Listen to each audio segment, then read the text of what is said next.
August 18th, 2022 at 6:04 p.m. A quorum of the board is physically present at the AISD central office to conduct this meeting. Board meetings are open to the public based on space availability to ensure social distancing and the health and safety of our community and staff. This meeting is streaming live on AISD TV and Apple TV. It's also being broadcast on cable channel 22 through Spectrum, Astound Broadband, and on channel 99 through AT&T Uverse. Closed captioning in English is available on these platforms for individuals who are deaf or hard of hearing. And to our audience tuning in remotely and here in person, welcome and thank you for joining us. We will move to the approval of the agenda. Secretary Singh, do you have a motion to approve the agenda? So moved. Is there a second? Second. Having a motion by Secretary Singh and a second by Trustee Anderson to approve the agenda, all those in favor, please raise your right hand. And the motion passes by all those on the dais. Secretary Singh, will you please lead us in the Pledge of Allegiance and the pledge to the Texas flag? I pledge allegiance to the flag of the United States of America and to the republic for which it stands, one nation, under God, indivisible, with liberty and justice for all. honor the Texas flag. I pledge allegiance to thee, Texas, one state, under God, one and indivisible.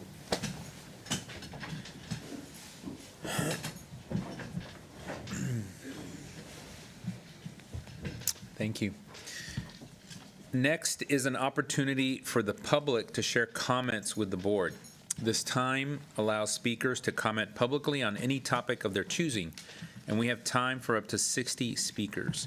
As a reminder, the district continues to provide time during the regular voting meetings of the board to hear from the public about agenda items for consideration and vote.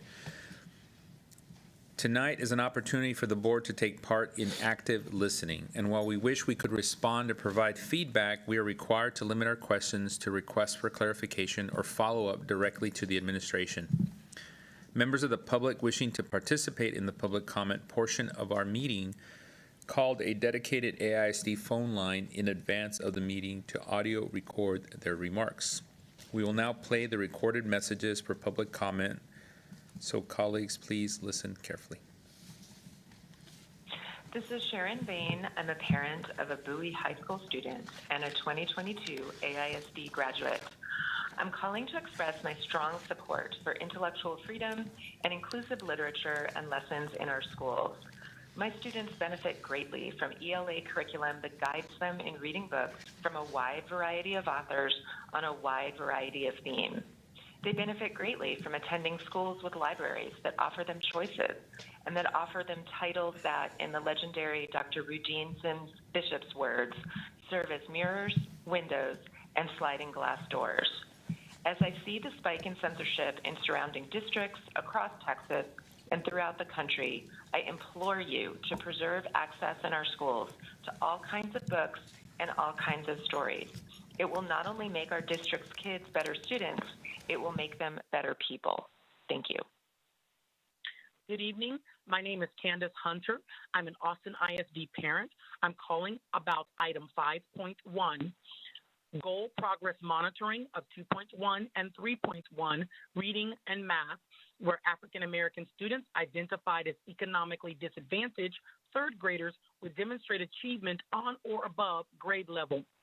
Based on the school year 21-22 goal of 18% and actual of 15% in reading, and the same population and goal for math with the school year 21-22 goal of 8% with an actual of 12%, I would like to know the specifics of how the district will reach its goal of 60% by August 2026.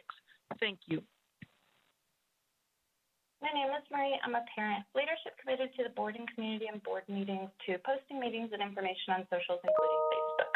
Please resume meetings on Facebook expeditiously to increase access and participation. Asking the board to review policies and board procedures related to conflicts of interest, policies for board decisions and communication that are inclusive of the entire board, not just one trustee or the president.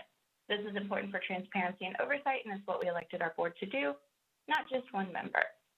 Also, as a policy, AISD is not to use wash gallegos without board approval, but AISD continually uses wash gallegos as their attorneys with no prior knowledge or approval from the board, including the inappropriate sped training and against families. Wash gallegos is giving bad and poor legal advice that is harming our children, and board legal counsel and contracts should be reviewed for appropriateness with a firm that is student-centered, focused on student outcomes. The scorecard should include special education and disabled students, as well as Black and Brown. My kid is being discriminated against based on race and disability. I'm asking for it to stop, or documents made publicly available in news articles will highlight the inequity in Austin ISD as we seek an equity bond, but the district spends our taxpayer dollars on attorneys and settlements due to bad behaviors. Thank you. Hi, my name is Stacy. I'm calling in regards to the benefit of our planned PLCs. I'm a kindergarten teacher, and it's given us a wonderful opportunity to take the TEKS and deconstruct, take the district lessons and make them rigorous. It's given us an opportunity to really have some great engaging lessons and to be able to collaborate with all of our teammates instead of just one. It also keeps us from having to take the work home and spend hours at home doing planning. It's become quite a huge, happy place in our planning.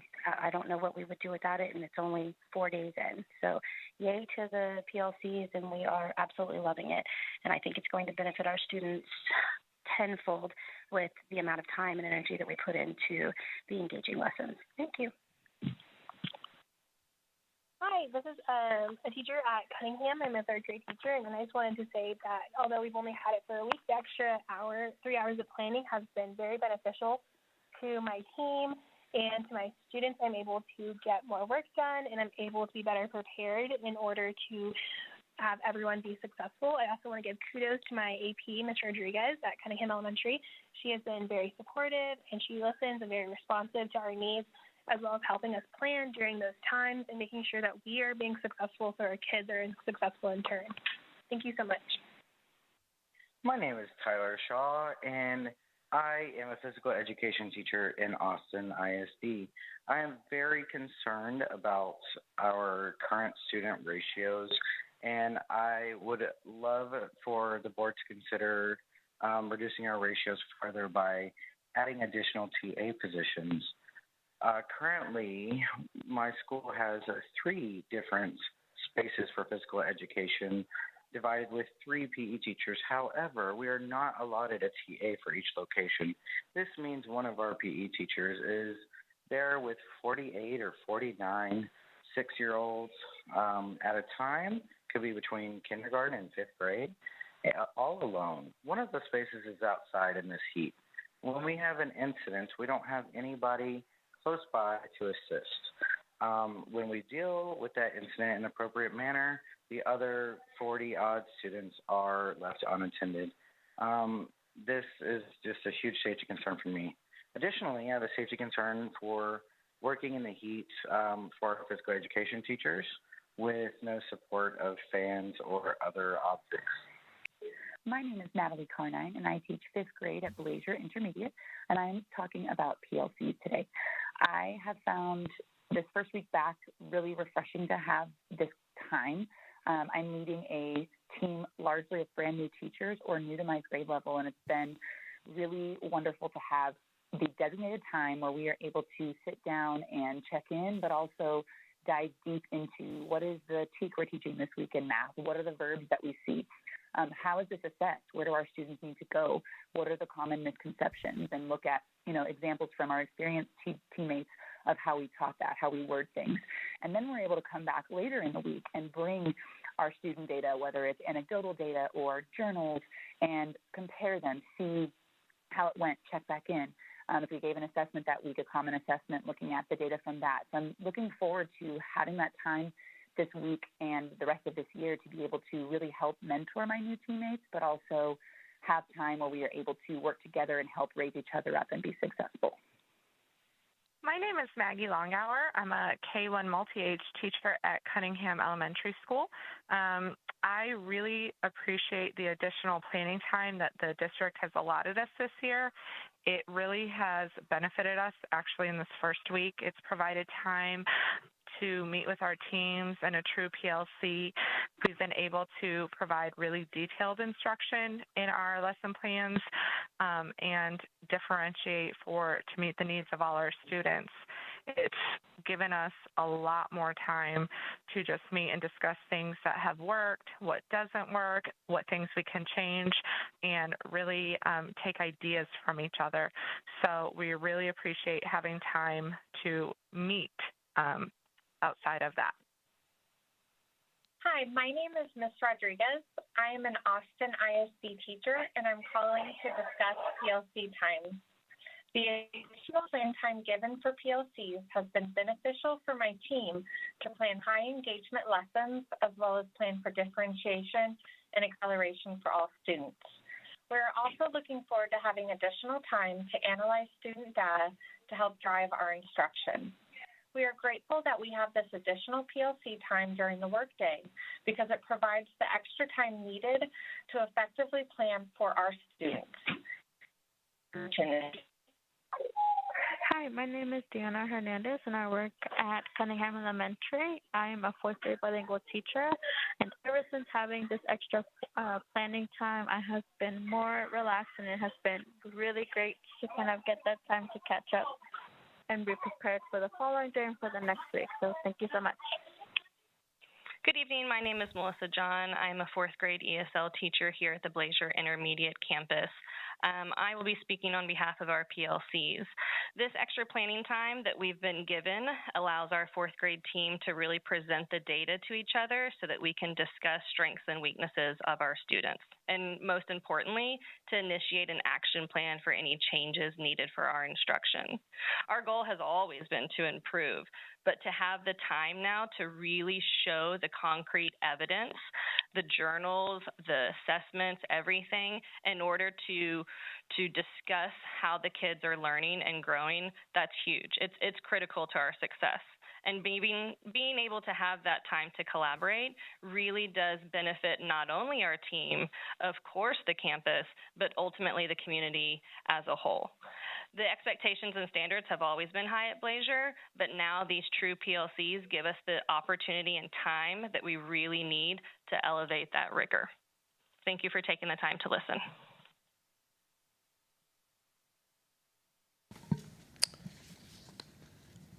Trustees, this concludes public comment. Are there any questions or clarifications? Trustee Anderson. So I have a request related to the comment by Mr. Shaw.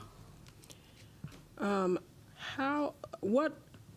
what circumstances are a TA placed on a campus, such as a situation like Mr. Shaw described, and how are we ensuring that students and staff are not going out during the heat of the day to prevent heat stroke? So what relief are we giving should they be out, say, 12? I don't know what time lunchtime is, but what are we doing if they are going out during the heat of the day? What measures have we put in place to prevent heat stroke? Thank you.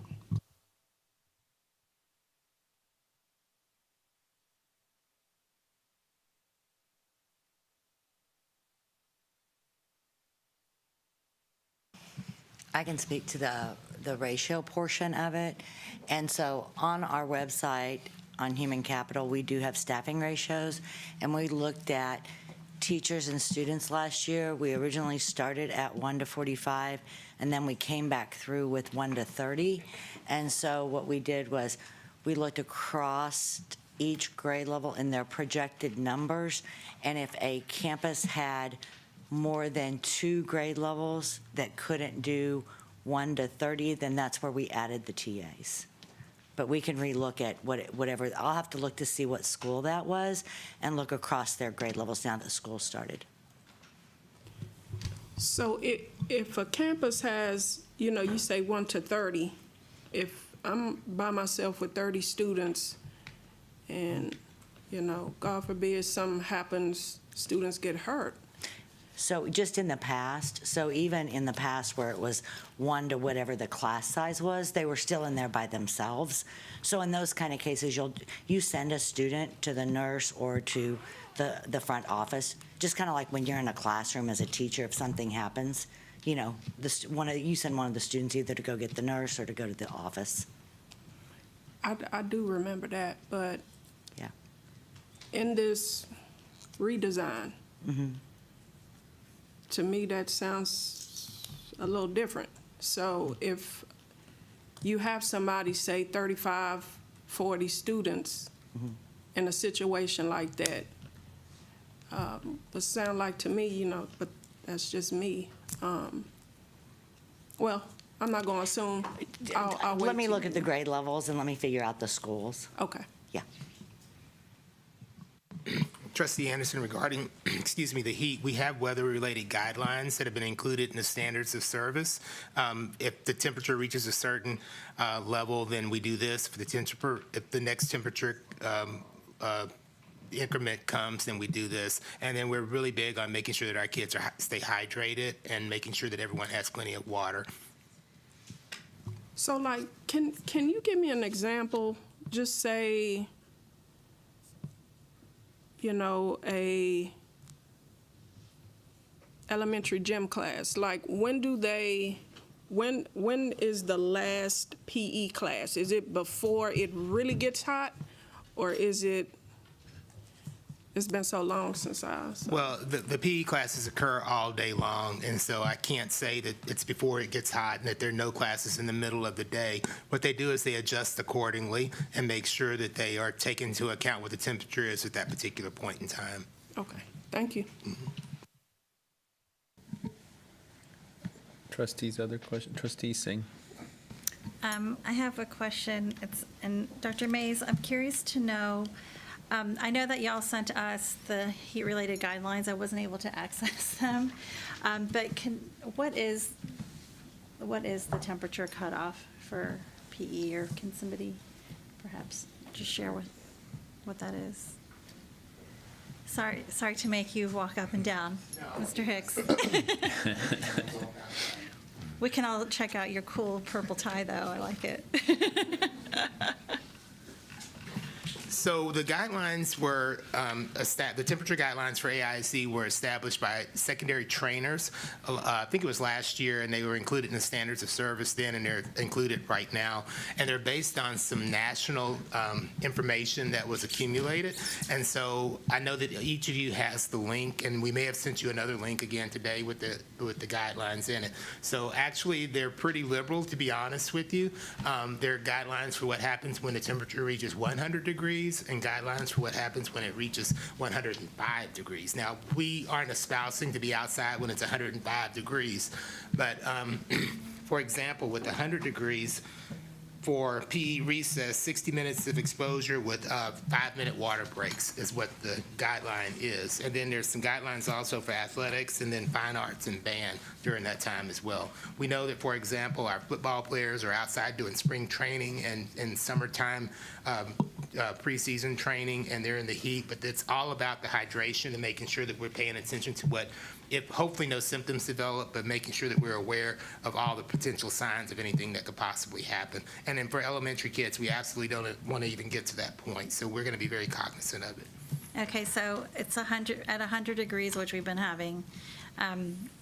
It's 60 minutes exposure with 5-minute water break. Like, does that mean like every 5 minutes there's a water break, or they have water breaks for 5 minutes? Well, at different the intervals? guideline actually just says, you're right, within that 60 minutes that they would have a 5-minute water break. We're going to be more liberal than that. And right now, this week, I guess it was 100 degrees the first couple of days, and it hasn't been today. But we'll continue to work and modify that and make sure that we're not doing anything that's damaging whatsoever.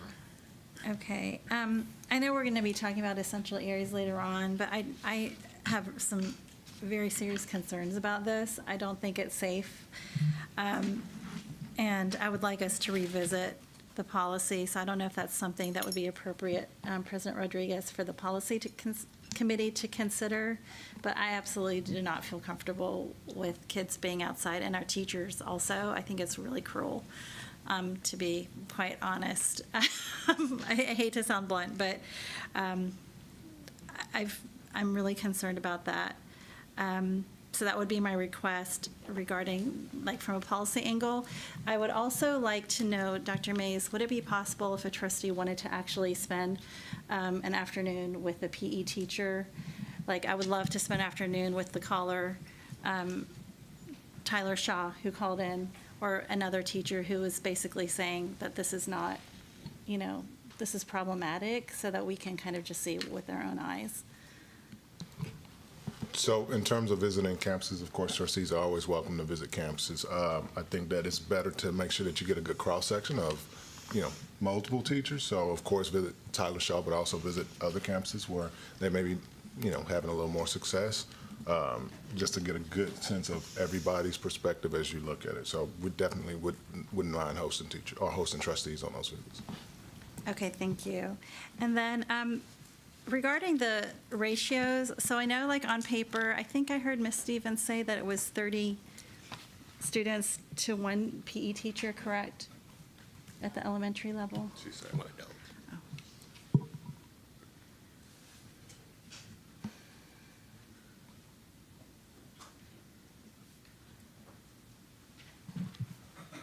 So no, it wasn't 1 to 30 in terms of the teacher. It was 1 to 30 adult to student ratio. So that could be a teacher or TA. Oh, yeah, okay, so one adult for 30 kiddos? Yes, Okay. yes. And do we have any classrooms, any PE classrooms that are exceeding that right now? I don't know. Okay, so. I mean, we're just like in the 4th day of school. So Yeah. I've collected numbers. We've got them by grade level. Okay. But I mean, I'd have to look specifically by grade level at this point and then go Okay. back to see what their staffing is. Okay. Yeah. So to Ms. Stevens' point, it is the 4th day of school, so you still have campuses going through scheduling processes and taking in students. I would say, for most leaders, you usually don't settle until about the 3rd week in terms of who's going to be where, in terms of master scheduling in classrooms and stuff like that. So we have our leveling timeline that's coming up, and we give the schools the first 10 days, which will be next Friday, when we'll actually take a hard look at numbers to go across the board, whether that's classroom teachers, whether that's the PE teachers, that kind of thing. Okay, so it sounds like we're not really in line. I think this is one of the, yes, it's the 4th day of school. It's really hard for me to hear some of this. I remember when we were approving the budget, we were assured that we would have enough staffing. And I'm glad that this is working at some campuses. Those are probably campuses that are fully staffed, but today we did receive, I appreciate that Ms. Stevens' office sent us a list of all the vacancies at all of our campuses, and fully 50%, exactly half of our campuses do not have the PE staff to administer the essential areas redesign. So I just wanted to know what you were going to do about that. So right now, I know in part of my presentation, right now we have 4 PE teacher vacancies across the district and 38 TAs. We have 208 applications in process between posting and actually hiring. I don't know how many of those are actually TAs, how many of those are actually teachers. But we'll continue to hire. So it's not, and then in those cases where we have the actual, what we call an FTE, like we have the position, we are getting substitutes in those positions. So both teacher assistant and teacher positions are eligible for teacher substitutes. So in those cases, we do have substitutes when we haven't hired yet. Okay. So I think this was one of the, when I think back to when we were approving the budget, most of us up here said that we were going to hold the district accountable. I don't know what exactly that means. I know for me, it's asking these questions and getting some clear answers, so I do appreciate the answers. At the same time, this was completely predictable, I feel, and I really worry about the safety of our students. And when I look at our board adopted values, which I can't find right now, but thank you, Trustee Lugo. The very first bullet says, caring for every child to be healthy and safe. And the situation we've created, to me, does not sound healthy or safe. So I would just like to ask the administration to please consider easing up on this plan or coming up with a plan B pretty quickly. That's just I'm asking, and it may be too much management, but because it is so aligned with our number one value, I feel so strongly that I have to say something about it. Go ahead. So I think that the team has shared a monitoring plan that includes, of course, focus groups of principals, PE teachers. Some of that has already started. I know that this is, like you said, an agenda item that we'll be discussing in a bit, but we've shared that monitoring plan, and we will move forward with the execution of that monitoring plan, but also, again, paying close attention to student safety. Thank you. Trustees, other questions? Trustee Boswell. Thank you. Just in response to Trustee Singh's question about heat and policy, I think we've all been very hot. We've all been seeing it, and I've been seeing there was a KUT piece. There are several Dallas Morning News piece about how the Texas UIL rules are not in line with national best practices about heat, and also about the fact that smaller bodies, because of the surface area, don't dissipate heat as well as older bodies, and high school students and students participating in UIL sports under UIL guidance are required to acclimatize in the heat. That's one of the three best practices, and that's the only one that is required by Texas, and our elementary school students haven't done that.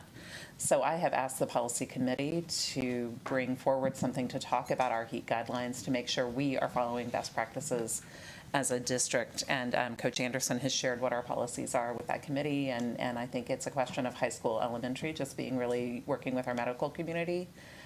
So I would love support for bringing that to the policy committee and making sure we are taking care of our students as best we can. And the heat index was 107 today at one point. It's hot. And that's a reality, and I do share the concern that we do need to take care of our students and give all of our PE teachers the backing and the data and the support they need to make choices when they say it's too hot to be out, to make sure they have the backing to really do that. And to make sure heat stroke doesn't always show up in the moment, to make sure that our teachers know the signs of it, because it can look like lethargy, it can look like confusion. And they need to know if a kid has been at PE and comes back into the building and they're acting confused, they're not acting out, they're acting tired, maybe they're not sleepy, maybe they need to be sent to the nurse. So I appreciate that conversation, and I think it is our duty to keep our kids really safe, and it's a fact that it's really hot for a good chunk of the time we're in school. So I'll save my other comments about the essential areas for later until after we hear the presentation, but I did want to speak to that. Thank you for that. And then I just have a question about the meetings on Facebook we heard a caller ask about, and why they're no longer there for people who are interested in watching them there. Thank you.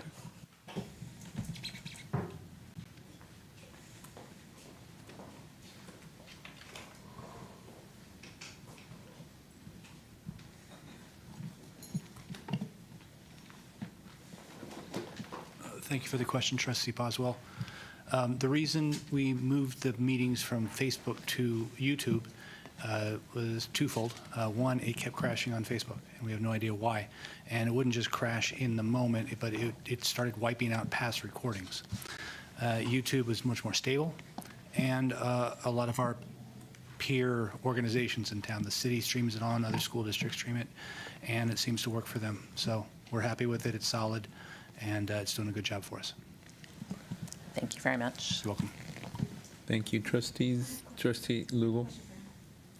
Jason, sorry. Mr. Sanford. I have a question. Your last statement was it's working very well for us. How is that measured? It hasn't crashed. That's your measure. That is, compared to Facebook, which kept crashing for reasons that Facebook couldn't explain, yes, that is a measure of it.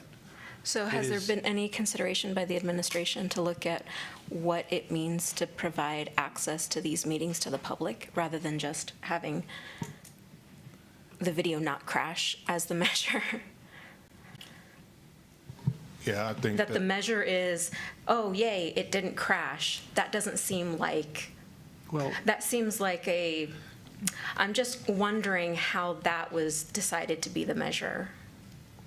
So I think that the biggest thing that we want to do is make sure that everybody has access to view it. I think we have multiple meetings where, like you said, it did crash, which in the instance that it crashes, you don't have access. So providing a consistent method for access is what we want to do. I don't know what the troubleshooting efforts look like for Facebook. I think that's, of course, a more technical question and response. But for us, we're not averse to, again, whatever we need to do to provide access, providing access. So, and if I could add on to that, recently we had a hardware fail that prevented us from streaming the meeting on AISD TV, and our only access to it was YouTube. So its reliability is absolutely a public access benefit. Now, am I on the right page? Because this shows that the video is not available, and it shows the comments are off. And so that's why I was just curious about your comment when you said it's working very well for us. I'm just trying to understand. I don't know why you're getting that it's not available right now. I'll have to check on that. As far as comments, our peer districts aren't doing comments, and I don't think I'm the right one to answer that question because that wasn't my decision. I'm looking at our council for a second because she's. Is there one from one? Yeah, I don't know, but I just want to make sure. Sure. I don't believe this is posted on the agenda, so in terms of like if you wanted to have a closed session consultation about, comments, advisability or not, we could certainly post that for a future meeting. And I recognize this is the response to public comment portion, but we probably need to make sure we're not getting into deliberation about stuff that we're not posted for. That makes sense. So I have two requests. So I can submit clarifying questions if that would be helpful. It would be super helpful on my part, I think, and probably the board if the administration comes prepared with information rather than just responding to questions. And then the other thing would be I would welcome a closed session conversation.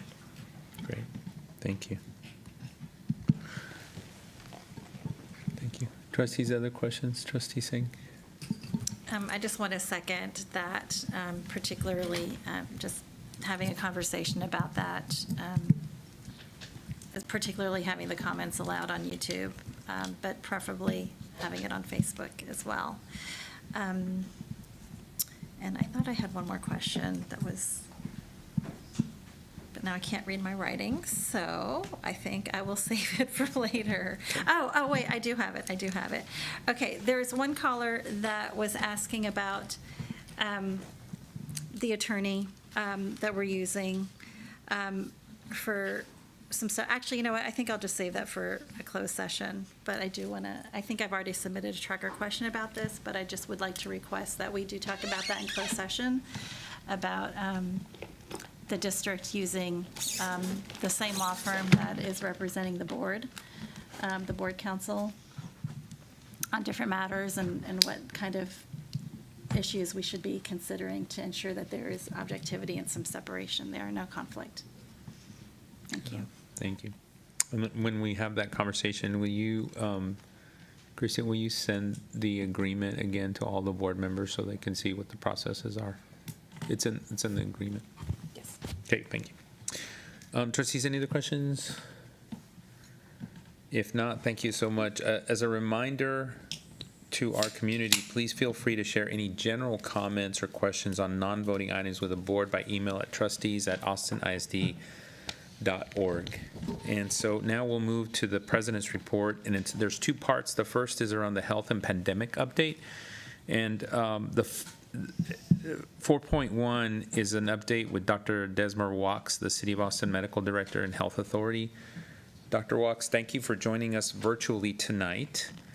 As Austin ISD and other Central Texas districts continue to welcome more students back, can you share what we need to know about the current state of COVID in Central Texas and the new public health emergency around monkeypox?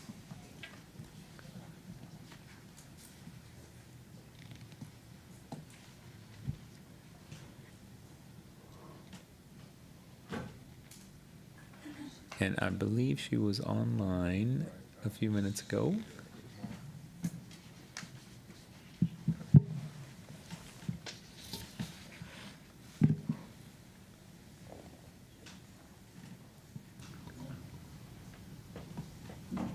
Dr. Reach, is she available on Zoom? Because I don't see her there anymore. So maybe while she's here?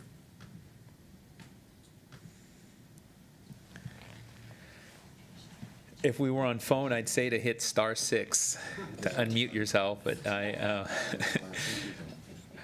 that's about as technologically advanced as I can.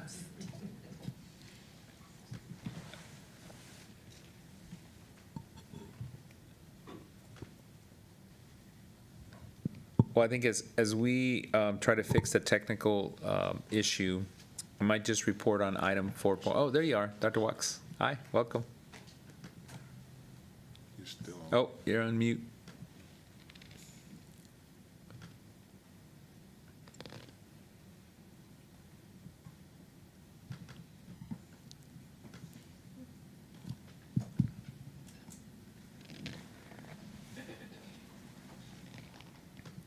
We can see you, but we can't hear you. It's our technical difficulty?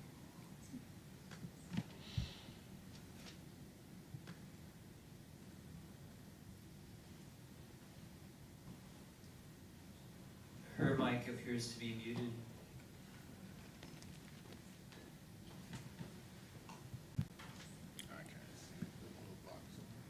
I think Dr. Reach is trying to resolve the issue.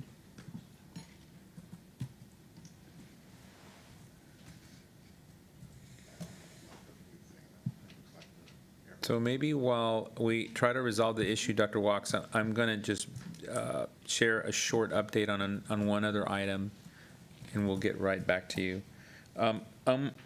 Just temporarily, I'm going to move to item 4.2, the superintendent transition update, just to provide an update around the superintendent transition. So we're now into the second month and the start of the new school year. I think as we heard, our fourth day in school with our interim superintendent, Dr. Anthony Mays. And for now, the board will pause the transition updates during these meetings until we have more information to share with the public, which we expect to occur following the November trustee election. As part of the president's report, I also wanted to provide a brief update on potential resolutions and policy changes the board could consider on commitments with the 2022 bond process. I wanted to make sure that we followed up from our meeting on August 11th. The board officers will discuss potential resolutions for the board, and these may come back to the full board in September, including labor standards, electric buses, and I think there were a few other items that we'll be bringing up. So I just wanted to make sure the public was made aware of that. I think we're good. We are. So Dr. Walks, welcome. No, she's still having. Oh, she's still having problems. Okay. I can see her error message on her screen. Oh, got it. Okay. Sometimes when you, connect it, it's not. Yeah. Well, after *6, the only thing I know is restart your computer. Right. Reach out and try to log in. And I'd welcome any other IT help from the Austin ISD Board of Trustees IT Help Desk.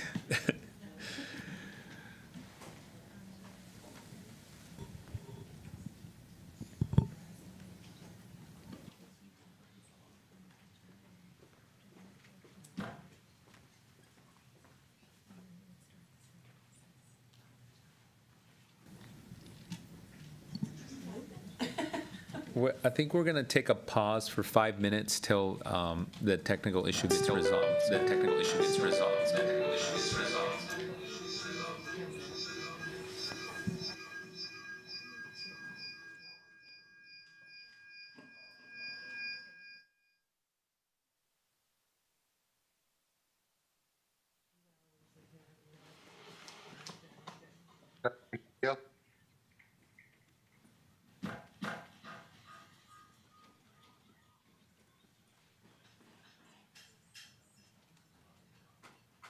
Yeah, I think we're going to take a 5-minute break. 5-minute break.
Hello?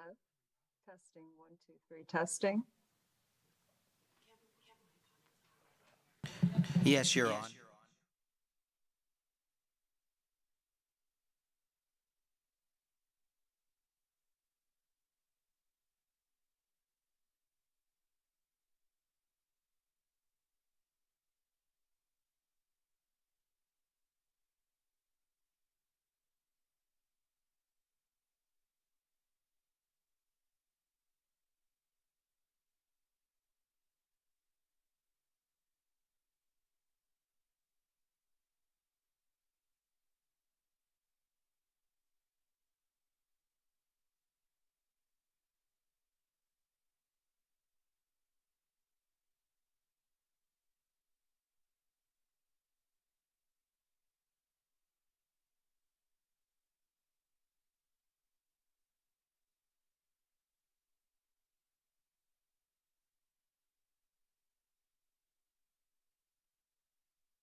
things.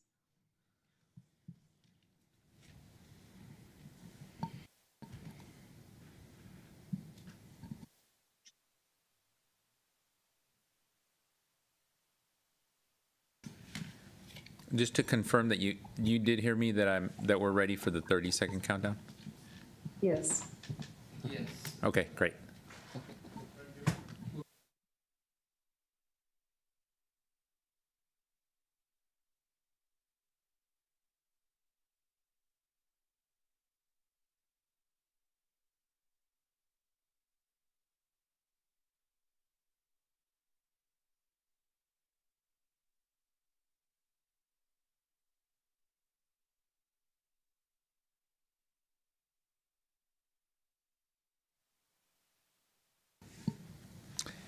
Good evening. We are back after taking a 5-minute pause, and apologize for the technical difficulties to the community and to Dr. Walks. Dr. Walks, welcome again.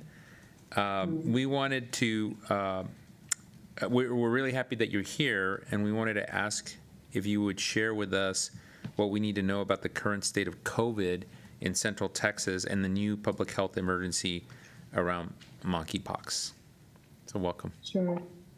Thank you. Thank you for having me. It's good to be here at the beginning of a new school year and talk about what we need to do to keep things open and keep our kids protected.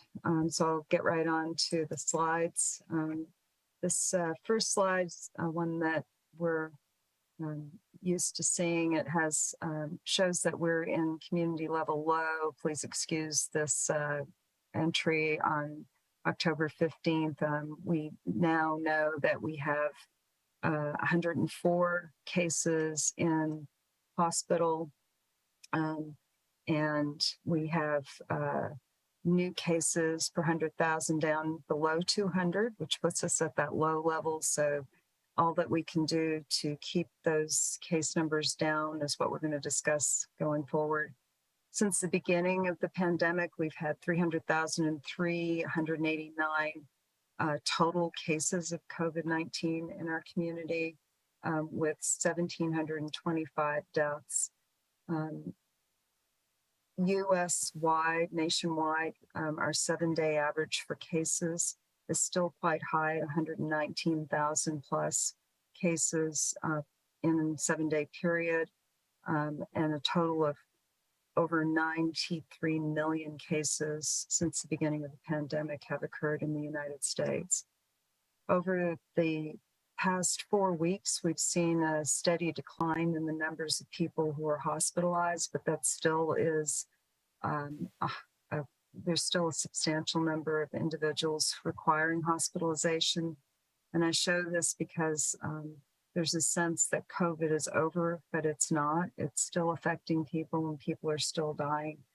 And in this right-hand side of the slide, you're going to see what has been happening in our pediatric population. This is still happening to healthy kids who didn't get the vaccine. 50% of children who are unvaccinated are requiring hospitalizations in our country. So vaccine is still something that we should be considering as one of our #1 tools to protect our children from COVID-19. We've received new guidance from the CDC that came out on August the 11th, and they gave us some pretty good infographics on factors that can lower the risk of transmission in our community. And so you see that there's a lower risk associated depending on the length of time that we're exposed to somebody who has COVID-19, with longer exposure time leading to more risk. Masks are still one of those gold standards that we can use along with hand hygiene to help prevent the spread of COVID-19. And the mask being able to prevent spread is increased when both individuals in an indoor space in particular are wearing a mask, and a high quality mask like an N95 mask will increase that protection even more so. Another thing that's been pointed out in these infographics, and we've talked about in the past, is that the projection of voice through singing, coughing, shouting, breathing heavily increases risk of transmission. And we've seen that in situations where individuals are in close contact and they are projecting their voice. We've seen more transmission of disease in choir situations and in athletic situations where there's not good ventilation. So that's another thing that we can consider as we take steps to lower the risk of transmission. And then finally, ventilation and filtration. There have been some calculators that have been developed by the CDC that we can use, particularly in school settings, to assess how we can augment our ability to allow for ventilation to remove viral particles from the air and decrease the risk of transmission. So all of these things we can take into consideration as we open schools at this time. The new guidance now looks at isolation and exposure guidance as opposed to isolation and quarantine. And you'll remember that isolation is the term that's used for what we expect someone who has COVID-19 to do. And so we're asking people to and expecting people to separate themselves from others who are not sick when they test positive for COVID-19. If they have to come out of that separate room and separate bathroom area that they're using, they should wear a high quality mask at all times when they're around others who are not sick. Isolation is required for people with symptoms awaiting test results and for people that have a positive test. Isolation ends typically at 10 days. And day 0 is considered to be the day that symptoms started or the day when you got that first positive COVID-19 test. They allow for people to come out of isolation at 5 days if their symptoms are improving and they are fever-free without requiring any medication to reduce fever, and use a mask for the remaining 5 days of that time frame. And they have now some indications that if a patient wants to try to remove their mask earlier, that they'd have to do so after they've done 2 antigen tests on day 6, which would be counting from day 1 being that day after you develop symptoms, day 1 being the day after you receive that positive test result. So on day 6 and day 8, if you have a negative antigen test, then it would be possible to remove the mask. However, if those tests are not being performed, the mask should remain on when you're around others, and especially if you're living with somebody who's at risk for severe disease from COVID-19, someone who has a chronic medical condition, someone who is older, someone who's immunocompromised, then that mask should be worn for a full 10 days after that first day of symptoms or first day that the test is positive. And those recommendations are based on the fact that this particular variant of COVID-19, the BA.5 and also BA.4, have been shown to be showing up as positive antigen tests after that 5th day. So the testing helps to ensure that people are not walking around infectious without masks. Exposure guidance, which is now the term that's replacing quarantine, is what we talk about when someone has had close contact with someone who's positive for COVID-19. for 15 minutes or more within that 6-foot distance. And it's something that's applies now to all individuals, regardless of their vaccination status. The recommendation is to use a high quality mask like an N95 or KN95, if available, as soon as you learn that you've been exposed, and that's to continue for 10 days. And again, counting the 10 days after that last day of exposure. So the last day that you were exposed would be your day 0, and then it's 10 days after that. The recommendation is also to test on day 6, so 5 days after you were exposed. And then if you test positive, you'd follow the isolation guidance. And if you test negative, you're still to continue to wear a mask around others in public, and also avoid travel, particularly going on public transportation, and avoid situations where you are not able to wear a mask continuously. So the way that this new guidance is being applied is both to the general public and to schools. And as everybody in this group's aware, the recommendation is for those under the age of 2 years not to wear a mask. So they would fall under the category of having to isolate for a full 10 days if they're not able to wear a mask, but could, if they were to receive testing on day 6 and day 8, be able to return sooner, which may be something that some of the parents with younger children will want to do in order to get their children back into childcare. And an issue that's been on everybody's mind, front of mind, is helping children cope as a result of these many years of responding to and being in the middle of COVID, and now a new outbreak of another viral entity.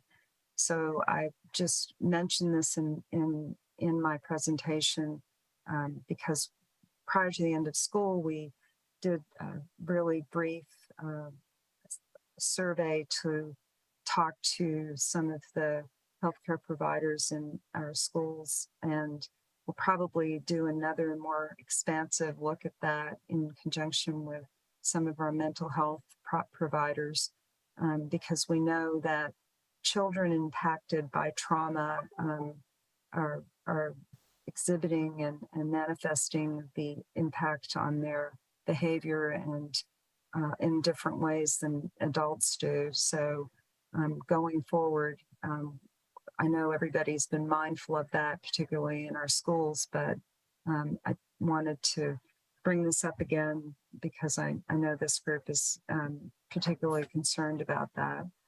And on the CDC website, they are a listing of mental health providers and resources that are available on a national level.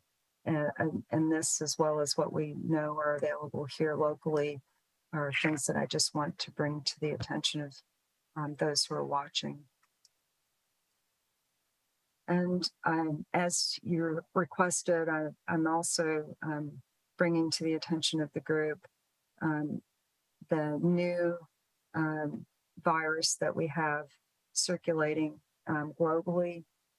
It's now causing 38,019 cases worldwide. It's been reported in 93 locations, and we have it here in the United States, and we have it here in Texas. The global impact is significant. In Texas, we have 1,078 cases as of August 17th.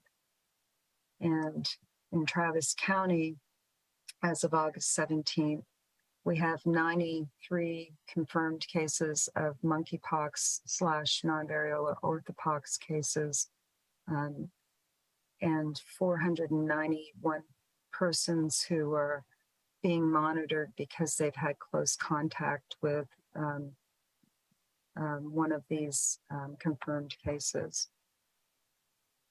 Thus far, the distribution of cases is predominantly in our white population, and non-Hispanic whites represent 37.2% of those impacted and 27.9% of the white individuals who are affected by this are reported as Hispanic.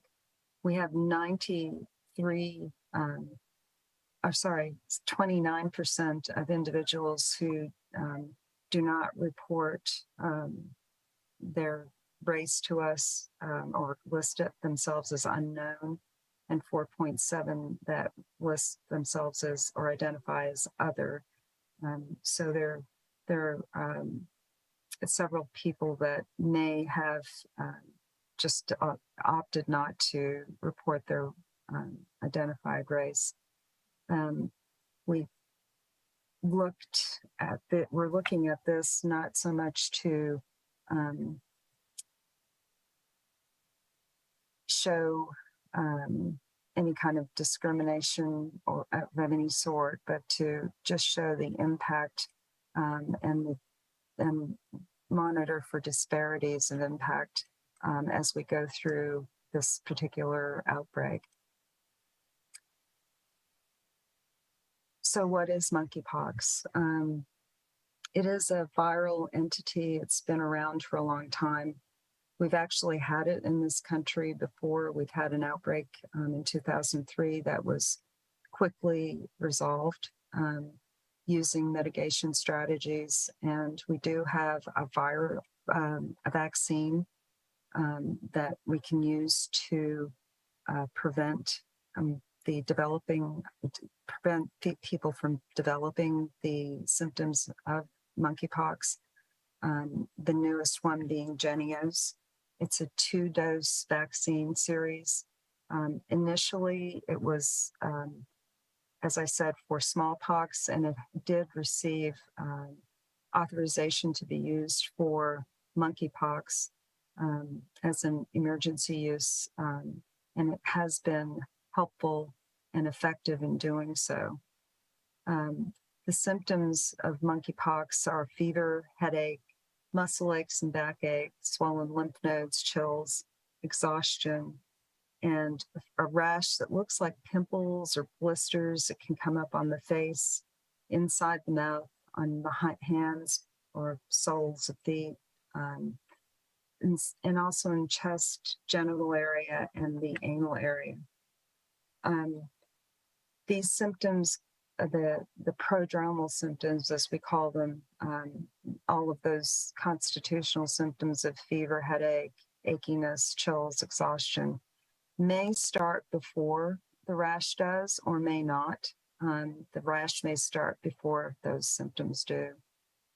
In any case, either the prodromal symptoms of fever, headache, muscle aches, swollen lymph nodes, etc., or the rash developing, either one of those things happening is the time that marks when a person becomes infectious. And they remain infectious until the rash has completely resolved. That is, the scabs fall off and there's a clean, fresh layer of skin on the person involved. Typically, that rash lasts anywhere from 2 to 4 weeks. And there can be, depending on where the rash develops, particularly if it develops in the mouth or in a very sensitive area of your body, like the genital area, that's can cause a lot of pain and typically gets people out to look for medical help. Most of the time, this rash and the symptoms of this rash are self-limited, but it can cause people enough disability, or they might get an infection of something in addition, of a bacterial infection in addition to the monkeypox infection in certain cases where their resistance or their immune system is not as good as it should be. So in someone who's a cancer patient or has some sort of immunocompromised condition, then they may be more at risk for having some other things develop that would cause them to need more medical care and even hospitalization. Thus far, we've only had one person who required an overnight stay for initiation of antibiotics for secondary skin infection and then pain control. But it can cause some other complicating illness. So it's important that we stop the spread of this, which is what we've been doing in our provider community thus far. It's important to note that anybody can get this virus. It's not confined to any one group. And so everybody needs to be aware that if they get a rash and a fever or just the rash, that they should seek medical attention and stay home until they've been evaluated to ensure that they don't have monkeypox. And if they do have monkeypox, that they stay home until they have fully recovered. And how does it spread? It spreads by direct skin-to-skin contact with the rash, the scabs, and the body fluids of a person with monkeypox. Touching surfaces, towels, clothing, bedding, that someone who has had monkeypox can transmit that to the person touching it that doesn't have monkeypox. So it's important that you wear gloves, don't shake the clothing, put it in preferably a cloth bag that you can throw in with the washer with just normal washing cycle, soap and water, and then thereby avoid having the fluid or the scabs on your skin or having any of those things enter any cuts or abrasions that you may have in your body or that you may breathe in. Contact with respiratory secretions, so the spray that can come out of your mouth is also something that can pass this virus from one person to another. And it usually requires prolonged face-to-face contact in order for this to happen. So it is recommended that someone in particular who's caring for somebody who has monkeypox wear a mask when they go into the room to assist them, as well as wear gloves and eye protection. And then intimate contact is also a route for transmission. So those individuals who have an intimate contact, a sexual contact, can pass this virus from between themselves. We here at APH have an incredible team of epidemiologists who are been working around the clock since our first case was reported to us on June 23rd in evaluating the monkeypox cases, getting in touch with these people that have contracted the disease, identifying who the close contacts are, and then helping people who are needing assistance for be it just finding a medical home or identifying those that need vaccinations, et cetera. We have a survey online on our APH website now for people to take to see if they're eligible for vaccine. And we have a chronicling of those folks that are identifying as themselves as needing vaccine, and we'll take that information, and as vaccine becomes more available, we'll reach out to people to schedule them for a vaccine appointment.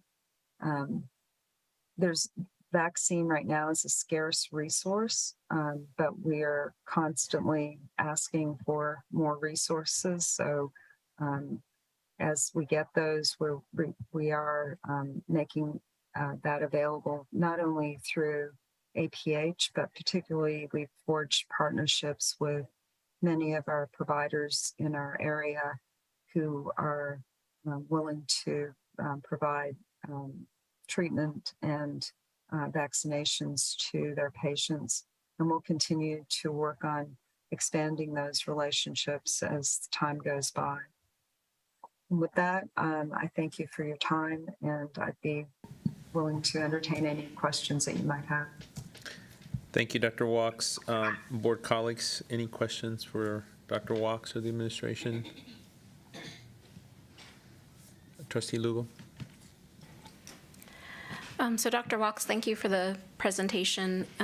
My question is for the administration. What kind of information has been provided to campuses, especially, where some families might have concerns because of immunocompromised conditions or just concerns in general, whether it's COVID or monkeypox or any other virus that assails us? Yeah. Thank you. Thank you for that question. We have a schools team that's in regular communication with all of our ISDs, and we put out a guidance for COVID in particular earlier in August, and we just revamped that and sent that out to the respective ISDs. So we are in constant communication with them to talk about how to implement mitigation strategies. And the interesting thing is that this new virus, monkeypox and COVID, share some of the same mitigation strategies. So hand washing, staying home when you're sick, washing surfaces, and are things that we've been doing for COVID, and anticipate that it's part of the normal practice of getting through the day in a school system now. So we'll continue to work with them on that. We were also very, fortunate to work with APH, and we actually have a monkeypox vaccination clinic at METS. It does meet some requirements in order to be vaccinated there, but we're happy to partner with them. All of our principals, assistant principals and nurses received a monkeypox packet, as well as an updated COVID vaccine information packet, and then COVID protocol. So all of that's been updated. Dr. Walks has been an amazing partner with us. We talk sometimes daily, sometimes weekly, but we do have a trained epidemiologist on staff. So we're extremely fortunate at AISD to have biosurveillance, catch these things early, and report to APH. For the folks watching at home, biosurveillance, can you give a quick little... Yes, it's just really watching some of the indicators from nurses. Let's say students have diarrhea, vomiting, nausea, they report it to us. We report those situations to APH. If we have 10% of our population call in, we're on it immediately, finding out the symptomatology of that, reporting it out to APH. They've been a great partner in catching these things early in the past. I really appreciate that. Oh, and one other thing, just wanted to give kudos to you all because last school year, this calendar year, there was an incident where I think a campus, or maybe it was just a classroom, had a stomach virus. And so, a lot of times, parents, rightly so, right? We're worried, we don't know what's going to happen.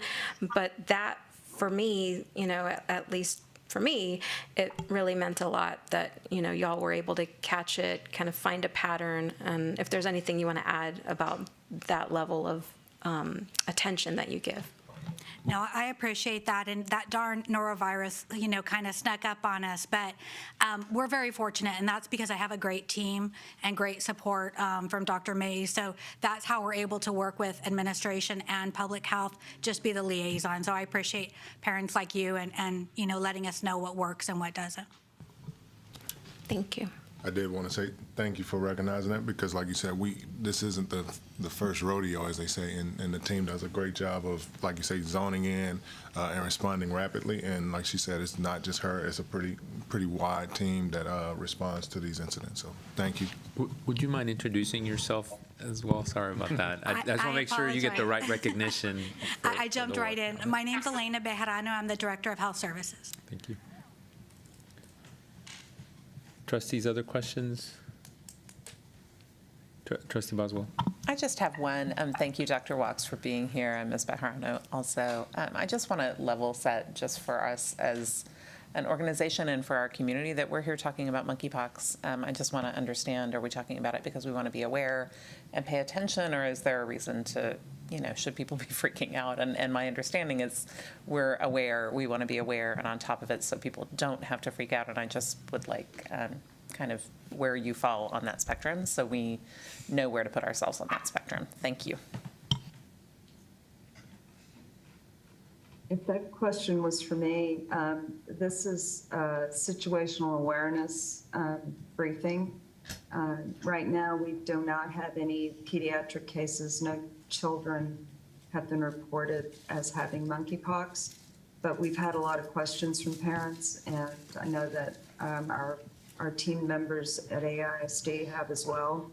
So I wanted to take this opportunity to give the public the information so that they know what they can do to protect themselves and know that that AISD and other ISDs are preparing and vigilant about monkeypox as well as COVID.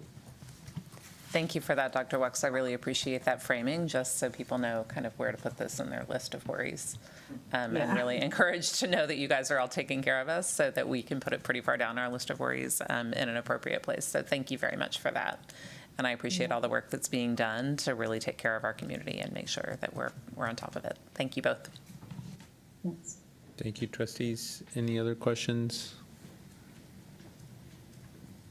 If not, thank you all very much. Really appreciate it. Members, we'll move on to item 5, student achievement.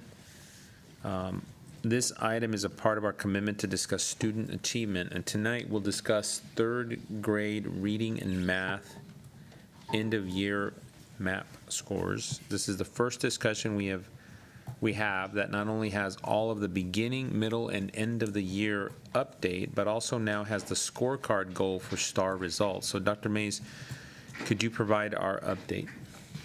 Sure. Thank you, Trustee Rodriguez. Tonight's discussion on student achievement is over reading and math for third grade.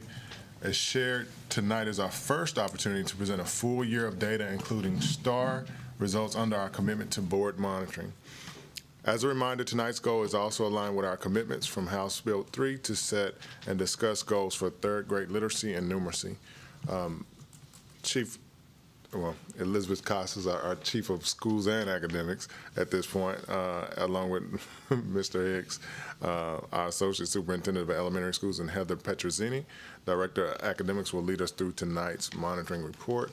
I think to the board, this is a tool, our MAP assessment is a tool that we've learned from this past year, so we definitely will be making some tweaks to make sure that it's a useful tool for us as we use it to help us support growth in all of our students. So with that being said, I'll turn it over to the team. Okay. Thank you. Good evening, everyone.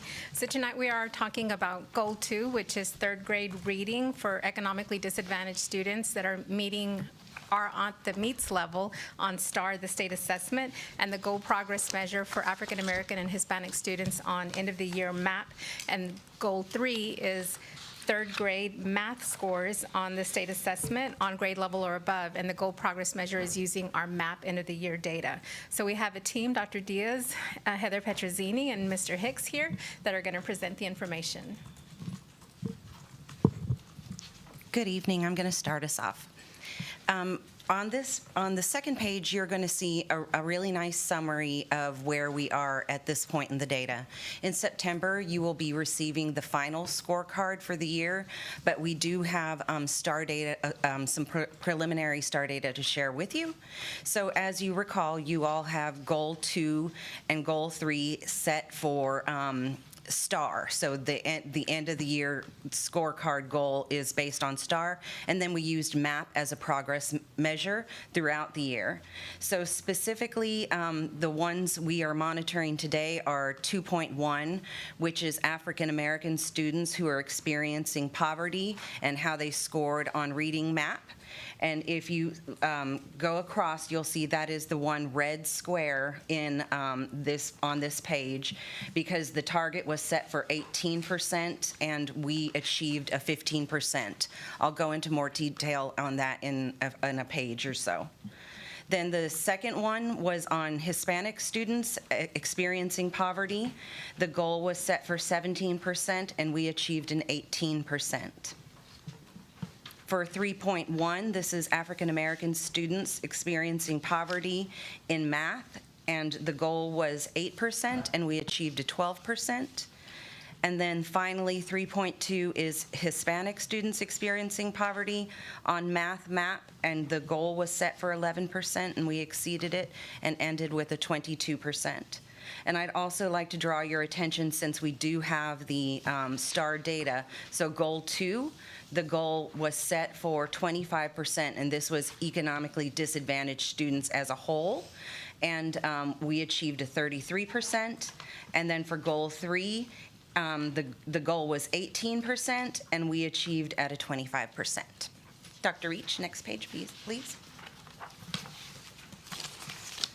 So again, you're familiar with this chart, but now we have added in the 21-22 data, and you see that we are still behind the state, but we are also in an upward trajectory. So we are rebounding, but we are not where we want to be. Okay, Dr. Reach. Thank you. So this is a closer look at on grade level reading. And we have highlighted African American students and Hispanic students in kind of a tannish color or yellow, just to draw your attention to it.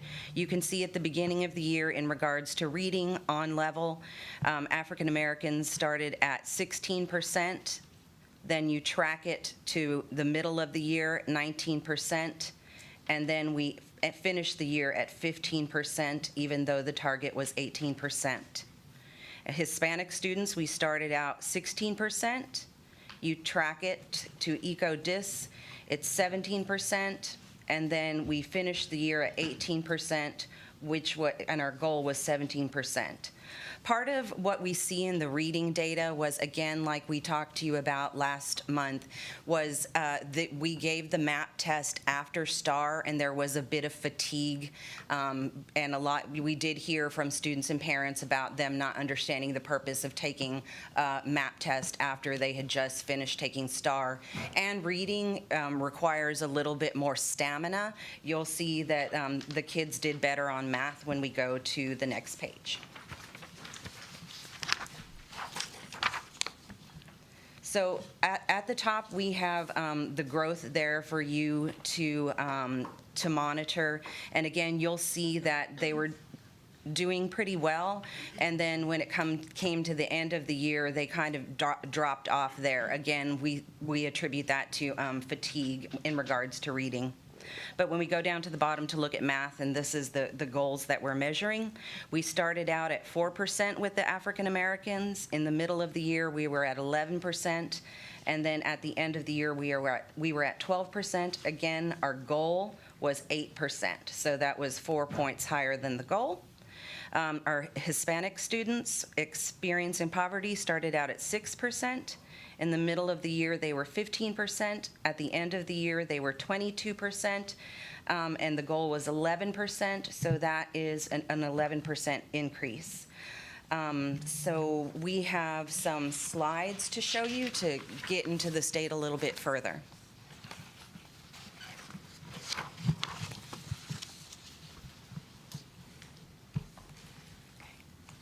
So as Dr. Reach pulls up the slides, next slide, please.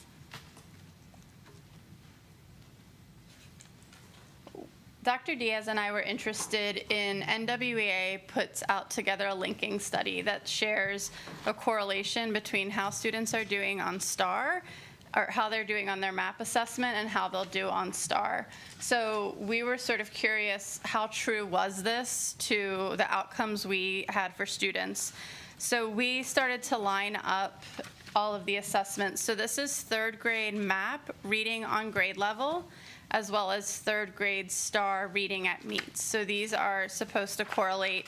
And you'll see for each student group, it's not horribly off, although when we get more into the ECODIS, students experiencing poverty, emergent bilingual, and SPED, there is a larger gap. Again, we attribute that to the fatigue of having taken STAR and then literally within days saying to students, and here's a MAP assessment so that we can complete that as well. And we heard a lot of feedback from community and from teachers and from students that that was overwhelming. Next slide, please. However, when we got to math, it was particularly spot on. The outcomes matched what MAP predicted would happen. And so an adjustment we're making moving forward is we have moved MAP to the final 2 weeks of March. So it is quite far away from STAR. And we're going to be able to use that data in a final push in order to, what is it telling us right now? What gaps can we close and how can we target? We'll be doing the same thing for reading as well. Yeah, that was one of the things, I'm going to jump in a little bit, that we did realize that the goal progress measure should predict our outcomes, but the timing that we took it this last year was after STAR. So the data really was kind of an after the fact versus this next year. We've aligned it so that it comes earlier in the semester so that the data can be used to predict the STAR. And so you can see the alignment very close with math, which is a good, since last year was our first year and there was a lot of, what is it really going to tell us? You know, how valid is the data? The data is pretty valid. The other thing that's interesting is the math test was taken first and the reading was second. And we are hearing some feedback that there were some campuses that as soon as students finished the STAR test, they gave them the MAP test on the same day. So it was a learning experience for us, so we are making some adjustments to make sure. But I think the data is pretty reflective that this is a really good goal progress measure of predicting outcomes on the state assessment. And it's not about testing to the test, teaching to the test, or over testing. It's about how well are our students progressing and the standards that they're learning for grade level. I do want to pause right there because I heard the gasp. And to be responsive. So that's part of the learning that we're talking about, right? Again, we don't want to over-test students, especially when we don't have value or we haven't positioned it well to get the value out of it. And so that's part of the adjustment that the team is making this year is positioning the assessment so that we can get maximum value out of it and you're not over-testing or exhausting students. So, sorry about that. So another piece that we looked at was participation in reading academies and what impact that may have had on student learning outcomes. If you'll recall, K through third grade teachers were taking reading academies last year. So we went through and looked by individual schools, and we found that 86% of schools that took the reading academies last year, so they were by schools, whole campuses, 86% showed growth compared to on STAR. And the way we determined that was either a letter grade or a 5-point gain in any one domain. So some real measure of growth. Compared to campuses that did not have the reading academies last year, where we only saw that same pattern in 47% of schools. So the reason we kind of wanted to look at that is science of reading, it's not just about here's how you teach reading, it's about how do words work, orthography, kind of thinking about the spelling, morphology, where do words come from, and best practices in literacy education. Something that we're looking forward to this year for this next cohort of teachers is TEA did revise the Reading Academy modules so that it would be 60 hours of seat time as opposed to the out 100 that we heard last year, it was taking teachers to get through that. So we do feel like, we're in a better position this year, and hopefully that'll be a better experience for learners. And there are additional options now for the Reading Academy, so teachers can test out. They can take a proficiency exam, and then they take sort of a truncated course. So it's not the full 60 hours. So that's another additional option that's available right now. Next slide, please. Another support initiative that we put into place this year is a reorganized structure for our schools. You'll see that the service team model that we have in place has us divided into 3 learning communities across the district. And within each learning community, I'm in charge of the elementary schools, and Dr. Stout is in charge of the secondary schools. But within each of the 3 learning communities, we have high schools, middle schools, and elementary schools. They're feeder schools aligned with them, and then 1 secondary ED and 2 elementary EDs within each learning community. The value in this particular model is that we can provide concentrated support for the schools. They have like needs within those particular learning communities, and then we differentiate the support accordingly. So you'll see that in the, I don't know what color it is, orange, peach colors in the middle there, that there are special education, academic coaching specialists, multilingual, and so forth, support teams that are put into place for each one of the learning communities.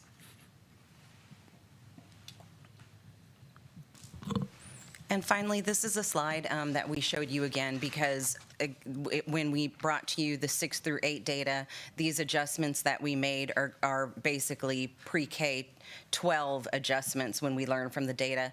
So again, we would like to have the curriculum audited by Region 13. We made revisions to the curriculum.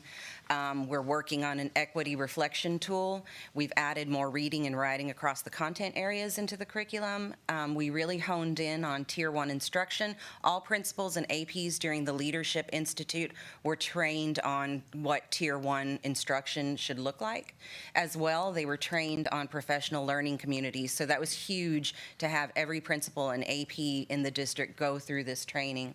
Again, as Heather mentioned, we've got the reading academies that are really showing growth, and the way our specialists are supporting the Office of School Leadership in the campuses, I think is going to be a tremendous asset.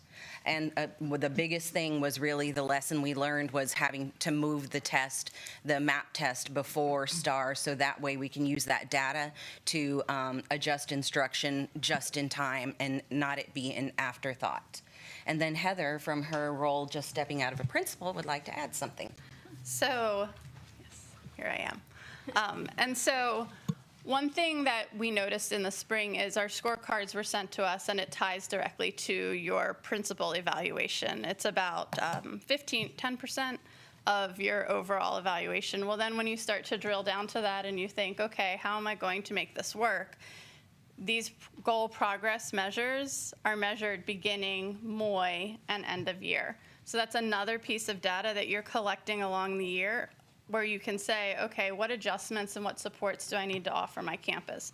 What professional learning? What do I need to look for when I walk into classrooms? So you're getting that immediate feedback that's also tied into the scorecard. And then a secondary piece that we're also excited about is we hear a lot about the student learning objective, which is part of the teacher evaluation, but now teachers can use MAP as part of that. So you can use MAP you can say your whole class, you can say a specific student group, and that's 15% of the teacher evaluation. So this alleviates the need to have that extra test at the end of the year where kids are saying, I took this test at the beginning of the year and now I'm taking it again at the end of the year. It's something that we're already doing. So in this way, the scorecard and these 2 evaluation tools, everything's sort of rowing in the same direction, and yet we have this MOI data in the middle where we can be responsive to what's happening on our campuses in real time and get outcomes that attribute to the overall success as well. I think that's it. That's it. That concludes our presentation. Thank you, trustees. Now is the time for us to ask questions on the current vision. So our goal tonight is monitoring and ensuring our reality matches the vision presented. So when asking questions, we should try to focus on the data presented, asking questions about who, what, why, and how. So trustees, are there any questions? Trustee Anderson?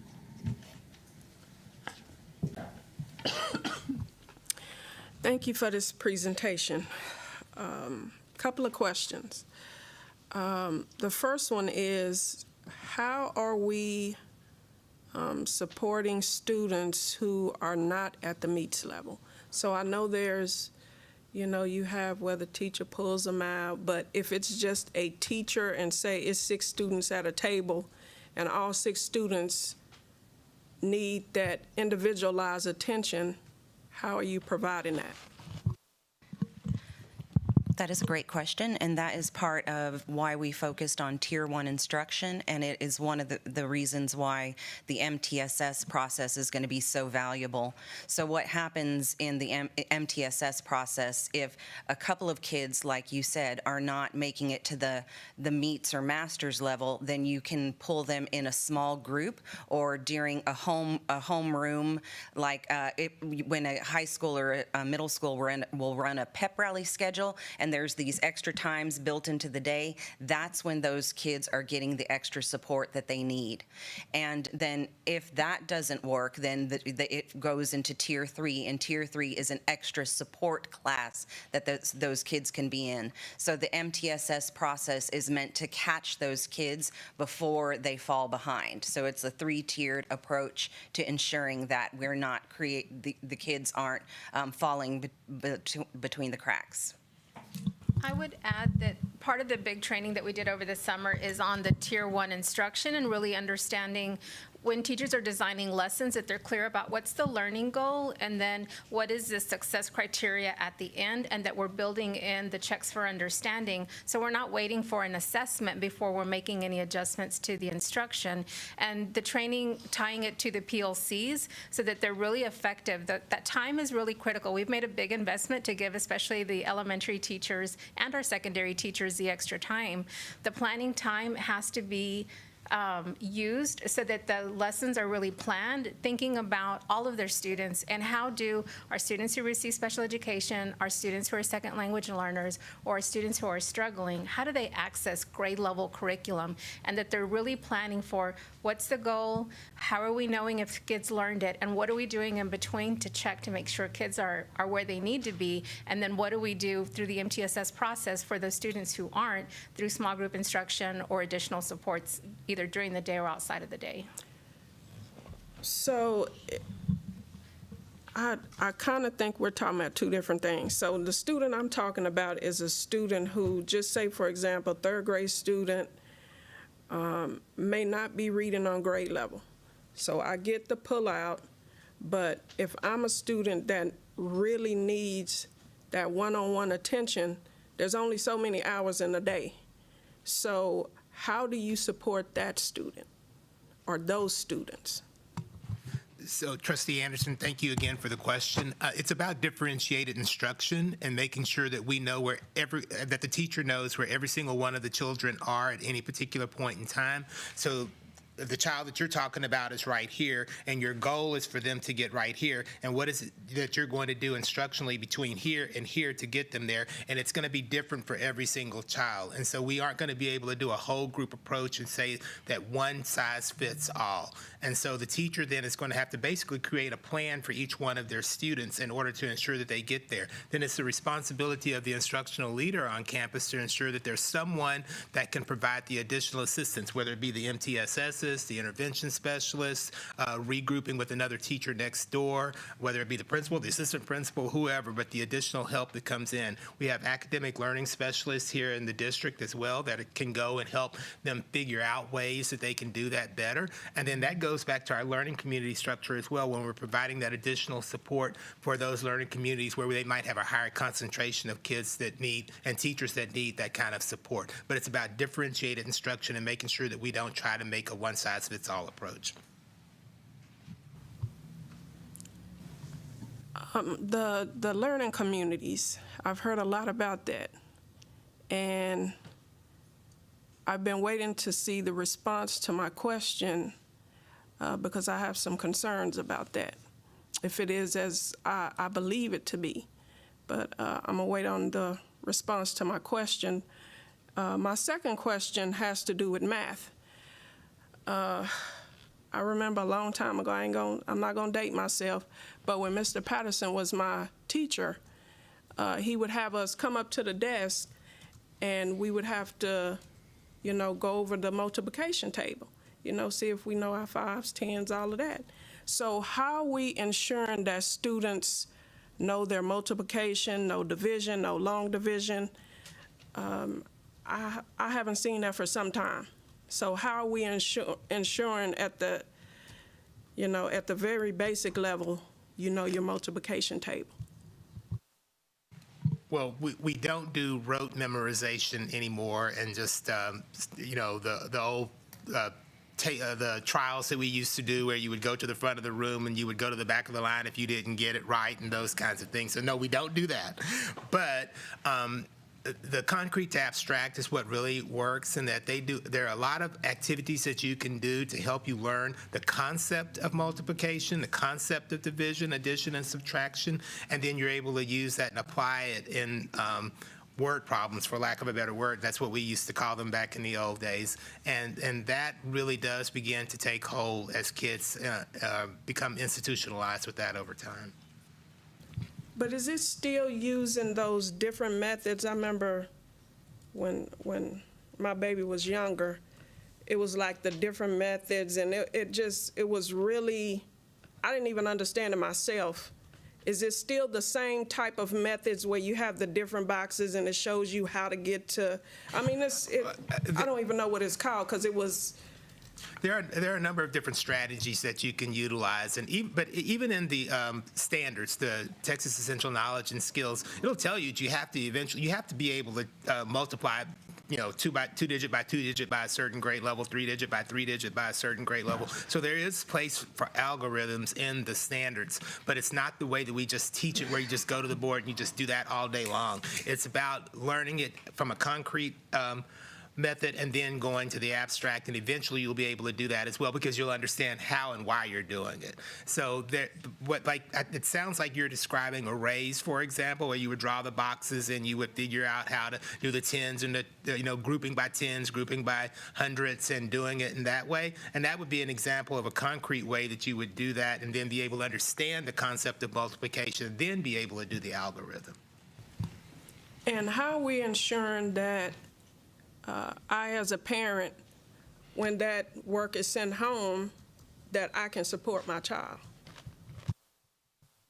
Well, I think we're going to continue to try to get better at doing that and making sure that that can happen. But there are a number of different ways that parents can become involved. It is our responsibility as educators to ensure that we provide that opportunity for you to do that. But parent coffees are one way that principals oftentimes will have a little piece of the time when they do that. The family learning nights are a big one as well, when you can come and learn how to do it. The weekly newsletters that teachers may send home, or parents or principals may send home. So there are a number of different ways that we already utilize, and we'll just continue to think of different ways to get that information out still. Examples. And we will provide examples for you, Trustee Anderson. Thank you. Okay. Thank you, Trustee Anderson. Trustee Ashe? Trustee Anderson, as a parent who said goodbye and good luck to my children a long time ago where math is concerned, because it is definitely taught differently now than it was when I was in school. I feel a lot older. I have a quick question to ask about. First of all, I do want to acknowledge that I love the green boxes. That's super exciting to see the green boxes and to see the progress that we're making. However, I will ask, of course, looking at that, looking at goal 2, overall goal 2, even different than the growth progress measures, I can see that we've actually already met our goal for the 2022-23 school year. And so I guess my question for all of you, Ms. Casas, for our superintendent, is will we anticipate seeing changes in the goals as a result of these wonderful results? Does that make sense? Like, will we keep the target at 31%, or do you anticipate that we may move that target since we've already met it? So I think there was some conversation about potentially adjusting goals as we found ourselves being successful. Now, we didn't want to be overly aggressive because I do believe Dr. Reach warned us against that, but I think that we did say that we would make room as a team for making adjustments where we need to. I think everybody feels pretty confident about how we are going to use the MAP tools and the planning and all of the training that has been put in place. And like what I like to say is I think that teachers, principals, assistant principals have developed some muscle memory from last year, even though it hurt a little bit. And I think that, you know, we can talk about making adjustments as we need to. And I guess in my mind, I'm thinking of how do we stretch ourselves as a district? How do we not necessarily put us, like, I think we have an opportunity for even more growth, which is super exciting.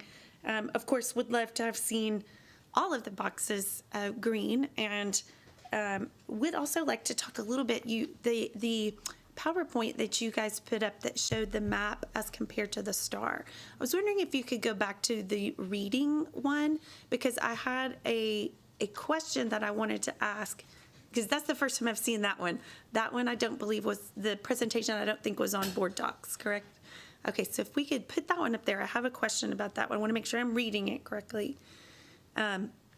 Because the map data is in the blue boxes, and the star data is in the reddish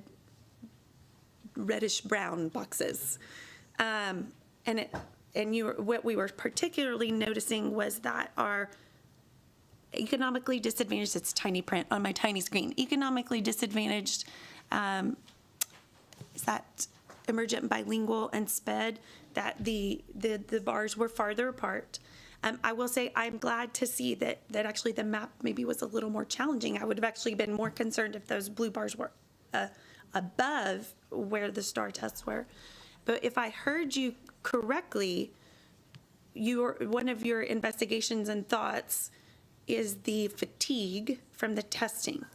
And it sounds like you were saying that those three segments of students were impacted more by the fatigue. And I was wondering if you might have any insights as to why, because the bars for our African American, Hispanic, and white populations were closer. And so I'm checking for clarity that I heard you correctly, and then wondering if you could provide insights into that. Sure. Thank you. That's a great question. And it's definitely something that Dr. Diaz and I, when we were sort of farming out this data, we're getting excited about. We felt like, okay, we're actually seeing something here that we can work with and use. When you are a reader who is perhaps struggling or facing all sorts of challenges, and unfortunately, yes, it is true, and we will say it and own it. There was a testing crunch at the end of last year, and people very publicly talked about it. But if I just took one long 2 hour, 3 hour, 4 hour test, and then even a day later, another test, for all students, not even just any student group, is why am I doing this? I just finished STAR, school ends on Thursday or Friday, I just want to get out of here. And I think that would be for all student groups, but then especially when we look at our different groups, if that you gave it all that you had on your STAR reading, maybe on MAP I was a little tired and I just want to go on with the summer, and we knew there was fatigue.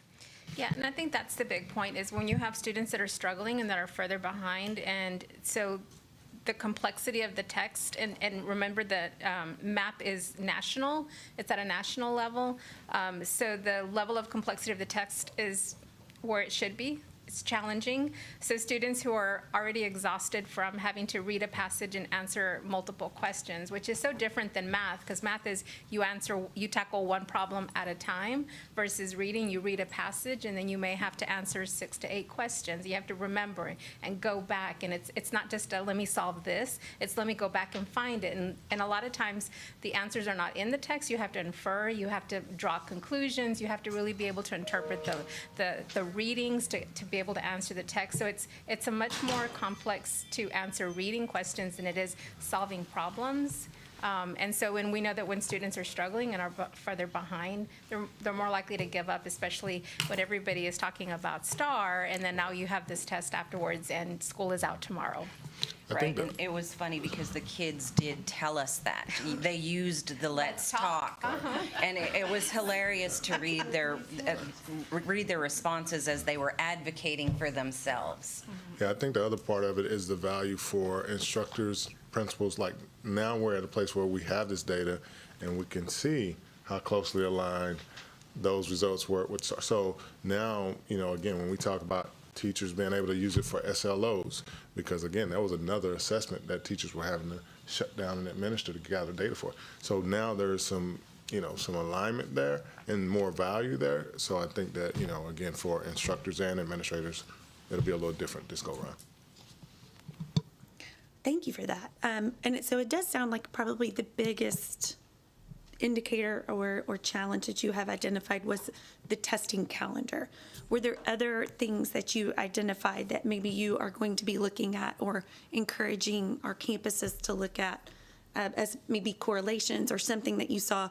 And I give the example of attendance because that's just one that I think is one that always jumps into my head. But were there any other things that you guys are still examining or trying to kind of draw data out? Yeah, I can start, and then Dr. Diaz, you can add anything. I think the other thing, too, is the transition to the technology platform.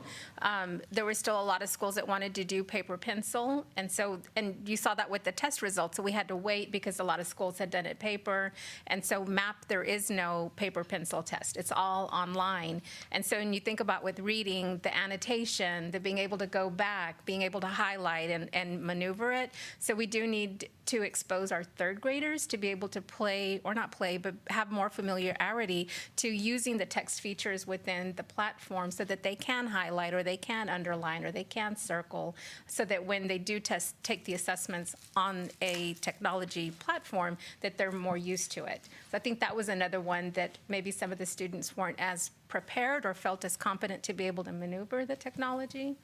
I don't know if you wanted to add anything else. And I'd like to add again that this was really our first year of implementation. So there's always struggles with the technology and understanding the purpose of the assessment. But I think once we communicate what we discovered and what we have shown you all here tonight, then we'll generate more buy-in and people will see the usefulness, especially switching that testing window to be before STAR, so it's actually usable data.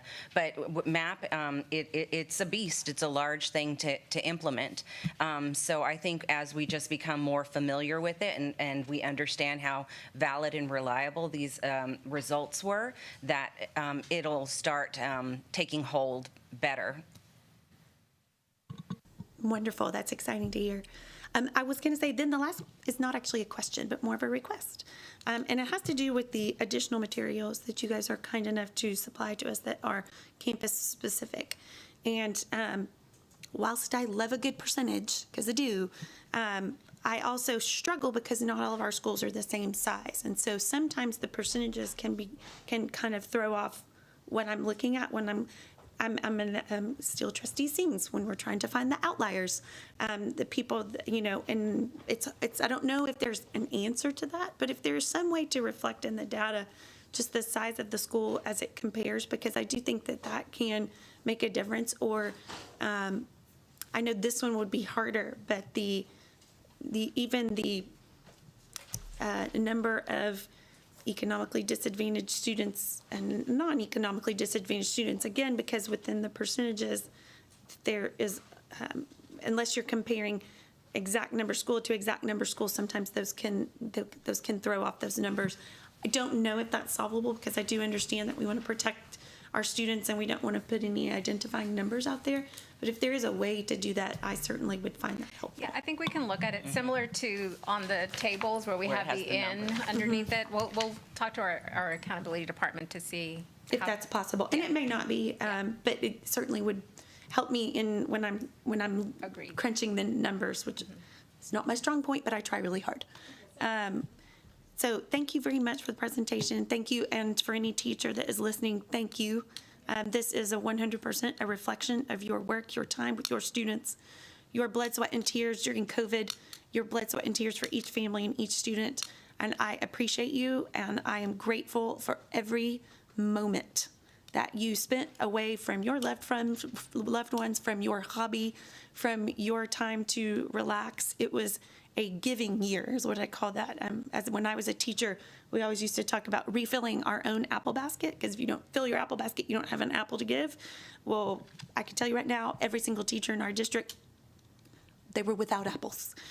They gave every bit of their body and soul to our kids last year. Thank you for what you've done. Thank you, Trustee Ashe. Trustees, other questions? Anyone else? Trustee Lugo? How do you follow that up? That was great. So a couple of questions. Let's see. So what kinds of thoughts have y'all discussed internally, or maybe that you're gathering from campuses around what can be done to kind of catch kids in that K through late second grade? Just as a parent of younger kids, especially with my first one, we were, and this wasn't just at AISD, it was also at the preschool that he went to. We were kind of told, oh, give it time, give it time. Now, thankfully, things worked out for him. And his brother also eventually needed some interventions. And so I feel really lucky that that happened, but I think it's also because of self-advocacy. And I think of all the families and parents, especially kiddos that are raised by abuelas or, grandmas and grandpas. What are some initial thoughts or maybe things that y'all already have in the works? So all kinder and first grade students are screened, and that's from the Texas Education Agency. We are screening everyone early, but I think another great tool is within MAP can even see charts where showing us a steady growth, steady progress, and then we can also pull the charts and see, wow, like you haven't moved perhaps as fast as we thought you would. Is this a time thing? Do I give you time?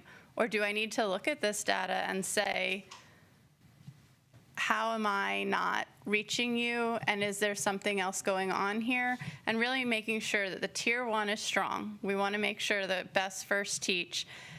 And the data can tell us, are you moving at a rate that we feel is appropriate for where you're at? So I think, there's a lot of tools built in anymore that can give us that, and also give us individualized learning paths when students are with us, but also perhaps they're in a center and you want to put them on IXL. It's not going to put them in a place that's way beyond where they, beyond that zone of proximal development. We want to find that sweet spot where it's a stretch goal, like you said earlier, and then as well as supportive. Yeah. Mm-hmm. And then kind of along those lines, the first thing that came to mind as I was hearing, probably the teachers, right, that are looking at that data, trying to dissect and figure out for each of the students that they have. And I'm doing a pickup, and the other day, and I know it's just the 4th day of school, but I was doing pickup, and God bless one of the teachers. Poor thing, she had a younger grade level that she was managing. And I heard her tell the kiddos, she's like, okay, stay close. This is going to be overwhelming, because it is, right? It's after school, everybody's hoarding around. So she said, it's going to be overwhelming, and I'm already overwhelmed. And I was like, I wanted to give her a hug. I was like, I feel you. So anyway, so I kind of connect those two, and I think about what Ms. Stevens said earlier about leveling. Leveling's coming, right? So is winter, right? And so, thank you, Trustee Ashe. So, leveling's coming. We're looking at this data. We kind of know what happened last year with leveling in terms of where staff end up having to be shifted to. And so is the administration able to kind of share, again, any initial thoughts or maybe things that are already in the works to balance out the approach to staff leveling with, some schools need more people, more staff, in order to do that level of like really looking at data, really getting in there, helping students with the supports that they need.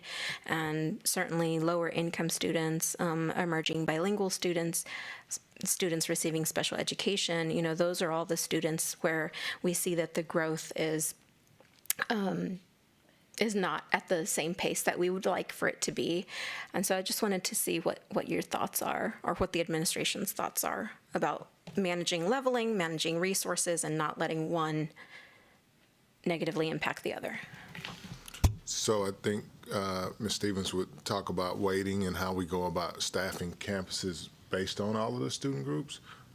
She's saying yes, so I think that we're okay. I think the other piece of that is the learning community pieces that Mr. Hicks just talked about, and us adding more resources in those areas of need, and then that isn't even counting resources that campuses can also purchase in the way of additional tutoring or additional support.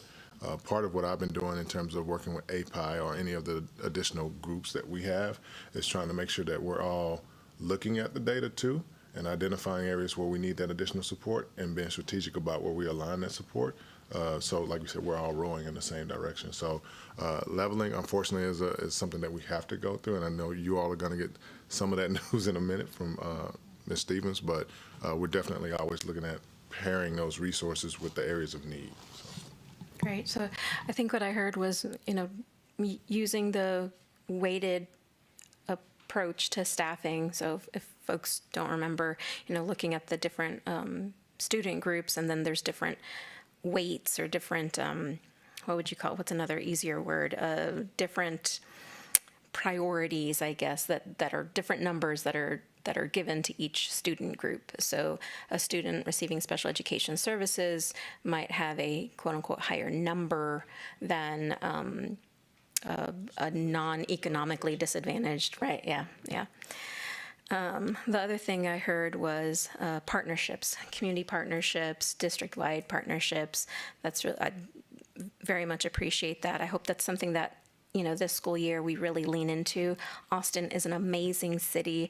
I've learned so much from Trustee Boswell about all the partnerships, and I'm just barely scratching the surface, kind of trying to figure out how vast our community partners are and diverse. But the other thing, so there's a shameless little plug, because sometimes the Austin Chamber of Commerce likes to come and provide comments, and so hopefully they can also really see the connection between early education, supports to elementary students, supports to families, strengthening partnerships between the community and the schools, with longer-term economic mobility, longer-term workforce outcomes for the city. So anyways, that's a small plug. The other thing I wanted to ask is, give me a second, I typed it up. Okay. All right, so I was looking at the information that y'all presented, and I'm wondering for the students that are classified as emergent bilingual, how was the reading scored? Is that just in English? Is it English and Spanish? How help me understand what was measured there.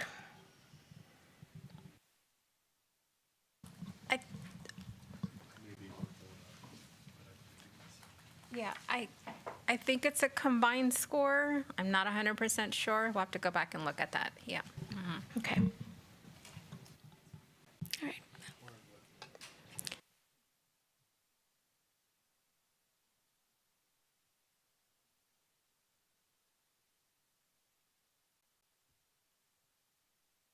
So I think we probably need to sit down. We probably need to touch base with you to try to make sure we're all looking at the same thing, so we can make sure we're responding to that accurately. It's English and Spanish combined. Mm-hmm. Okay, thank you. Thank you, Trustee Liu. Trustees, any other questions? Trustee Boswell? Thank you, and thank you all for this information. I really appreciate it, and I appreciate that we have a lot to celebrate, and I appreciate you guys being really honest and transparent with us about places where we still have a lot of work to be done, and it's exciting to see the green, and it's really hard to see some of those green, at 12 points that we have a big hill to climb with a lot of our students, and I appreciate the work that's being done to support them to get there. So thank you for that. I have a few questions. First, really love seeing the data about the reading academies. I know experts in the science of reading who I've heard from the Literacy First leaders and people say it's a really high quality program. I know that I've heard that from people within the district as well, and I appreciate you taking the time to look to see if it looks like it's making an impact, and really appreciate the investment in listening to teachers. I'm glad TEA listened and made 60 hours actually something like 60 hours, and really appreciate the work done with the administration to support having stipends to at least cushion that. And I do have a question of how campuses and the district are supporting educators. 60 hours is still a lot. And to support educators to fit that in, and also make sure that people understand or seeing that benefit, that teachers have been through it, can share that information, that teachers who have yet to go through it kind of understand the larger purpose as we're seeing in the data. So the teachers earn the PLED credits, so they still get the additional days off. I think last year campuses learned a lot of different strategies that they were using to help teachers get some additional time during the day. It may be as campuses are nearing submission dates that they use one of their PLCs to let the teachers, have some time to catch up and get their assignments done. So there is a little bit more flexibility now that we have the extra planning time at the elementary. Okay, great. Thank you. I thought I also heard you all talk about them being able to test out now as an option too. Yes, so there are additional options. So you can take what's called a demonstrated proficiency pathway, and it's 12 days to complete the 3 artifacts. I mean, it still is a time investment, and it can get you away from seat time of 60 hours. I do know, too, last year there were some principals who were super creative with how they supported teachers in getting the reading academies done. I wish I'd thought of some of that. It was amazing. And people saying, I'm bringing my laptop as the principal to the library. Come with me. We're going to work through this together. And so then you create that culture of collaboration and learning as our fundamental purpose, which is really why we're here. So there are people that did principals that led in ways that helped really support their teachers. Now having 45 minutes of PE and the additional planning time is also going to allow a little bit more flexibility in. I might go to my PLC in this hour, but I still have 45 minutes over here if I choose to use my time that way, and you may choose to use your time in other ways as well. Thank you for that. And I know principals have a strong network, and also every campus is an island as well. So is there a system to make sure that principals who have been at the campuses who were in the first round are sharing those creative solutions with campuses that are up next? Yes, definitely. We'll provide it in a PW and through one of our principal meetings. I think the other thing, too, is the PLC time is during the 45-minute PE time, but the teachers get an hour back for their own time. So that gives them a little bit more time to do other things so that they can, if they need to spend a few minutes working on that, then they can during the day as well. Thank you. And I want to really clarify what I heard that I think our community will be thrilled about. Ms. Petrosini, you brought it up, and Dr. Mays, you reinforced it, that you've discovered that the MAP testing adds value in terms of it might be able to replace some of the other testing that has been relied on. Can you tell me a little bit more about that and kind of how campuses should expect to see that, how that it'll be made sure that campuses know that's okay to do, that they're encouraged to free that time for other kinds of instruction, and then what families should expect to see as a result of that, and maybe our students who were using Let's Talk. I'll start and then I can let Heather add. So one of the things that we've been talking about, some of those old practices that have been around since I was a kid, that on Fridays we do a spelling test, a reading test, a math test, a science test, a social studies test, and Friday test.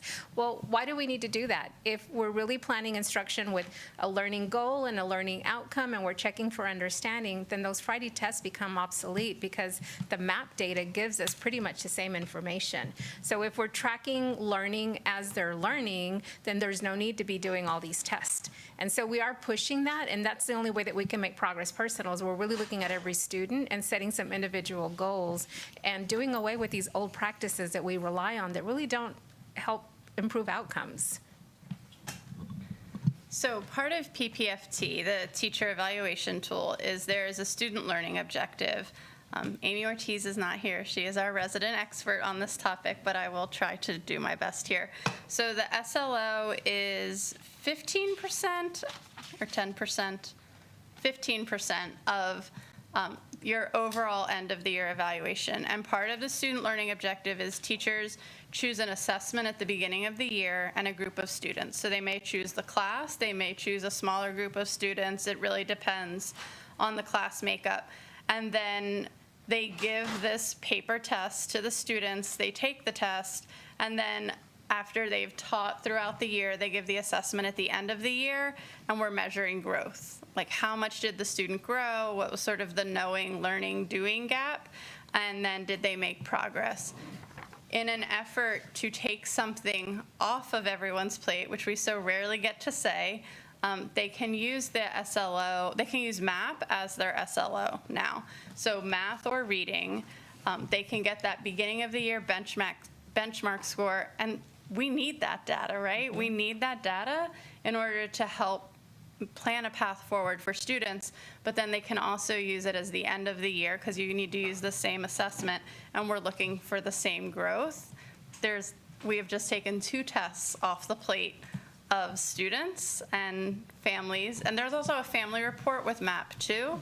I know as a parent, and I even shared it with my team, I received my son's parent report last year from his amazing 5th grade teacher showing me, look how much he's grown and look at the great work he's done this year. And so I really think it is a part where we can engage families and this is how your child is doing, and look at this beautiful chart, or hey, how can we work on this together so that we're able to support your student in acquiring these skills and strategies that he needs as a reader, as a mathematician.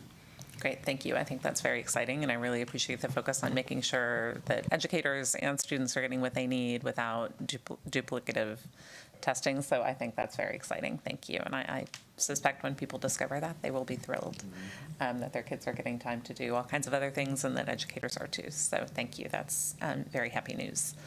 I have another parent question to really follow up on what you were talking about, the reports and what Trustee Anderson was saying, just as parents, as partners, and how we're doing that. 2 different things. How are we using some of our time to help our educators? We have this extra planning time. We know that relationships between teachers and families are very important. How are we supporting our teachers to really use some of that time to build relationships with families and help bring families into the educational experience as partners?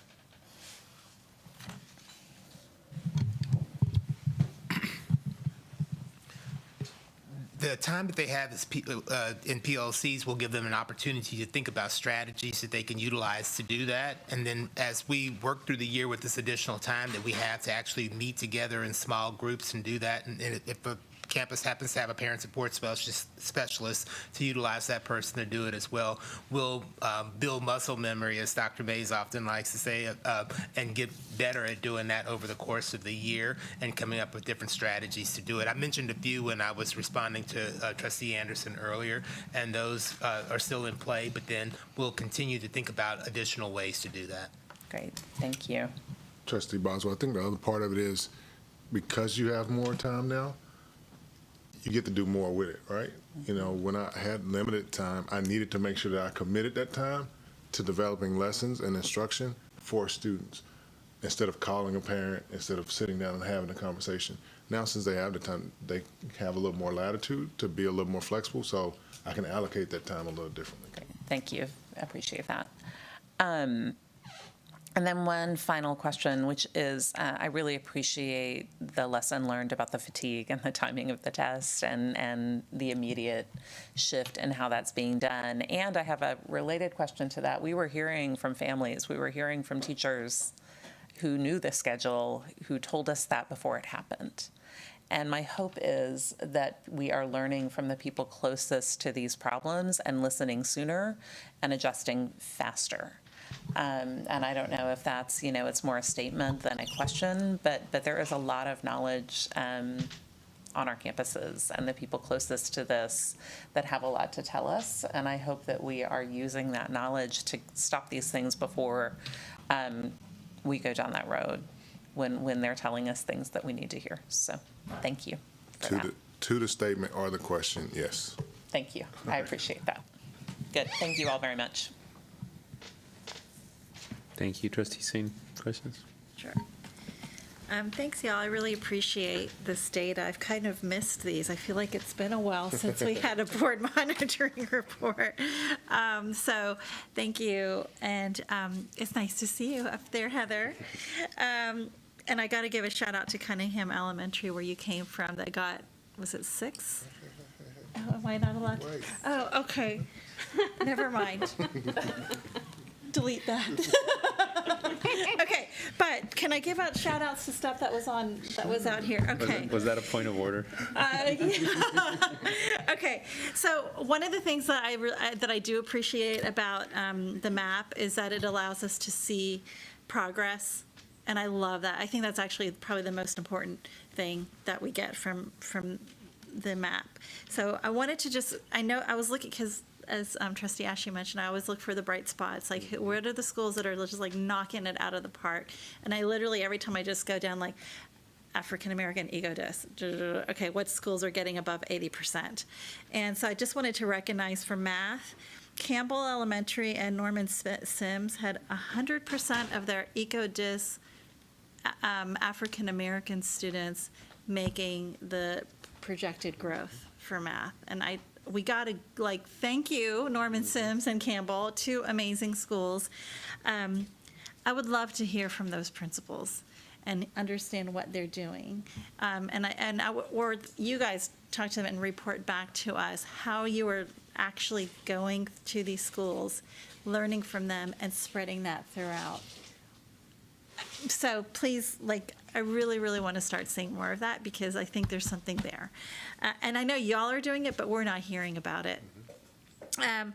Same thing, I want to give a shout out to Summit, which had 100%, I think, of their Hispanic students who are economically disadvantaged, showing the growth on math. And then Odom knocked it out of the park with special ed and math. And then I got to give shout outs for reading too, y'all. So for the reading, EcoDis, African American students, there was Overton and Matthews did really well. So I just wanted to give them a shout out. For Hispanic students, it was Becker, Brentwood, Norman Sims again, and Oak Springs.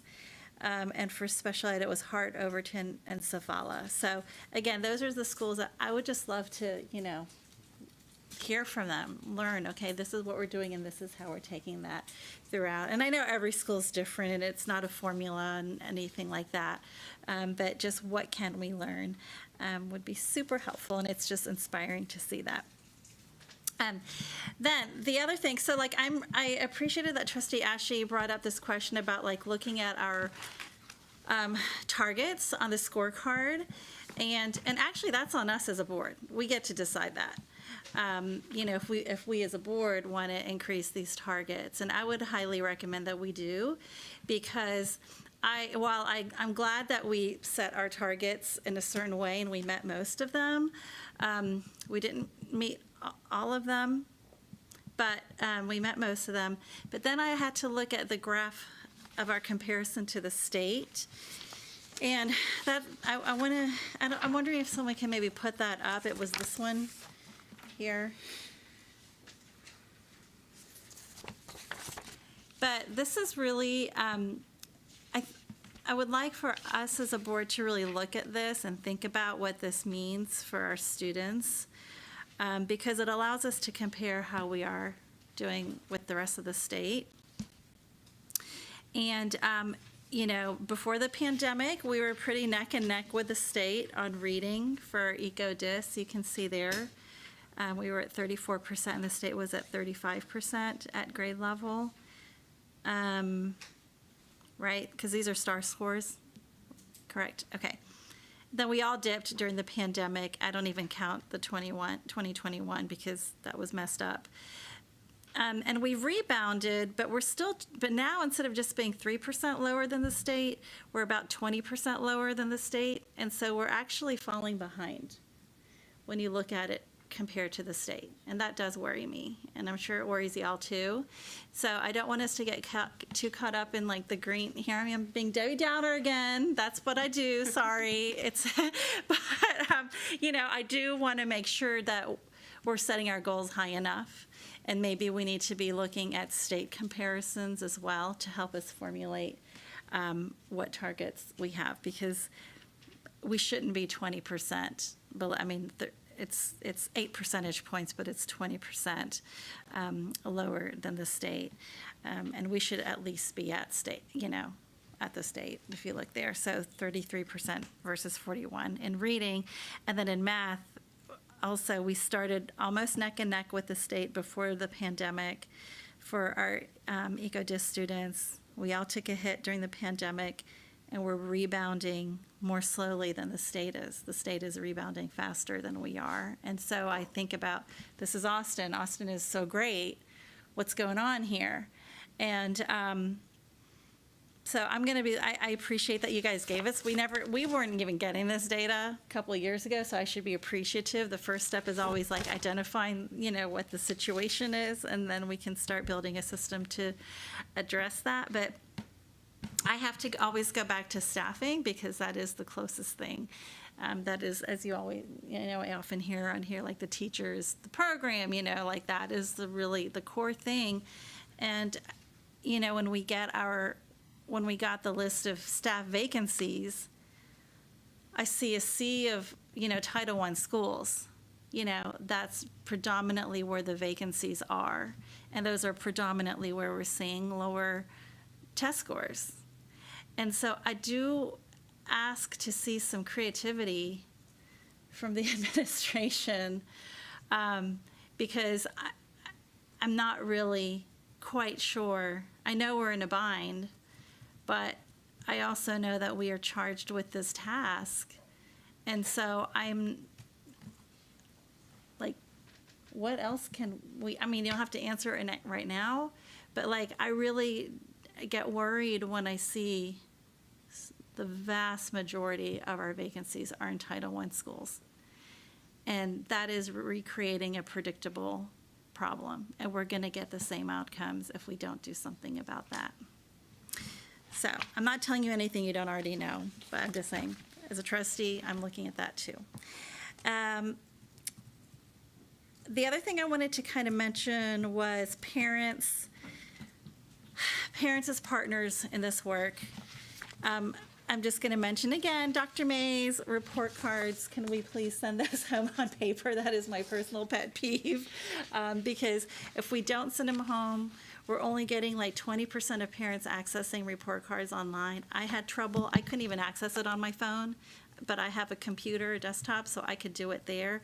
And I just don't, you know, parents got to know how their kids are doing, right? And so this is, if they're not going to access it on Blend, we have an obligation. We can't really expect that the parent is going to ask the registrar of their kid's school for paper. We should just be doing that by default. I think that's an equity issue, and it shows an expectation that we believe parents are partners, which is one of our board values. So that's why I bring it up.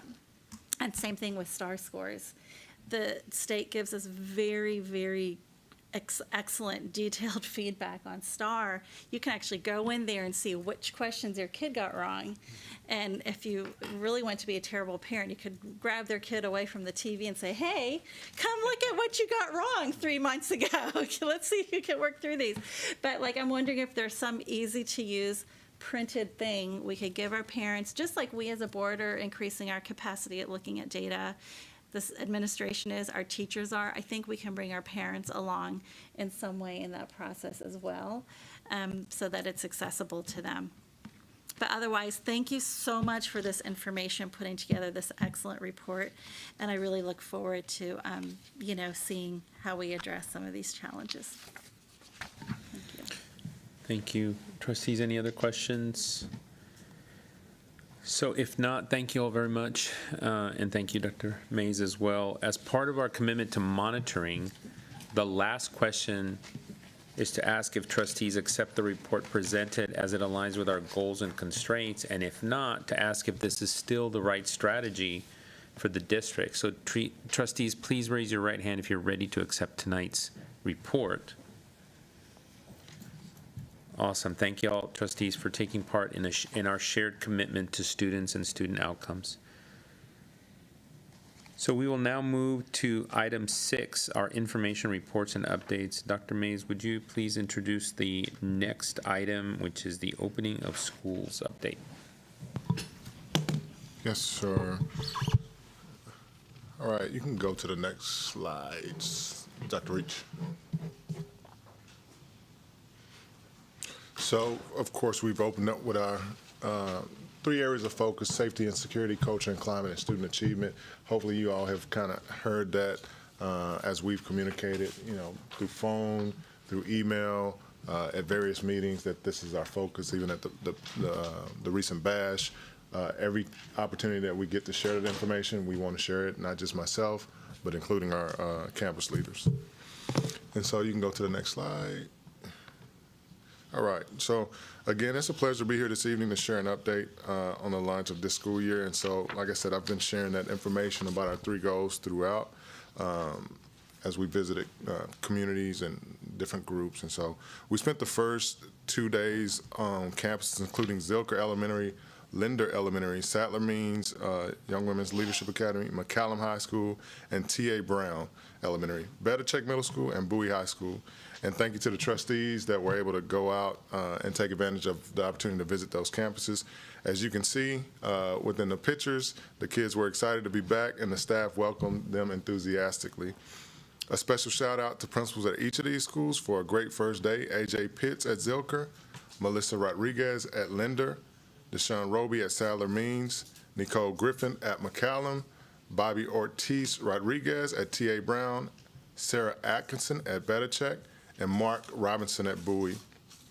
And so I definitely felt special as I visited the campuses. I had never been greeted by a full band at McCallum, and director Carol Nelson, who was able to share with me, "Hey Baby," and the Bowie stars that made me feel right at home at Bowie with Coach Bill Noski, as they wanted to make sure that as I charged them with being the best, not in the state, but the best in the nation at what it is that they do, they wanted to make sure that I got a chance to see them at work. And so we got a chance to see a show from the Bowie Silver Stars, and Trustee Singh was able to partake in that. And so, again, a smooth start to the school year doesn't happen by magic. There's a lot of work that takes place during the summer. And so with that being said, I do want to give Chief Stevens an opportunity to kind of share with you all some of the foundational work that we're doing to support closing some of these gaps that we just talked about. Good evening, President Rodriguez, Interim Superintendent Mays, and Board of Trustees. The first slide we're going to talk about contains 2 different pieces. One is the student enrollment, and then the other is what we did over the summer. I'm going to start with the student enrollment side. And if you recall, back in June, we approved a budget that was based on a 74,713 student enrollment anticipation. That's the projection piece. What happens over the summer is we have a student information system in where all of the students are rolled over in July, and then we enroll new students, or we register new students for enrollment. As of Monday, the first day of school, within our student information system, we had 74,482. However, one of the other pieces that we rolled out, and this is basically to help us get ahead of the leveling process, is every one of our campus principals was trained in the first 10-day process, where they are actually doing physical counts. So the first day of school, it was like a freeze point in time. They physically counted all the students. They're turning in the number. Day 2, it's a physical count again, plus any students that are absent. We've asked schools to do this for the very, just 10 days of the school year. On Wednesday, which was yesterday, our physical count of students is 65,667. So as schools are turning in their numbers, you're going to see there's a huge mismatch right now. I see the look of confusion. What it is you have to remember, in our student information system, we roll students over. So if they've moved out of Austin, all of those kind of things, it could be that they haven't requested records yet. On our side, we know that we're still doing student transfers at this point in time, but we also know that we're still doing our pre-K enrollment. So we know we've got about 1,000 students to get through that application process in our early childhood programs. And we are working, and schools have some strategies that we laid out in terms of if a student hasn't shown up, what do you do, to get them back into school, send those reminders that school has started, because it takes a moment sometimes for some of our schools and kiddos to get back in the swing of things. So while the schools are turning in their counts every day, I actually do spend my evenings looking at that. And so I'll give you just an example of where we've seen something. So Rodriguez Elementary is a good example. We had a kindergarten classroom that I believe on the second day of school had one teacher that's allocated to kindergarten, but it had 33 students. So we reached out to the principal to see, do you actually have the 33? Because sometimes it's just a typo or that kind of thing, and they do have 33. So we've put a substitute in there with that teacher to help manage that classroom until we get to leveling. So we do have needs in the district. I can give you some other examples. Go Valley first grade. Houston is kindergarten, where we're trying to address them. Schools will also be looking across their grade levels and trying to address those things. If my numbers are really low at 4th grade, but I have a high need in 2nd grade, I can internally move my own teachers, if it matches for language. And so next week is when we've asked principals to look really carefully across grade levels, and this includes high school, to look across their master schedule to see, do I need to balance classes and all of those pieces. So we are monitoring the student enrollment every day, and we are looking at the classrooms. And that's why we put that process in place, so that we could identify where we actually have hot spots. On the exciting side of the summer, we did do some really great training for our leaders when they came back.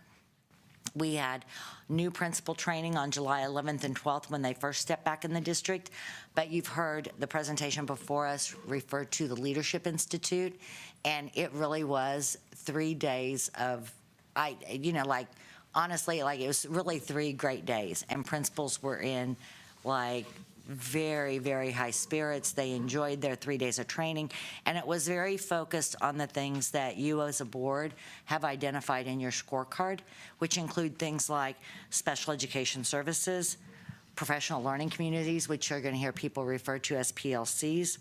We did do a thing on distributed leadership, meaning as an administrative team, how are you distributing out work so that it's manageable and you cover the functions that you need to cover? Because that is a skill set to know what to give what people on your team. And then we did a lot of work around how do you create a positive culture and climate for students and staff, but we also did a lot of that work for our principals as well. And I know some of you probably saw the reboot box tweets and all of those kind of things. And so we're trying to do some things differently even for our administrators to welcome them back. Okay?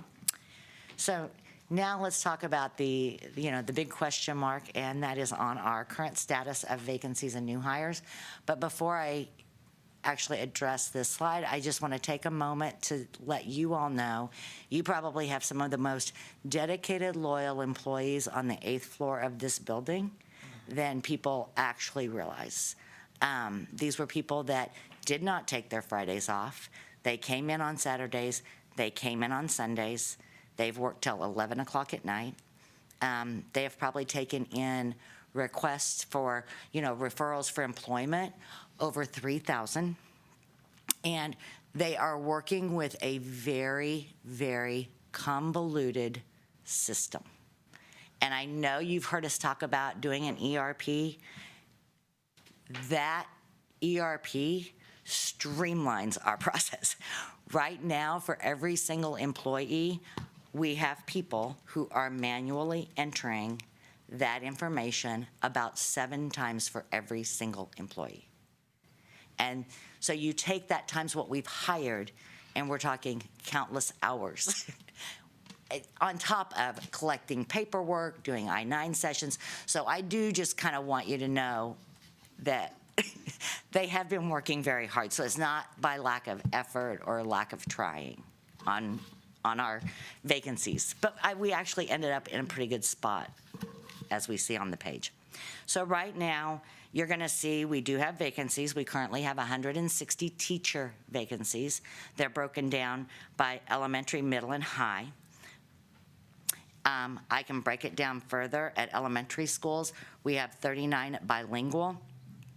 We have 4 PE, but one of those we actually have somebody in process for, so we're down to 3. We have 4 art, 8 music. Special education, we have 61 across elementary, middle, and high. That is probably one of our highest areas and our hardest to staff areas, which we all know that is, and that's across the board. We are coming up with some ways to try to look at how we can do that. The special ed department, we've been working with them to actually look at numbers and, what can we do on that side as well. In terms of teacher assistance, which is instructional support, we have a breakdown of 88 in special education, 38 in PE, and 30 in other for our teacher assistants. That does equal 156. I understand that, and I have 139 on the chart. This just gives you an example of our system. We have 17 that are in process. So and I know Trustee Singh, and I know she's not sitting here, we send out the vacancy report, but you need to understand, like in the sequence of things, when somebody turns in a recommendation, we take that employee all the way through the process. We get them in the position. And there are times where we don't take down that vacancy posting. Literally, we won't take down vacancy postings until probably after this hiring season, so another couple weeks. So always what you see posted out there is not actually accurate. And when I walk in at 8 o'clock, the number is different than 5 o'clock when we walk out, because we've got all these people in process, but we don't immediately take down a posting. There's some employees we go all the way through and then they decline the position. So we start over. So there is a lot of that in terms of what we're doing. At the beginning of the school year, as of the first day of school, we had hired 688 teachers, and non-teachers hired were 694. We have about 208 right now employees in the middle of that process. They've been recommended, but we're not fully done with all the paperwork and screening. The next slide will show you just some of the things we've done, and this is where I will tell you that we've been very appreciative of our campus principals, because we talked to them on July 11th, and we have a very talented person named Kelly Kirkham who designs all these and gets them out there on Twitter or Facebook. And we did ask all of our principals that when you see those, to retweet them over and over and over and over, because that's the only way we gain traction for people to show up at our job fairs. So I would ask the same thing of the board when we're getting ready to do those job fairs and stuff. If you see it, please, you all have bigger audiences, I know, than me, because I don't think I have like 5 followers, so you're not using me. But we have people who have a lot of followers in our group, so we would ask you the same, is to retweet those. When the principals started doing that, it really did increase the showing at our job fairs. And then, have we gotten creative? We've tried to get really, really, really as creative as we could. So the next slide will show you some of the things that we've done. Any teacher that was a retired teacher out of our system from 2019 to 2021, we are making eligible for full rehire, and we're doing that by using ESSER funds to pay their salary and then using our local funds to pay the surcharge. So that is one thing we can do, because otherwise it would cost us more. But since we're using ESSER and our local, it balances out of our local bucket. We are asking our retired teachers of 2022 that they can come back based on TRS rules to be mentors for all of our new teachers or our new employees. And right now we have a cohort of about 20 retired teachers that are willing to come in and take a caseload of new teachers to help them, you know, in anything that they need in terms of mentorship. So that was something new we did. The other thing is we can hire candidates that have a bachelor's degree. We can hire them for 1 year under an emergency teaching permit, and we have done that. And then we will, you know, get them into an ACP program that is allowed under TEA rules. We have approximately probably 12 to 15 that we've done. We're cohorting those. Our professional learning department is working very closely so that we do some specialized training for that cohort of individuals. In addition, the other assistance that we'll be asking for is we have gone back to the District of Innovation Committee, and we are broadening our District of Innovation abilities. That committee approved it, and it is now going to DAC, and we will bring it to the board in September. And so we would like to ask for your support on that when it does come in September. Overall, I feel like our schools, you know, for the most part, are really in a pretty good spot. But I also am looking at what is our physical body count to, you know, of students in terms of versus our projected. So our next step is going to be going through each of our schools, and if there is a vacancy at that school, looking at their numbers to actually see if we need that vacancy at this point. Like, do we need to continue to hire for that vacancy, or do we put it on hold until we see our student numbers? So I do want to tell, if you can go back, I do want to publicly let Ms. Stevens know that we appreciate you and we thank you. And I know It's not me that's doing the work. I know she got tired of me calling up and asking about where are we on vacancies. But we do want to thank you, Stevens, and the entire team. And that process, whether it's with, you know, what we're currently dealing with human capital or what we deal with our pre-K enrollment process, is essential that we automate those processes so that we can see this stuff move a lot quicker. So thank you. Ms. Casas, I believe it's you and your team, Mr. Hicks. Comment on it. And we'll wait for all the presentations before opening it up to questions. Yes. Thank you.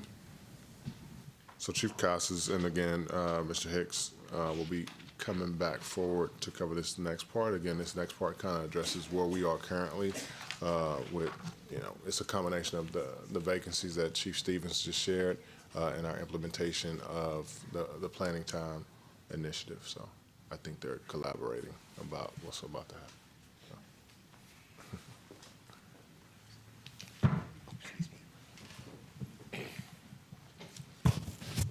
So we're excited that we have started our planning initiative for this year with the redesigned essential areas. As you can see, we have a comparison here of the new master schedule guidelines and parameters compared to the previous master schedule. You've seen this before. Essentially, what it does is it allows us to have additional 90 minutes a week for planning opportunities for elementary school teachers. The next slide.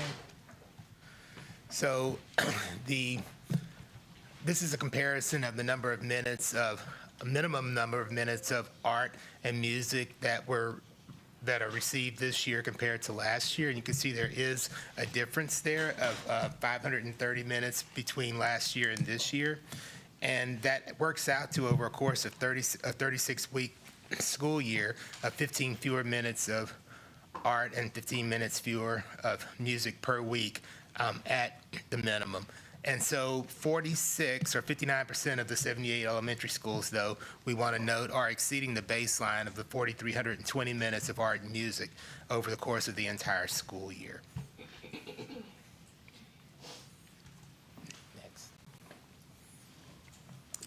So we are going to be have implemented a monitoring plan to ensure that we have strong implementation and fidelity to what we expect with regards to this plan.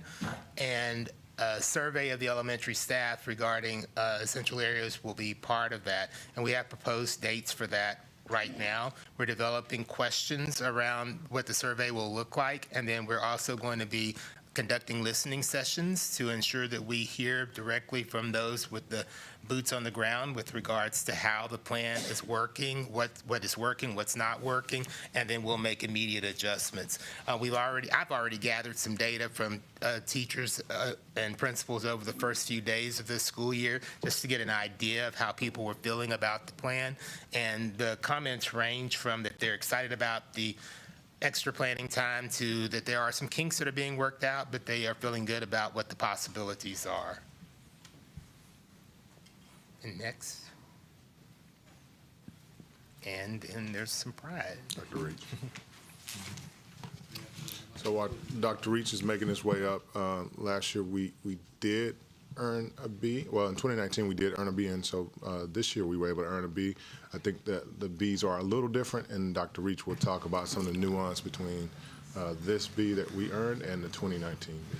Yeah, thank you, and I'm excited to share about accountability for Austin ISD. So just this last Monday, the state of Texas released accountability ratings for districts and campuses, the first time they have done so since 2019.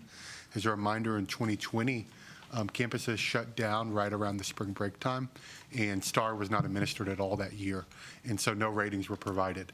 The following year, for 2021, while STAR was administered, the state, through legislative action, provided no ratings and no accountability measures and paused any accountability sanctions.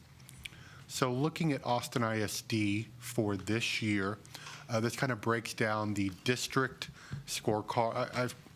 We talked about scorecard earlier, so I shouldn't use that term. The district accountability ratings and their scores. So what you see is our scaled score for 2022, and then we've compared it with 2019 so you can see where some of these changes are. Overall, the district received an 88 or a B. That includes receiving an 89 in student achievement, and an 89 in school progress, and an 86 in closing the gaps. Those are the different domains. And then each of those domains have some sub-items underneath them. And the one that I want to call out is under school progress, and that's academic growth and relative performance. As you can see, our relative performance, which compares our campuses in our district to like campuses, maintained the same at 91, which is an A overall. And our academic growth went from a 76 to a 90, an A, which we're really excited about. Now, some of you may realize, how do you get a scale score of an 89 if the two parts that make it up is a 90 and a 91? That should average out to a 90.5. However, the state of Texas has some rules around accountability, and this is the first of, I think, 3 rules I'm going to mention tonight that add a little bit of complexity to these rules. And they state that for any district that has a campus that receives an F in the school progress domain, that district may not earn an A for that same domain. So Austin ISD actually earned a 90, but because of that rule, it got moved to an 89 and a B. But we're still very proud of all that our campuses did to get to that 90 and 91 on academic growth and relative performance. So looking at some of our campus accountability and how that's changed. So that first column provides the ratings that TEA assigns to these campuses. This year, Austin ISD had 40 schools, or 32.5% of all of our schools, that received an A overall. In comparing that to the state, there's 8,966 different schools in the state of Texas, and 26.3% of those received an A in Texas. So Austin ISD outperformed the state average on the number of A campuses we have. And that's also up from 2019, where we were at 16.9%. You'll also notice that under D and F, and this is kind of rule number 2 that I'm going to talk about, we have, I added a term that said not rated, but we still included where they were in the scoring. So just for clarification, a D would be between 60 and 69, and an F would be anything below 59, and 40 is the minimum score. And so due to the pandemic, the state actually passed a temporary rule, call it Senate Bill 1365, and that rule states that any school with a scaled score less than a 70 will simply be considered not rated in the accountability system and for state-sanctioned purpose. This rule only applies for this year. So next year, there will not be not rated campuses. But overall, I do want to point out, and why we broke it up this way, is you'll see that our number of F, number of D, and number of C campuses all decreased. And again, it was our A campuses that really saw that major growth. And then we also have some other campuses that are actually not rated, not to make things too confusing, because that's still the term the state uses. And these are just schools that do not have a large enough sample, or they are exempt from the accountability system. Many of our trustees are aware of our constant advocacy for Rosedale, which in the past would actually receive an F because not enough kids tested. And we advocated over and over. We had a previous trustee who helped us advocate for this in the state legislative, and the state now automatically takes schools like Rosedale and a few others and counts them in the not rated sample, so that we don't have to go through an appeal for a campus that never should have been in that area to begin with. But we also have some other campuses that fall into the not rated just because they're simply too small. For instance, we have a school at Austin State Hospital that does not have enough testers, so it will never receive a rating.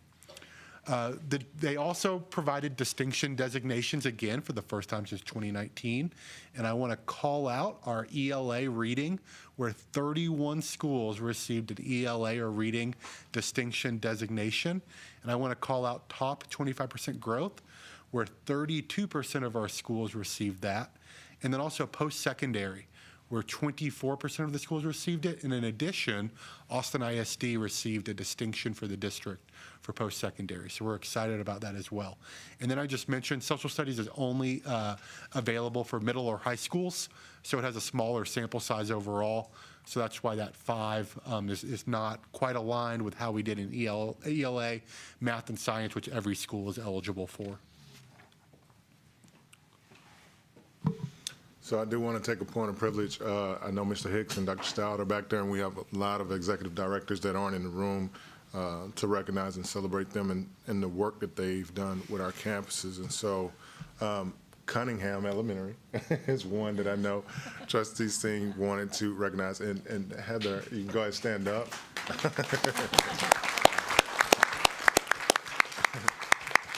Heather Petrozzini at Cunningham Elementary, Highland Park Elementary School, and Lossup received all eligible distinctions, and so that's why she's sitting here helping us out with all of this work. So, so thank you to those leaders in those campuses. I also wanted to recognize Walnut Creek. As you can see, they went from a D to a B, went from a 66 to an 85. Andrews Elementary went from an F to a C. They went from a 56 to a 74. Better Check, again, we got a chance to see this work, went from a D at a 64 to an 88 with a B. Martin Middle School, yeah, go ahead. So for the record, Mr. Principal Urban is now at Aikens, again, continuing to do that work. And again, Martin went from a F with a 58 to a C with a 70. Yes. Sadler Means went from an F with a 59 to a C with a 74. And then Covington went from a D with a 68 to a C with a 78. And I would be remiss, and punished if I did not go back and recognize principal names besides Heather Petrozzini. So at Walnut Creek, we had Denora Boris. At Andrews Elementary, we had New principal Audrey Guerrero. At Betachek, again, we had Principal Michael Urban. At Martin Middle School, we had the infamous Brandy Gryden. Sadler Means, we had Principal Deshaun Roby. And at Covington Middle, we had Ty Choice leading that work. And so all of those principals, as well as the Office of School Leadership, you all are to be commended for that significant work. So we did want to celebrate them tonight.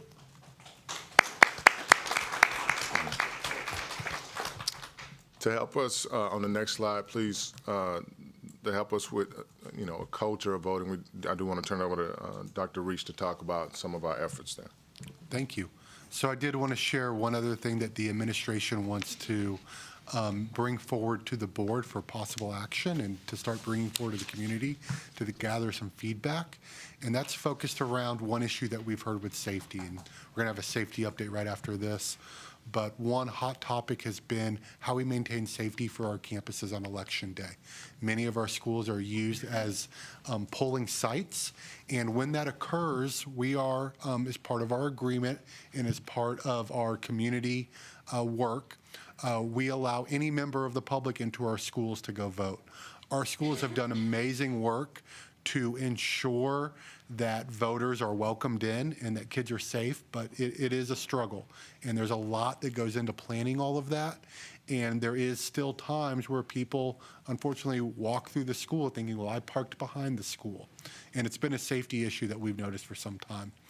Recognizing this heightened sense of safety that we all want to look for our campuses, we would like to propose changing Election Day, which is Tuesday, November 8th, to a student holiday, in providing that time for staff, both at the campus and out of campuses, to take part in professional development.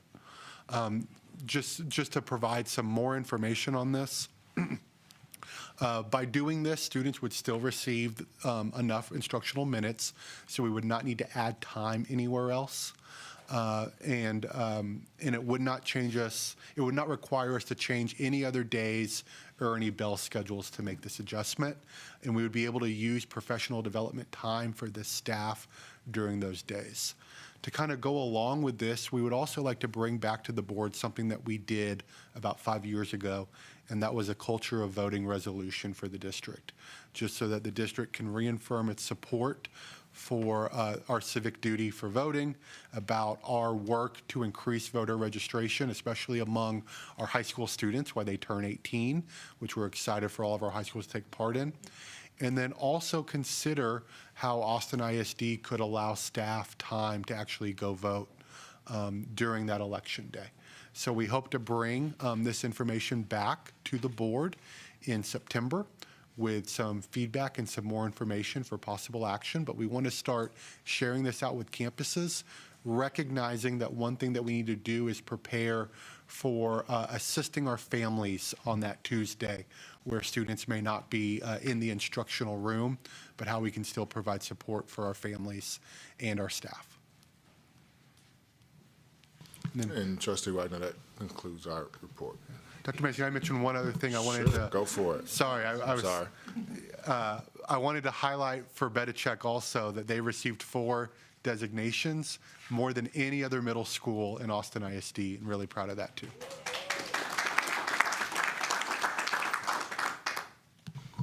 And that concludes the superintendent's report.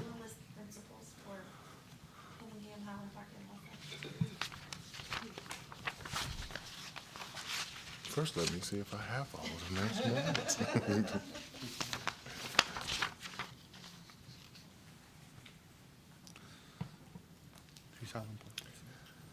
So, who am I missing? I have Heather Cunning, Heather Petrozzini, I have Stacia Krasinski at LASA, and Katie Pena. Katie Pena at Highland Park. There you go. Those are my 3 principals that I left. Principal of the Year, Katie Pena. Katie's name? No, it's the Principal of the Year, Katie Pena. Principal of the Year, Katie Pena. Yes. Now that concludes the Awesome. Well, nice to follow great news. So, trustees, are there any questions about tonight's presentation? Trustee Anderson. Thank you for the presentation. First question. recruitment efforts outside of social media.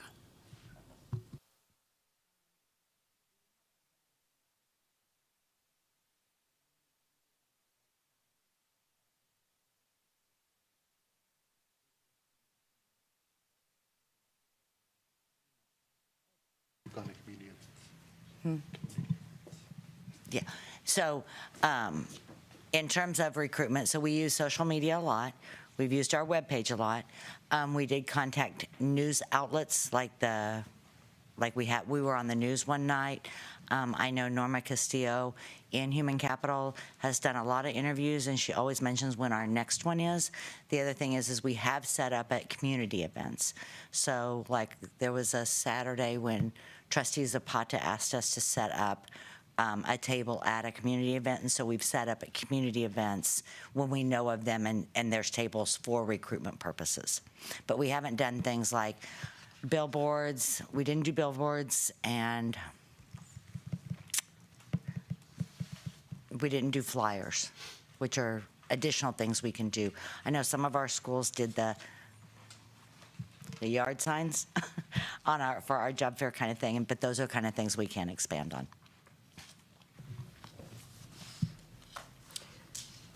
And let's see. So you made a comment about putting a position on hold to see until student numbers increase. Correct. My concern about that, let's talk District 1. So all too often, because, you know, the first thing people talk about is enrollment. That would hurt a lot of campuses in my district. How are you, when you say put a position on hold until enrollment increases, you know, I'm not gonna call out a campus, but let's just say a campus in District 1, though they may not have the student numbers, but that position that you are looking to put on hold is a vital position that may be needed in the classroom. So how do you balance that out? So when we get to those, we work with the campus principal. So I'll give you an example because it's probably easiest right now at high school. So a high school may have a position open. They rework their master schedule and say, I don't need that. We have figured it out with our schedule. And so we take it down and we just put a hold on it. It doesn't go away. So if the school comes back later and says, I actually do need it, then we'll repost it. The difference is at elementary is there is a point in time of the year when it does kind of stabilize. And just historically, in a lot of districts, it's between day 7 and day 10. And so that's when we'll do leveling. So I do have schools right now who don't need as many teachers as we've allocated to them because the kids didn't show up there. But then I've got schools like Rodriguez and Houston who desperately need a teacher right now. And so that FTE, what I call the position itself, will move from one campus to another campus, and in this case, we have across the district a lot of those positions filled, so we will move people. Now, when we move people, what we try to look at is if they are at X school, we look at the area right around that school, because a lot of people want to work by where they live. I said it in the reverse. But the other thing is they also have a morning pattern established to get to work. So we try to keep them within like the proximity of where they're used to driving. So if they were dropping their own students off, that kind of thing. If we cannot find something like right in that proximity as far as a school, then we'll go to the feeder pattern. If we don't find anything in the feeder pattern, then we will move them like to the next one closest. And so we do kind of that work to move the people. But when we have staffed for, and I don't mean staffed with actual people right now. We have allocated for X number of teachers in our district, and we were anticipating a student enrollment of 74,717. And right now I have actually 65,000 students that that means I've got teachers in the system. I just need to get them where they're needed. And could I add to that, please? Yes. So also, Trustee Anderson, when we think about specifically in District 1, you know, that's where I've done all of my work, all of my years as principal. We sometimes will have situations where we want to minimize disruption to kids later. And so if we have a grade level where we don't think we're going to need that particular position, we try to think ahead and make sure that we allocate the kids accordingly so that we won't have to make a disruption later, and then we might be able to utilize that particular position somewhere else within the school, or make a deal with another school to be able to move them, as Ms. Stevens was saying, close by, so that we can help another school within the same district. And so we try to think smart about that and to minimize disruption. I have never been a fan of leveling. I have never. And my hope is when you are looking to do that, though the campus may not have a need, the students do. So I've seen the impact of that. I have never been a fan of that, never. And I truly understand that. And I would more than welcome, we're actually going to use next Friday's, August 29th's number, like physical numbers. And it's this work on the back end, but I would be more than happy to even do like a small group trustee thing so you can kind of see it across the district to see kind of like what we're looking at. Okay, sign me up. Yes, I will. That would be Dr. Reach scheduled this. Sign me up.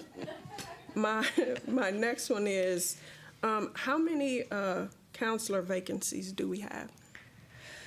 You would ask me the one number I didn't look up. Let me grab my phone, and I'm sure somebody's probably texted it to me.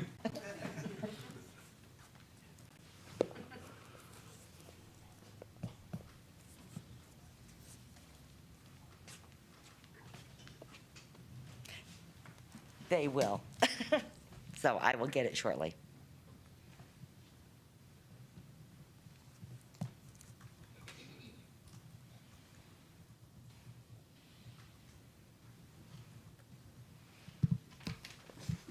So while we're waiting, I'll go Yes. back to my first question about recruitment efforts.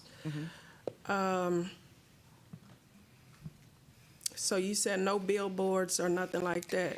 No, we don't do a whole lot of print. What about just simply, going to different community events and actually having an individual there to tell their story why they chose AISD? Like, that's the one thing that I have not heard. I've seen some really good marketing stuff, but there are a lot of educators in this district who can tell their story why they chose Austin ISD. And we, from what I see, we don't do a good job telling that piece of it, the why.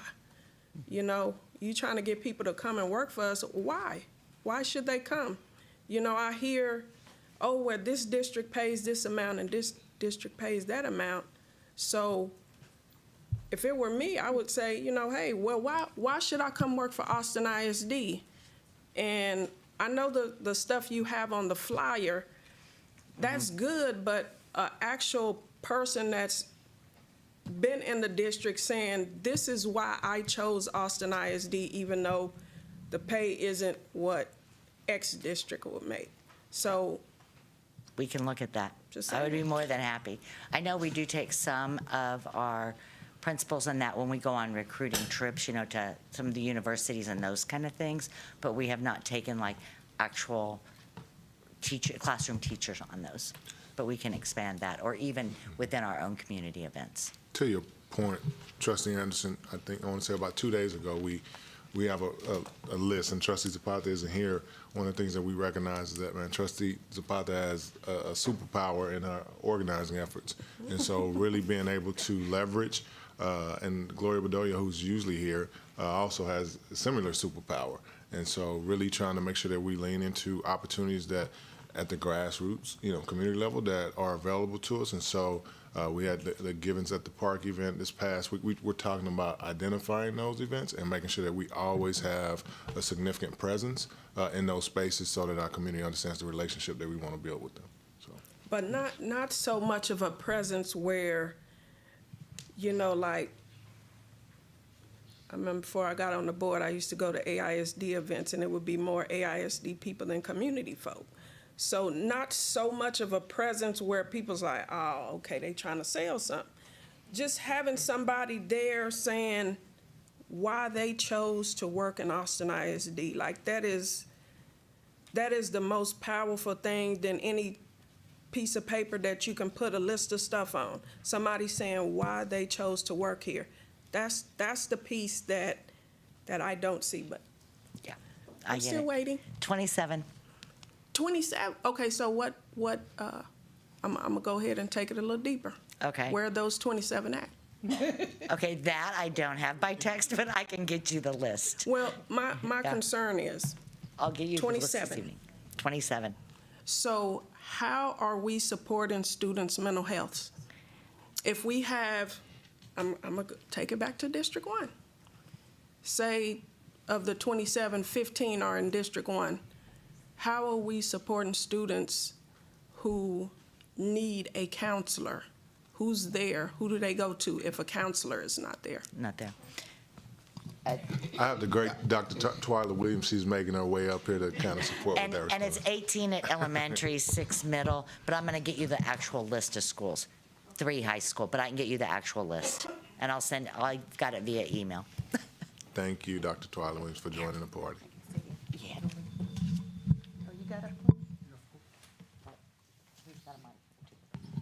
Good evening. So we have been working with the licensed mental health professionals. We also worked with STL and CPN at Stacia Pascal, who's the director.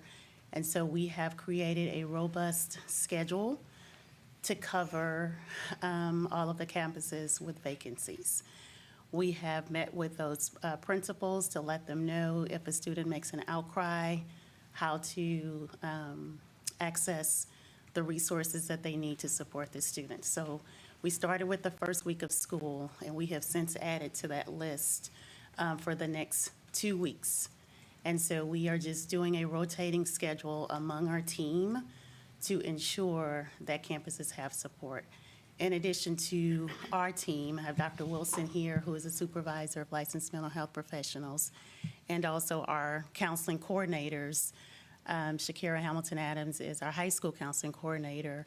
Daniela Garcia is our middle school, and Danielle Camarillo is our elementary counseling coordinator.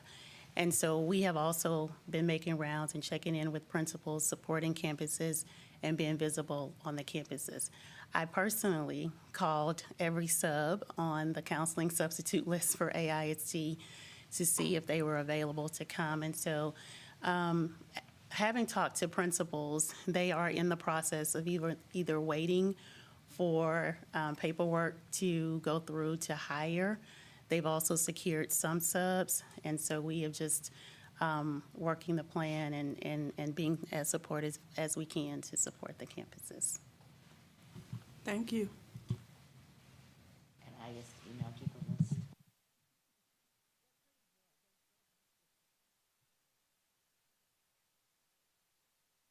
All right. Trustee Ashley?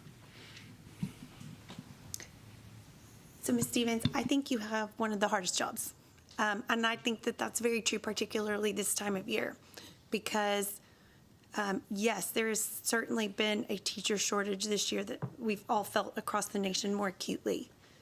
But there's been a teacher shortage for years because there's been an alternative certification program since I was in college. And I know that that is, and particularly for special education, bilingual, and science, which I know makes up a large number of this. Now, the counselor thing, that's a whole new super fun problem that I'm so sorry that we are trying to tackle.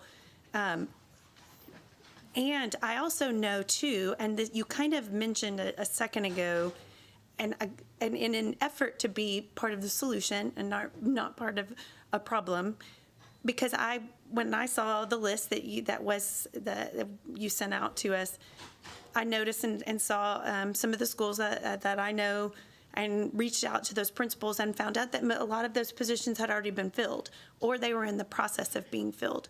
So is there a way for trustees to see, and it doesn't sound like there is, but I'm going to ask the question anyway, just to make sure I understand. Is there a way for us to see a kind of most recent or most up-to-date listing? Or I don't, and I know that I feel like I'm kind of asking you the impossible question. No, you aren't, but it is an impossible question with our current system. I mean, and that's why literally the minute we send it out, it's not valid. But one of the things we did do, which you might find more useful, is we did ask principals. We took the vacancies that were at a school on July 25th. We sent it to all the principals, and because I honestly thought, we did some moving around of board meetings, but we wanted to have that available to you all if we presented August 11th, so you kind of would know the status of your schools.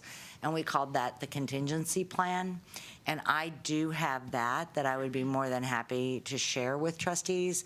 And what it has is at the bottom, there's 2 tabs. It's teachers and it's teacher assistants. And so principals have gone in and said, I filled, I have a sub, I don't need it. So they updated their campus vacancies. So you're going to see the ones where they've recommended to hire or they filled the position, and that is way more accurate than what we're doing, which is pulling off of the website and downloading into an Excel sheet. So I would be more than happy to share that with you all. And then, I was wondering if you might be able to speak to the realities of what happens those first couple of weeks of school, even before COVID, with hiring. And is what we're seeing right now any different than you might see in a regular school year? Meaning the flurry of hires that tends to happen these first couple of weeks? No. But we are going to, and I will tell you, we've learned a lot.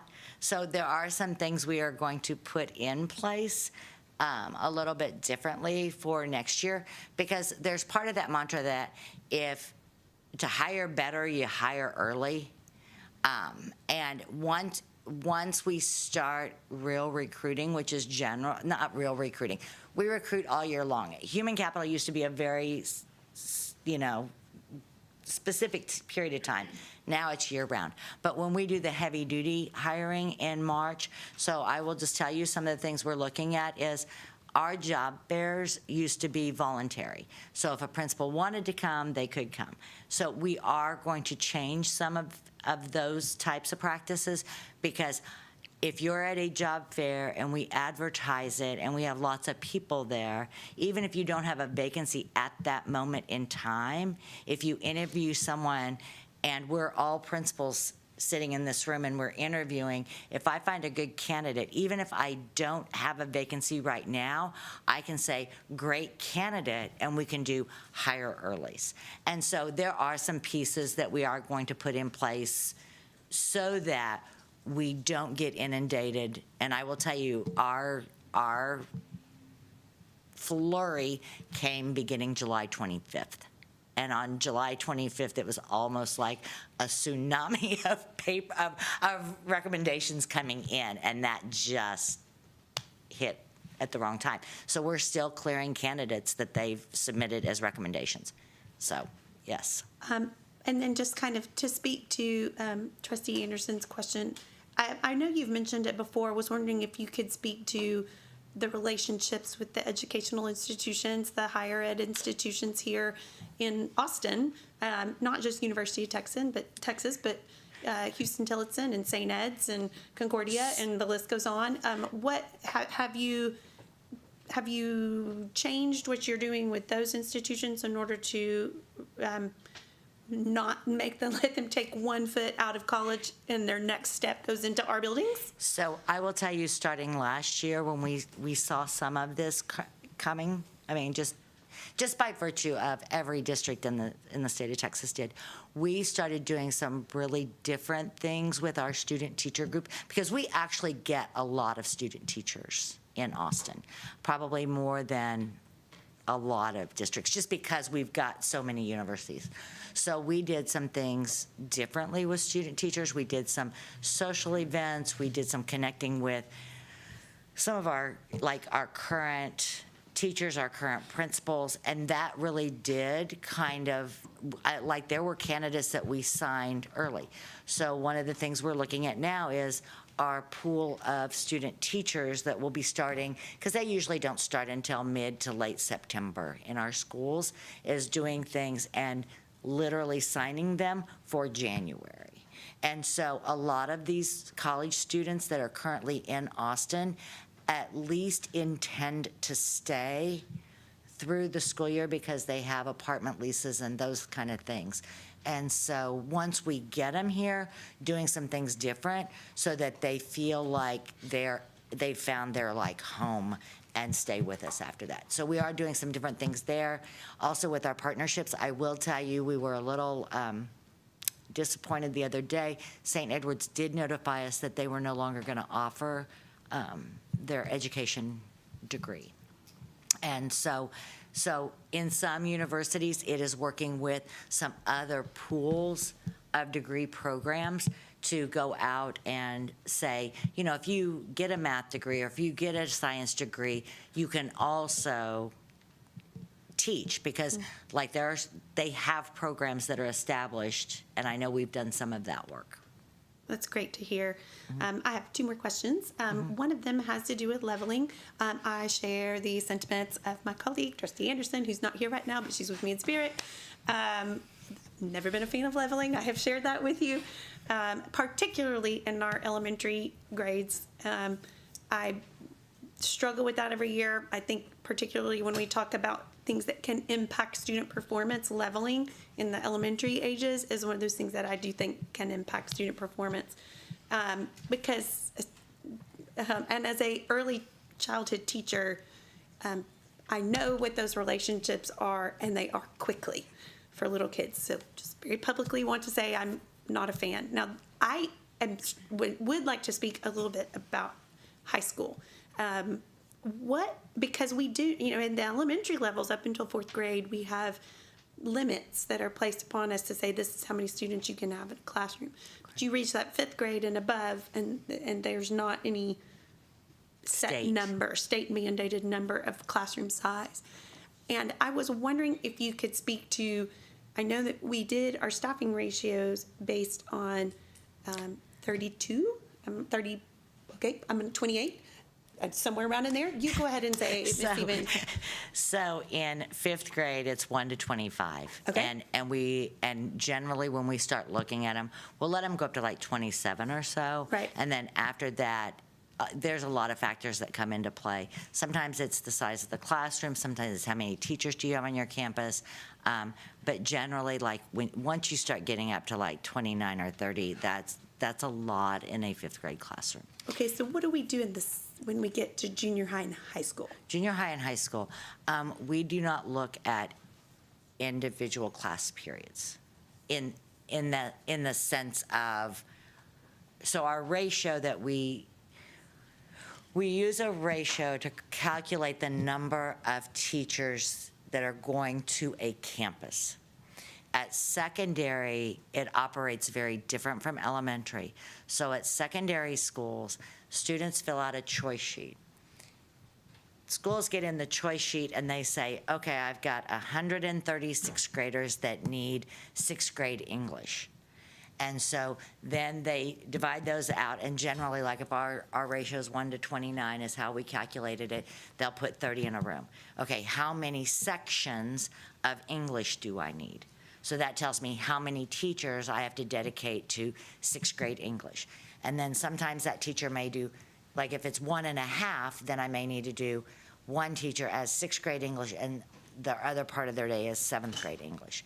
So as they build their master schedule in the system, then they will load the students, and students will drop in based on their selections. But like PE classes at secondary will go up to 50 students. So that means that other classes go down. Then you have some classes who are 15 students, so that means other classes in that period are higher. So it's not like we don't look for that number. What we look at is across, and we look at teacher course loads at secondary. So as a teacher, how many total students am I responsible for in my schedule? And on average, if you look at a 6 out of 8 day with 30 students on average, it's about 180. You're gonna have some teachers that go way over that, like your PE teacher, but you're also gonna have classes like CTE and those kind of things that are under. But we also have some compliance pieces with CTE, and depending on the specific course, due to safety issues, like if it's an automotive course or welding course, there is a limit to the number of students you can put into CTE courses. So those actually do have some limits. So it's not as clean cut, but what we look at is like if a high school is 200 students under enrolled, you're gonna see it across their master schedule. So then it could be that I'm combining, like if I'm gonna lose a math teacher, then I combine my Algebra 1s and that kind of thing. Okay, so then I'm going to ask this question, because this is where I get questions as a trustee, which is my child's calculus class has 40 kids in it. Mm-hmm. So where should a parent who's having that reality go with that question? The campus principal. To the campus principal. Okay, that answers that for me. They can explain their master schedule and show them the master schedule. And it could be they have a calculus class, 4th period, that has 20 students, but that course didn't work in that child's schedule. But there may be other kids where it could. That's why we ask the secondary principals to look across their teacher schedules to see, can you balance? And if they can't? Then you're going to have a large class, and you might have some small classes if the student schedules won't work. So is there a number in a secondary level that we would say we're setting them up for maybe not the best academic situation? Meaning, my child's class has 40 kids in it. That's not ideal for a calculus. Yeah, so sometimes I think it depends on what's being taught, but the other thing in that kind of case, if you can't balance across a particular teacher, like let's say I can't balance this particular teacher's class, then what I would do is look at all my math teachers during that period. Because calculus isn't a separate certification, it's a math certification. So I would then look at all my math teachers. So I may have geometry classes that are low. So can I move geometry kids and that math teacher teach calculus and split that class? So secondary has more flexibility within their master schedule, just because of how certifications work, and it's not a grade level specific type situation. Got it. Yeah. And Trustee Ashley, that's what I was about to say. While she may not look at it at that granular level, the principals do, and they do have the flexibility, if they so exercise it, to make adjustments to provide more balance. And every principal, high school and middle school, we all have gone through it or go through it, as you sit in that seat. Yeah, yeah. And sometimes they make they make choices for a variety of reasons. Okay. That makes sense to me. And I'm going to stop talking and give my colleagues opportunity to ask questions.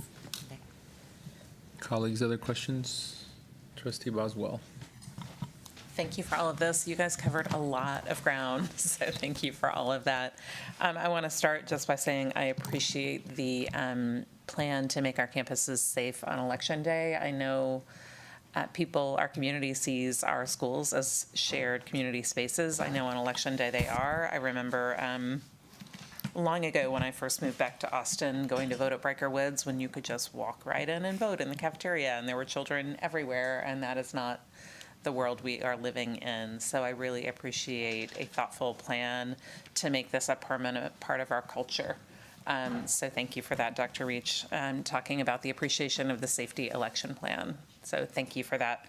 And just want to make a request while we're all here in the room together. Texas law allows students who are 16 years old and up to work as paid election workers on election day. It's an excused absence other times, but it's we should make sure that all of our high school principals are sharing that opportunity with our students. It's a great learning experience and a way to earn some significant money that day, and really contribute to our community. So I can share a link to that. It's easily available information, but a cool opportunity for a lot of our kids. And I know some of our students already do it and get an excused absence that day, but this is, a nice way to do that.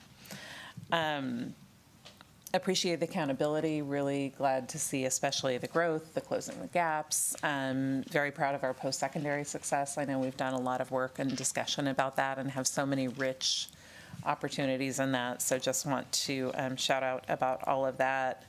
And then have some questions about the student numbers and the staffing, Ms. Stevens.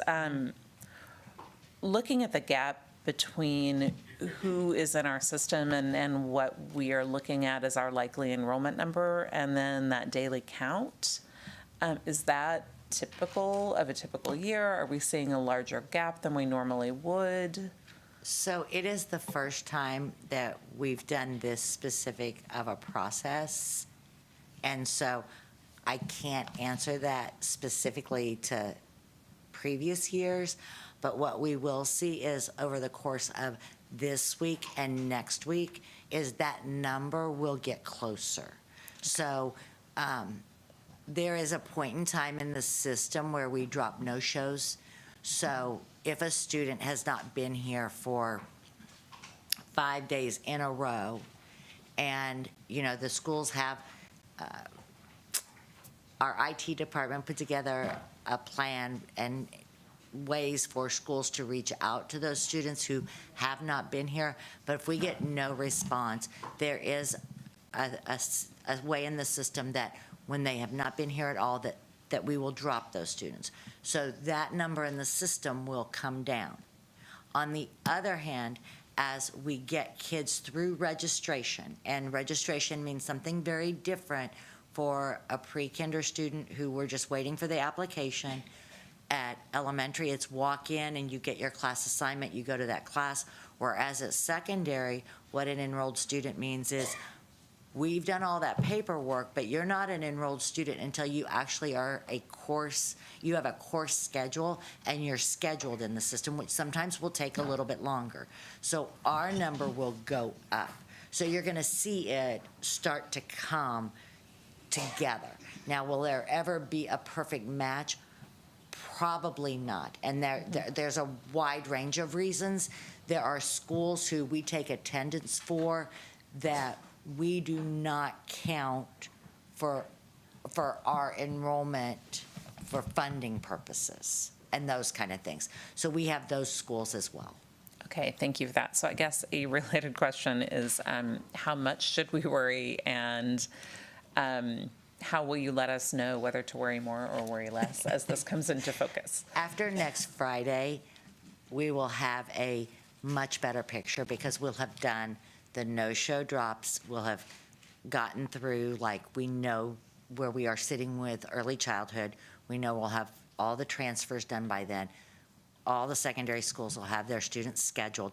So literally that first 10 days of school, it's really hard to be really, really specific because it does vary from, just as the system moves. Okay, Thank you. We did want to bring the information before you all today, so it's not a surprise because we're watching it on a day-to-day basis. And so we know what we projected, but we also know what we're counting in the buildings every day. And so today, for me, it was important that we at least that you all know where we are right now. I appreciate that. Yeah, thank you, Dr. Mays and Ms. Stevens, both for that. And I know you're keeping us updated with that daily count, but I would love some kind of narrative in the superintendent's update would be very helpful. Just to help frame it for us would be extremely helpful, because you guys have a better sense of how to read it and interpret it than we do based on what you're seeing campus to campus. So thank you for that. I have a question about staffing and how the places where there aren't teachers or counselors or essential positions yet, TAs, how that is being communicated to families. I know there was at least one principal who had a meeting that I think families found extremely helpful.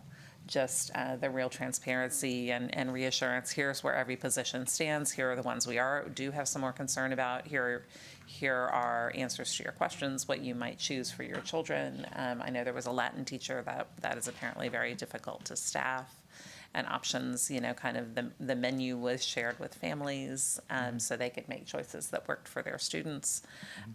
So, kind of how are we communicating this to families so they know what we know? So the one thing I know from the human capital side that's required by law is that on day 30, if we don't have a certified teacher in the classroom, we do have to notify parents. And there is a standard communication piece that we send out, and we send it out to principals, and then principals send it to like a particular classroom, or that, like if it's all the students that are enrolled in Latin or whatever, that we do have to provide that by law on day 30.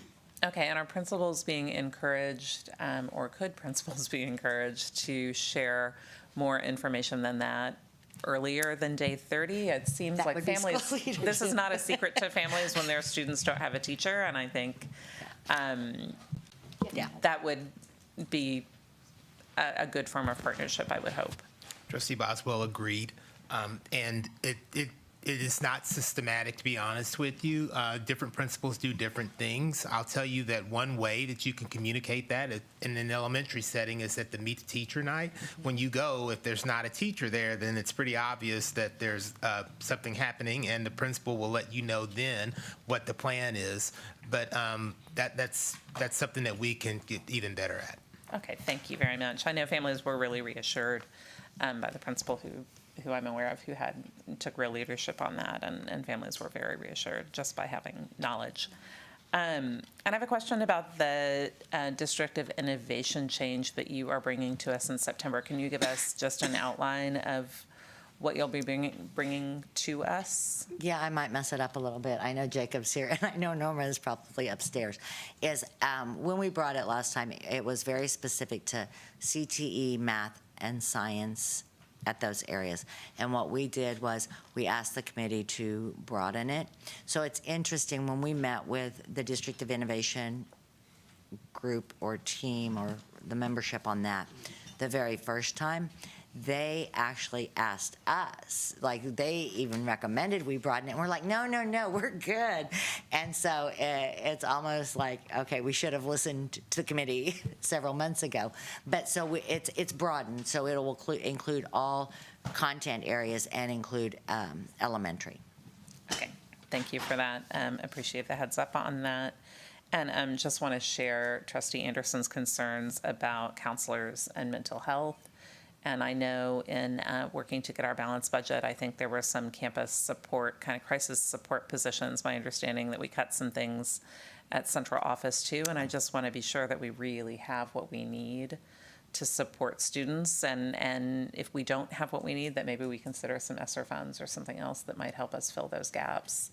And I know there are some lawmakers who are interested. They understand there's a real need for more mental health support on campus. But I just want to be sure that we're being as thoughtful about that as we can. And I'm going to rely on our counseling department to let us know if there's a need. Okay, they're nodding their head, yes. Thank so they you. would tell us if there's that. Okay. Yeah. Thank you. And then last is the elementary planning time in the essential areas. And I know we heard from teachers who appreciate the planning time. I think there's a shared commitment to more planning time. And I think we know from the presentations we've had and the communications we've had from the community that there are places where I think it was easy to make this work well, and probably places where it's not working as well. And I think the question is just how we all work together to make sure teachers get the planning time they need, that our students are safe, and that we're hearing what's working and what's not, and being thoughtful about it. So I appreciate the plan to really go get feedback and have a reality check about where it's working. And I think if we go back to the safety question about the heat, for example, if you have a grade level of 100 kids in a school with, no outdoor water fountains, a water break is not that realistic. And if you have a grade level of, 75 kindergartners, anyone who has ever been near an elementary school lost and found knows that, 6-year-olds, expecting them to keep track of their water bottles is not always a perfect solution either, including mine when they were that age. So I just want to be sure we're being really thoughtful about when what we expect to happen on paper is matching that reality, and where it is and where it isn't, and how we can make sure that we're being thoughtful about that. And I do think the heat is a real concern with, maybe kids are out for 60 minutes or 45 minutes, which I think we should talk about, whether that's reasonable this time of year. But also that means an adult is probably out all day, several hours, even if they're sharing. And that we just need to again, make sure what we think works on paper is working in the real world. And I would really appreciate if we look at the number of vacancies for PETAs. I'm concerned that we certainly are going to have schools that are over the 30 that we promised when we were talking about this during the budgeting. I'm concerned that we have schools that are over the 45-to-1 ratio. That does put us in violation, something we weren't in violation before of TEA rules, and now we perhaps are. And I would just love, and I know, Ms. Stevens, you said you don't have that data yet, but I would appreciate that. I would appreciate data about staffing, class size, injuries in PE classes. Anecdotally, I'm hearing about more injuries.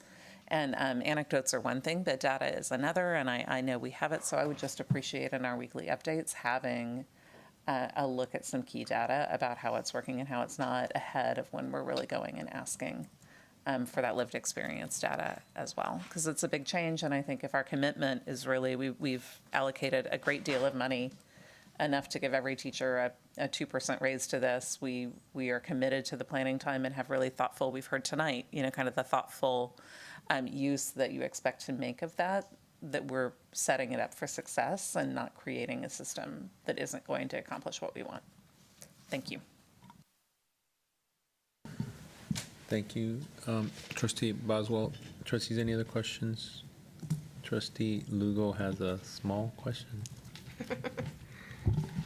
I've measured it. It's very tiny. Okay. So I have a question about the special education vacancies.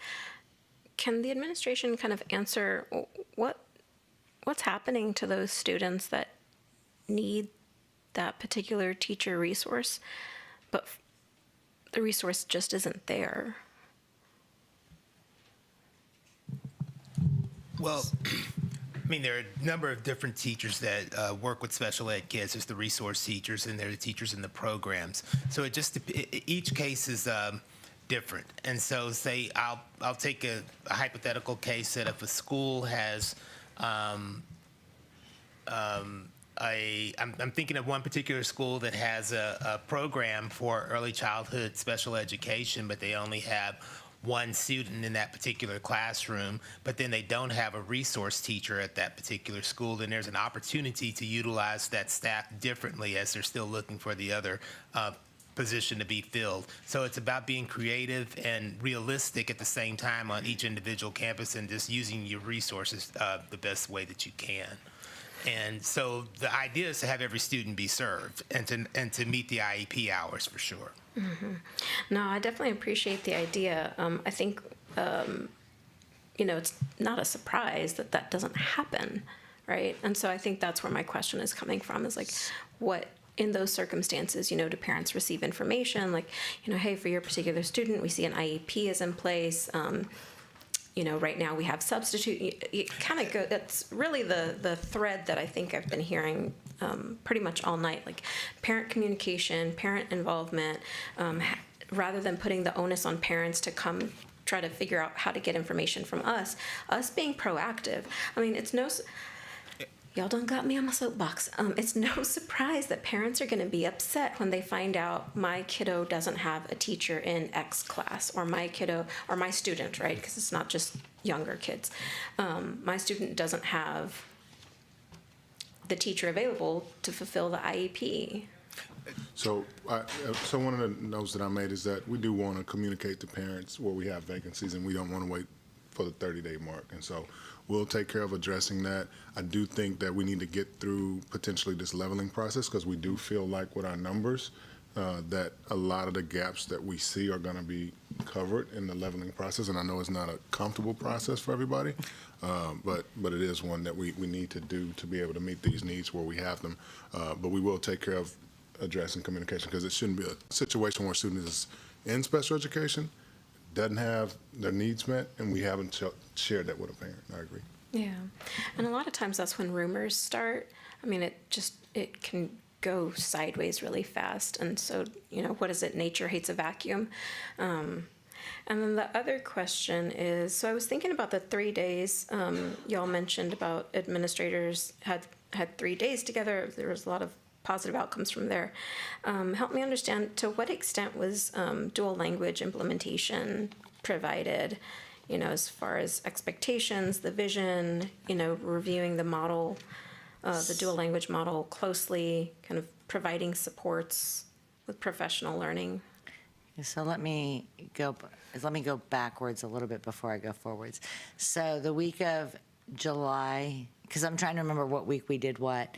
It was the week of, Elizabeth, you may need to help me out here, because July 18th, the week of July 18th, what we did that week was a 2-day, and that was totally dedicated to special education. And then the week of the 25th were the topics that we covered.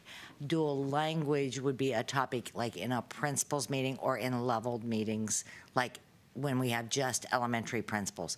I know they've covered some documentation about program implementation, because I have seen that in terms of the splits by grade level, the expectations by grade level. As far as in-depth training, we have not done in-depth training on dual language. That was not one of the topics that we covered to the depth that we did special education this year. Okay, I appreciate that answer. Yes. That's the nugget that I was looking for.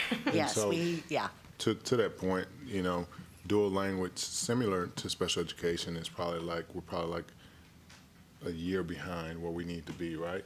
We recognize that, and Costas and I said it, and we've recently got our report, where we do have these structures that we need to put together to make sure that if we're gonna roll out a dual language model, we gotta provide opportunities for training. We gotta provide necessary training for teachers that are in those classrooms, especially when administrators that are responsible for monitoring the implementation and the fidelity with which they move forward with that implementation. We have to train them. And so we haven't done that, but know that we recognize that and that we're gonna be doing it as we move forward.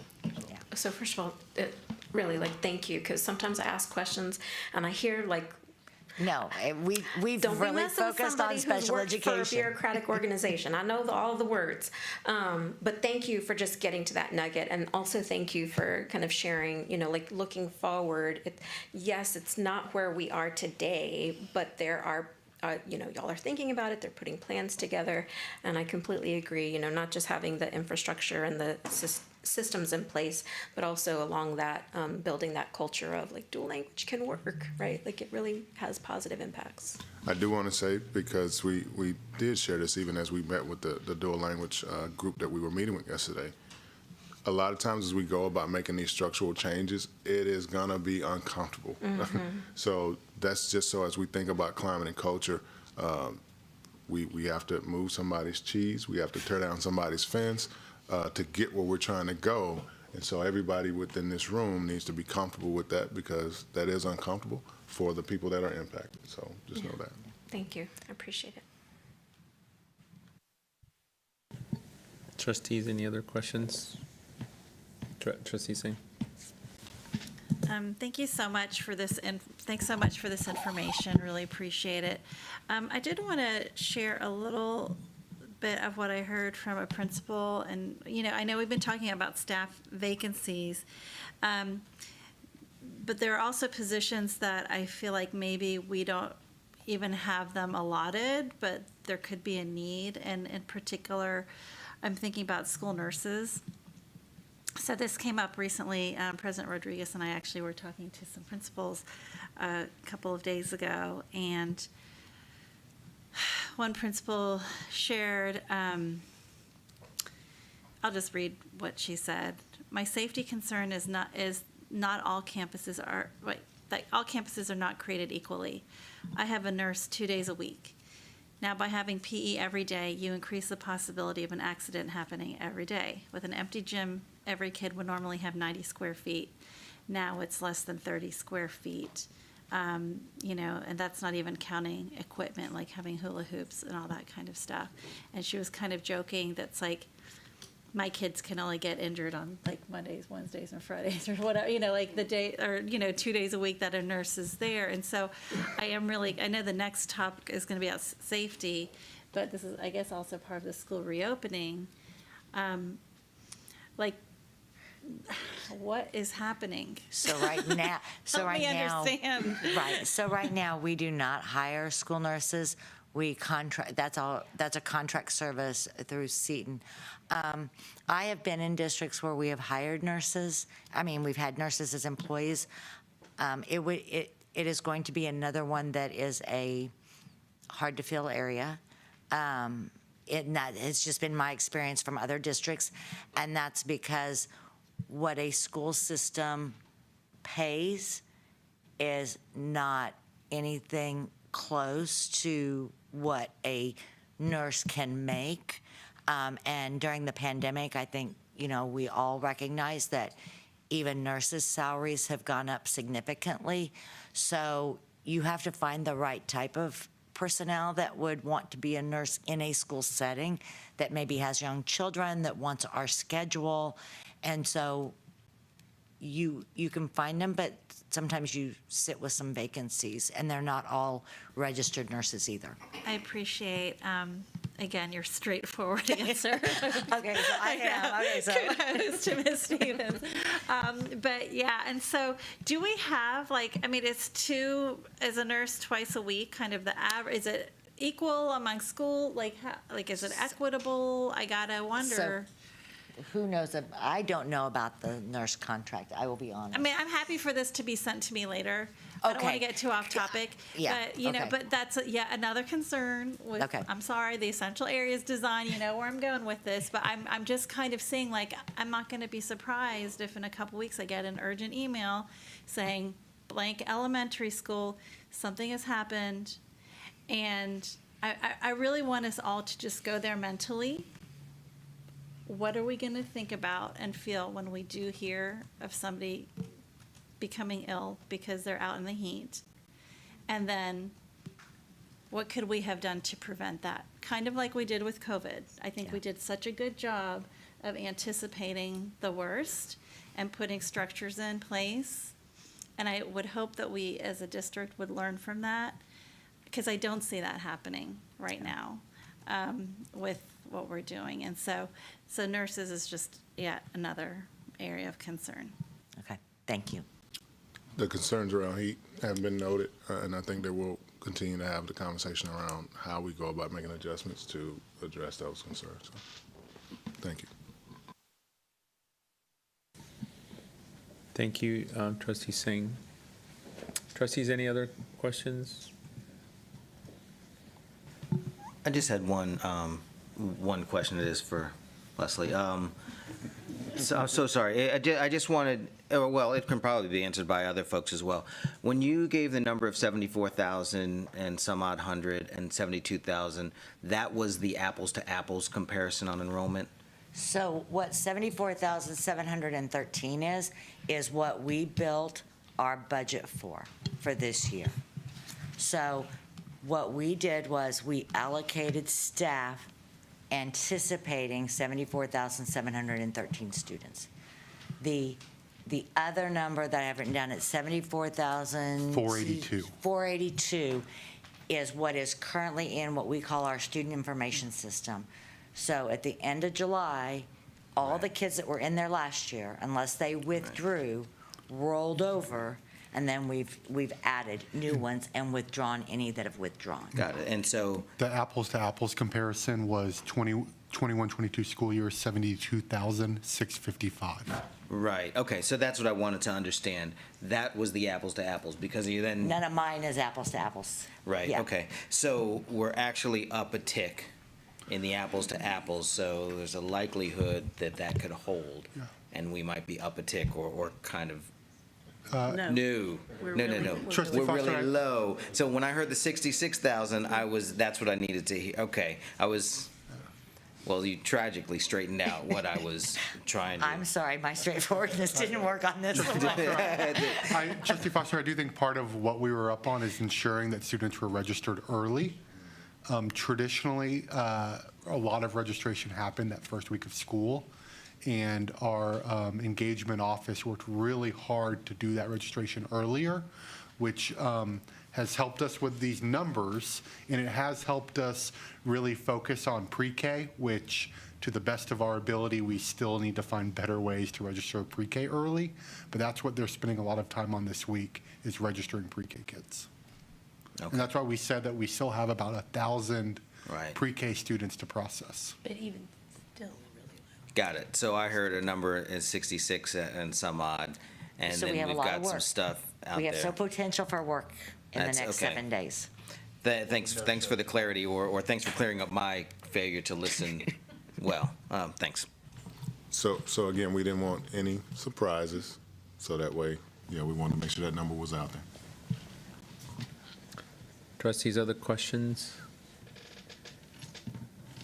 I think as we close this, I just have one comment, Dr. Mays. I just want to thank you and your team for all their hard work. August 11th, we voted to call the $2.4 billion bond package, but that's not the only thing that your team has been focused on. They've been focused on reducing the teacher shortage down from 1,000 openings to 160.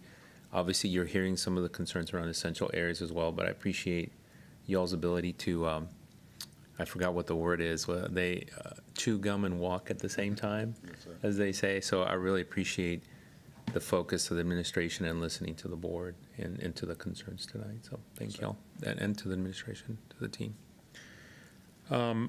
We're going to move on, colleagues, to our next item, which is an update on school safety.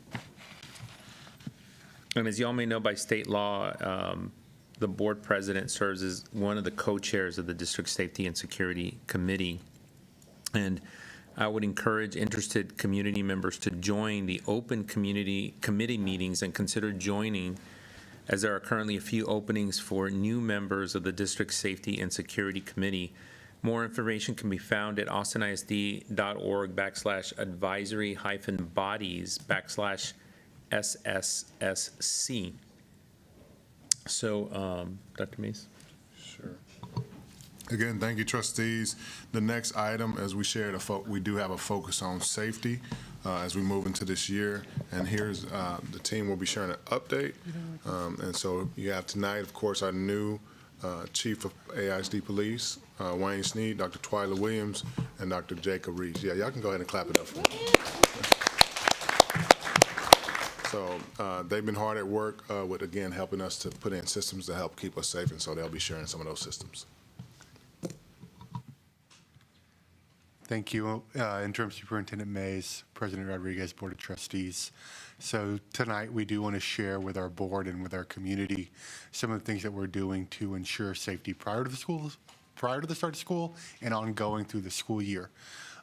We recognize, and what we've learned through recent tragedies and through research that have come out of that, is that two things that we can do as a district to really help support safety of our students and safety of our staff is ensuring exterior door safety and knowledgeable staff, students, and families in what our safety procedures are.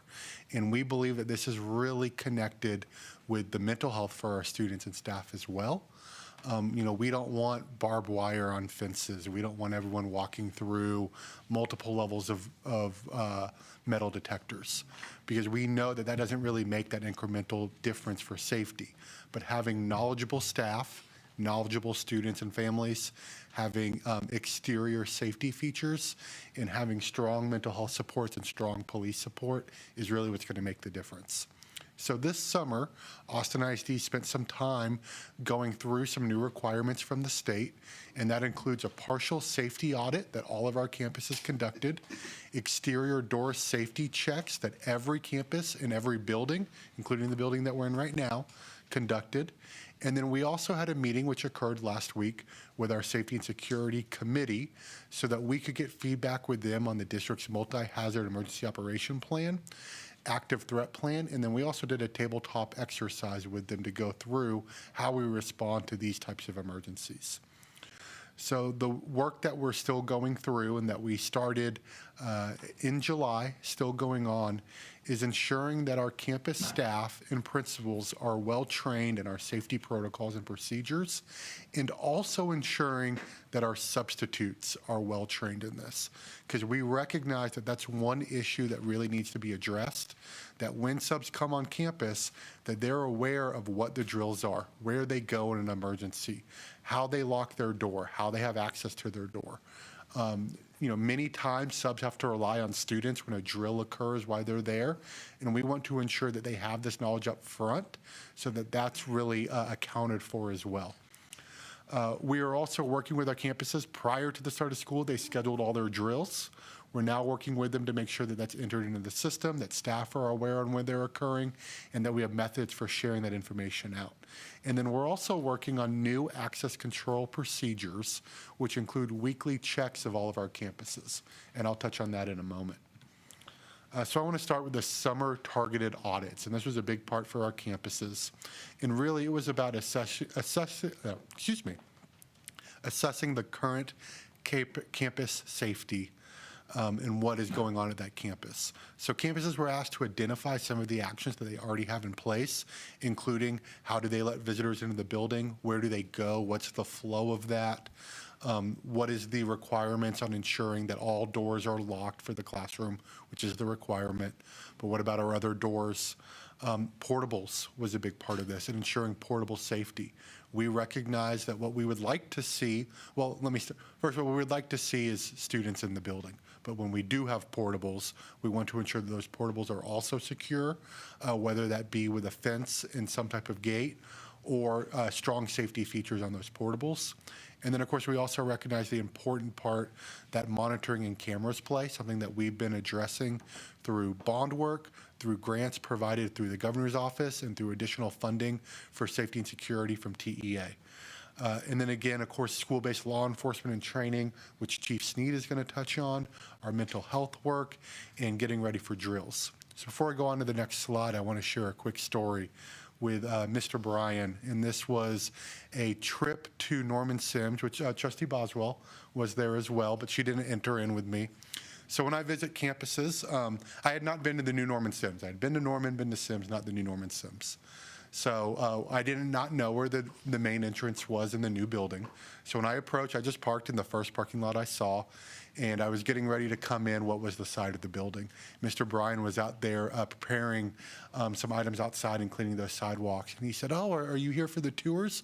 And I said, "Yes, sir, I am." And he said, "Well, they're going in through the front office, so you can either drive around to the front or you can walk around up here." And I said, "Oh, no, it's okay. I'm with Central," or I said, "It's okay. Like, I'm just going to go in over here." He said, "Oh, I'm sorry, I can't let you in over here." I said, "No, it's all right. I'm from Central Office." He goes, "No, I'm not going to fall for that. You can go to the front of the building and you can enter in over there." So as you can see Mr. Bryan here in his Dallas Cowboys shirt. Mr. Bryan has worked at Norman for over 25 years. He's worked at Austin ISD for almost 37 years. When I went to meet with him to thank him, first to apologize to him for not saying right away, "Yes, sir, I will head over to that front door." And I did tell him that that was on me, and that should have been my first response. But then I wanted to thank him for everything that he did. And while we were talking, first he kept looking over my shoulder, and he goes, and why I was telling him on how glad I was that he's getting this building ready and what's he excited about. He goes, "I don't know why that person's here." And so he was watching at all times, and he was ready. And then he also shared a story with me right after we took this picture, that he has a colleague that takes the bus home, and he says the colleague doesn't know this, so hopefully they're not listening in on the board meeting. Although I told Mr. Bryan to watch him for this portion. He said that his colleague takes the bus home, and obviously when the time changes, many times the colleague has to go away to the bus stop in the dark. So he said that he'll go stand in the office because there's a window that looks at the bus stop, and he can see her while she's out there, and there's a door right there, so that if anything occurs, he can get out there quickly. and he'll sit there and wait until the bus comes and picks her up. And so Mr. Bryan is the type of staff who really puts safety of our staff and students first in preparing them, knowing what an important role that plays. We need many more Mr. Bryans here in Austin ISD, and we have many like that. Mr. Reach, I want to, point of privilege, just interrupt you to say I know Mr. Bryan because I've received the same treatment. I am glad to hear that. So yeah, if anyone else goes out there, first off, don't go through the side door. Go to the front. But say hello to Mr. Bryan, and he cares so much about those kids and that staff and that community at Norman Sims. And if I may, Dr. Reach, thank you for clarifying that I did not try to go in the side door with you. No, Trustee Boswell went to the front door. She did exactly what she was supposed to do. So the other part of what we've been working on this summer is an exterior door audit. I was able to join 12 of our campuses for these audits, but every campus took part in this, either a principal or an AP, walked to every single exterior door and tested the door on multiple features. And what we were looking for were 5 different enhanced safety features, and you can see them here. That includes a sturdy moulon, which is the metal divider that you can remove, and that way you can bring in pallets, or you can put it back in there, and it provides that extra security of not being able to force double doors open as easily. It'd be very hard to get it open at that point. The reinforced door frames, which is just the extra addition of some type of metal or steel around the door. The auto door close, which is one of the most common features that we found in our doors, and you can see those right there. So we know that many times when students are in a hurry, they're not always turning around to make sure they close that door. So we want to ensure that we have doors that automatically close all the way, so that's not something that our students need to worry about. And then the auto door lock, very common and associated with that one. You see 2 different versions, and the one that I have a picture of here is the more common and the one we want to see, the push bar, and then it automatically clicks lock to close. So again, student staff don't have to worry and test the door. We just know that it's safe and secure once it closes. And then that emergency open, which is that push bar that I just mentioned. That's also important because, with traditional locks, in the event of an emergency, someone has to ensure, well, is this locked? Do I need to turn it? How much do I need to turn it? Do I need a key? But with the emergency open, it's just the push, and it comes open. So you're not worried with a handle. You can do it with your back in case of an event of a fire, and you don't need to be close to something hot. So we want to see those items. Overall, out of these, and then there's a 6th, which is like the garage door opening, which aren't as common, but we do have some in the district, and all of those also lock.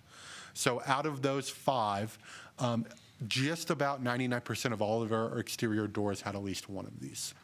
And then the thing that we also looked at is, are all these functional? And you can see here that I've given a district-wide summary, because we want to be careful to not identify any weak points that could be at our campuses, but I still wanted to be able to share information with our board and the public. So what we're doing when we're finding items that were not operational, we prioritize those in our work order systems. And Mr. Segura and his team created a special indicator, so they knew that this had to do with an exterior issue. So to the greatest extent possible, we could address it before school opened, or immediately, during this week and next. So that's our number 1 priority around the safety fixes, is making sure that all those items are operational. We also want to follow up on those other doors.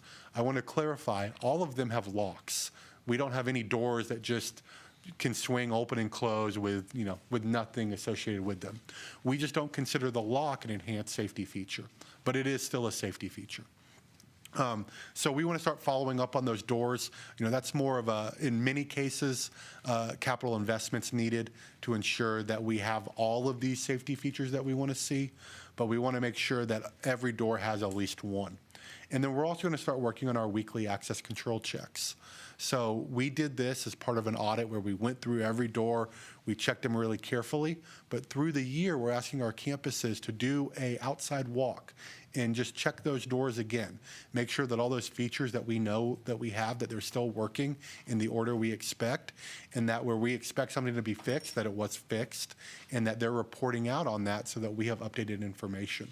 And that'll happen every week. We're also asking our school leadership team and our emergency operations team to talk about that with campuses when they go out to visit, to ask them, could you share with me your records on the access controls? Have you had any concerns? When's your next one planned? Could I join you for it? And help the campuses with that work. So another item that's a new requirement from the state of Texas that's gained a lot of news is what the state called random intrusion drills. And it's really not a great name because they did come back and clarify that they're not trying to intrude into a building. And we were able to take part in a training just this Monday, I apologize, just this Tuesday, that provided some additional information on what we would expect during these. So the state did clarify that they expect to visit every district every semester and conduct at least one of these drills at that district. But for larger districts, they expect to do multiple drills. So we expect that both in the fall and the spring, they will visit Austin ISD schools, and they will visit some number of schools to conduct these drills.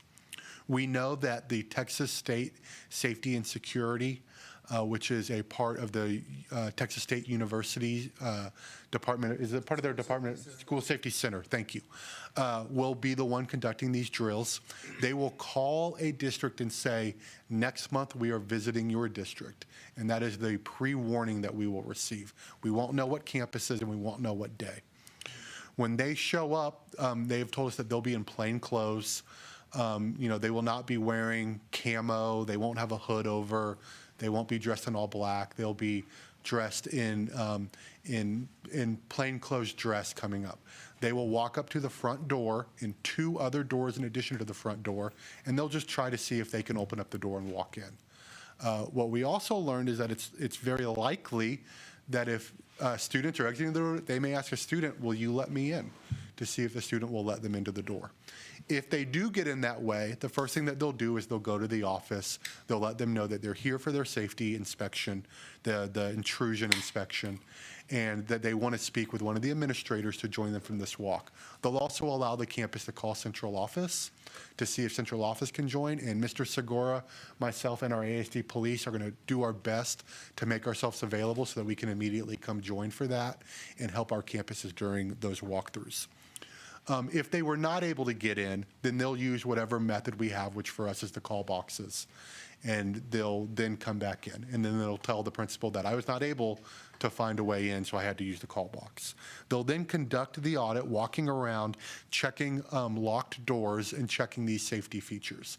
They'll also ensure that there's not broken windows or doors, there's not holes in the wall, and they will also check to see if classroom doors are locked. They will not check every door, and they're going to do their best to not interrupt any classroom that has instruction going on. Now that's assuming that they can tell what's going on, but with the principal there, we hope that we can say, here's a set of classrooms to come check. Once they leave, they will provide a report on what concerns they may have seen. They'll provide that to the superintendent, and they'll ask the superintendent to address those concerns within, I believe it's 45 days. 45 days. That also includes the campus, the principal working with their campus to share, here's the results and here's our next steps. And also the District Safety and Security Committee will need to meet to review those results. So if for some reason changes were not made from that corrective action within 45 days, they reserve the right to report the district to TEA, where TEA could take some action. They also shared that it will be their intention to do a follow-up if they see any major concerns. So if they see a door that's simply not working, they may come back in that 45 days and check again just what they found concerns on. So for the next steps for the district, as I said, we want to continue to prioritize our work orders around locks, doors, and existing cameras. So when we have cameras that aren't pointed at the front door or are turned off, that's a replacement we can make because we have those cameras available. The wiring and the power is already there. We also know that we need to identify, that we've already been starting to identify areas for new cameras that really are needed, and new improvements to doors, our card readers, and fencing around campuses. And that's kind of our next step. So we want to prioritize the locks, doors, and existing cameras, then look at some of our next steps on new door safety features, new cameras, fencing, and card readers. We're going to continue our weekly access check, work with our executive directors and our emergency management team to help us with training on that, and then doing our training for teachers and students. And this is feedback that we heard from our Safety and Security Committee, is that they thought it was great that we're working to train teachers, but they wanted to make sure that we're also prioritizing training students on our safety procedures as well. So I will pause there, and I want to talk about, or I want to pass it on to just as important steps for safety, and that's our mental health. Good evening, Dr. Mays, President Rodriguez, and Board of Trustees again. I saw this quote from the American School Counselor Association, and I'll just read it briefly. Efforts to improve school climate, safety, and learning are not separate endeavors. They must be designed, funded, and implemented as a comprehensive school-wide approach that facilitates interdisciplinary collaboration and builds a multi-tiered system of supports. I'd like to begin this portion of the presentation giving honor to every school counselor in Austin ISD.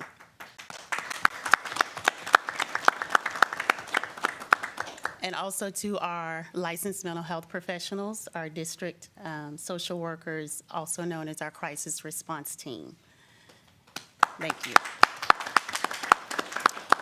When we talk about safety as it relates to mental health, we often hear a term, counselors' role in identifying early warning signs.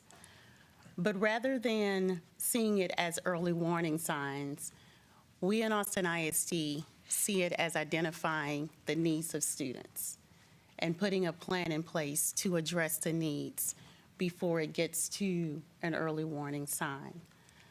And so when we think about the mental health of all of our students and our staff on our campuses, we approach it with a multi-tiered system of support.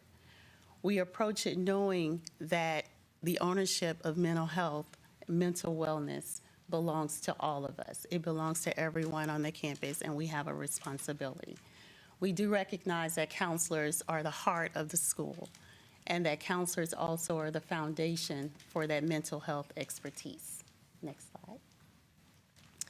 So when we think about the role of the counselor and the licensed mental health professionals, we think about how we address it in a multi-tiered system of support. And when we think about the tiers of support, we're talking about the needs that students may present themselves, and it may come across with different behaviors, different diagnoses, and we collaborate with other departments, such as our police department. We collaborate with health services when it comes to acute care. So starting with the Tier 1 needs, it addresses the services that are made available to all students. This looks like classroom lessons. This looks like morning meetings.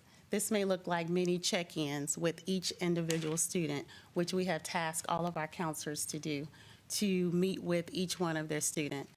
As we visited campuses this week, we were very, very pleasantly thrilled to see that teachers were building connections with students. It wasn't just okay, get your work out, let's do this work, but they were having circles. They were facilitating circles. There were SEL and CPNI activities going on. There were counselors checking in to make sure that those things were happening. And so when we look at mental health and school safety, we see it as a school-wide opportunity, because from that Tier 1 support is how we identify students that need more additional support, which may move to a Tier 2 support.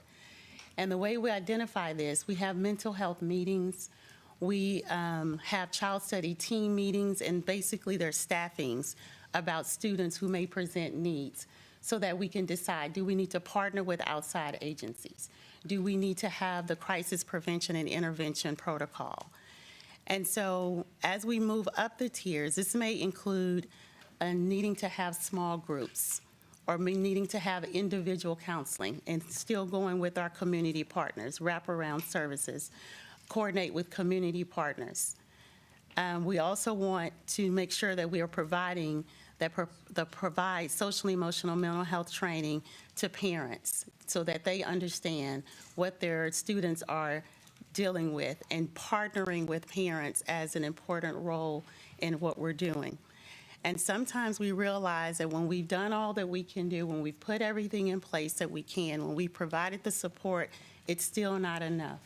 And we have to look at those tier four support, so where it may get into the imminent safety or intensive needs. And that is when sometimes we have to get involved, get our SROs involved to help us with that. We build those connections with them because they're able to make calls to hospitals to check and see, is there a bed, if a student needs a bed, if they make an outcry, or if they actually make an attempt. We coordinate with our mobile crisis outreach services, which is a part of Integral Care. So we do all of these things, and then we have people in place, our licensed mental health professionals are in place, that as these students are transitioning from the school to the hospitals, back to the schools, and back to a normalized day, that we have safety meetings in place to make sure that there are supports in place. And again, this is not something that we do as a silo. This is something that we do as a very organized, very strategic, and intentional method of working with all parties that are involved. And so that is a snippet of what we do for school mental health and school safety. Good evening, Dr. Mays, President Rodriguez, and our trustees. Wanted to first start off in recognizing the importance of this relationship. When I started with AISD in 2012, and I was asked to take over the mental health unit and supervise it, one of the first things I realized is the importance of having that coordinated effort and approach to mental health. I got the commitment of the chief at the time that we were going to build this as one of the best mental health units in the state, and I think that we've done that. So one of the things that we did is committed to training and making sure that police were used when police were needed and not used in the way that we were being used at the time I took over the unit. We reformed our processes. We invested in training. As you can see, that's depicted here. The state requires school-based law enforcement to have the two tops, number one and number two, which is school-based law enforcement and crisis intervention. We have vested and continue to invest every year to ensure that all of our officers are mental health trained.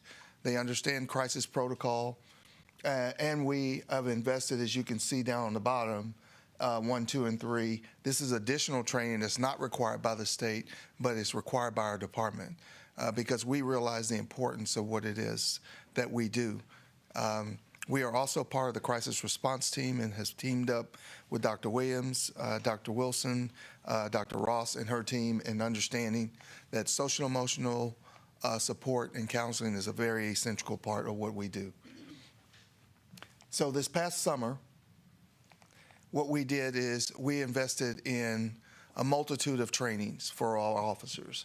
That training consisted of sexual assault investigations, mental health signs and symptoms of disorders, working with children with special needs, because we realized that that was a lot of the calls that we were receiving, and understanding where the lines were and what the legislature expected of us as far as drawing the boundaries, behavior versus a safety issue, and being able to delineate those two things. We also worked with verbal de-escalation. We invest a lot of time in officers understanding how to de-escalate. We get a lot of training in the police academy with things on our hips, but this one and this thing is the two things that they do not train in the police academy. And so we've invested a lot of time and effort in preparing officers in verbal de-escalation. We also did autism awareness and extensive training on autism.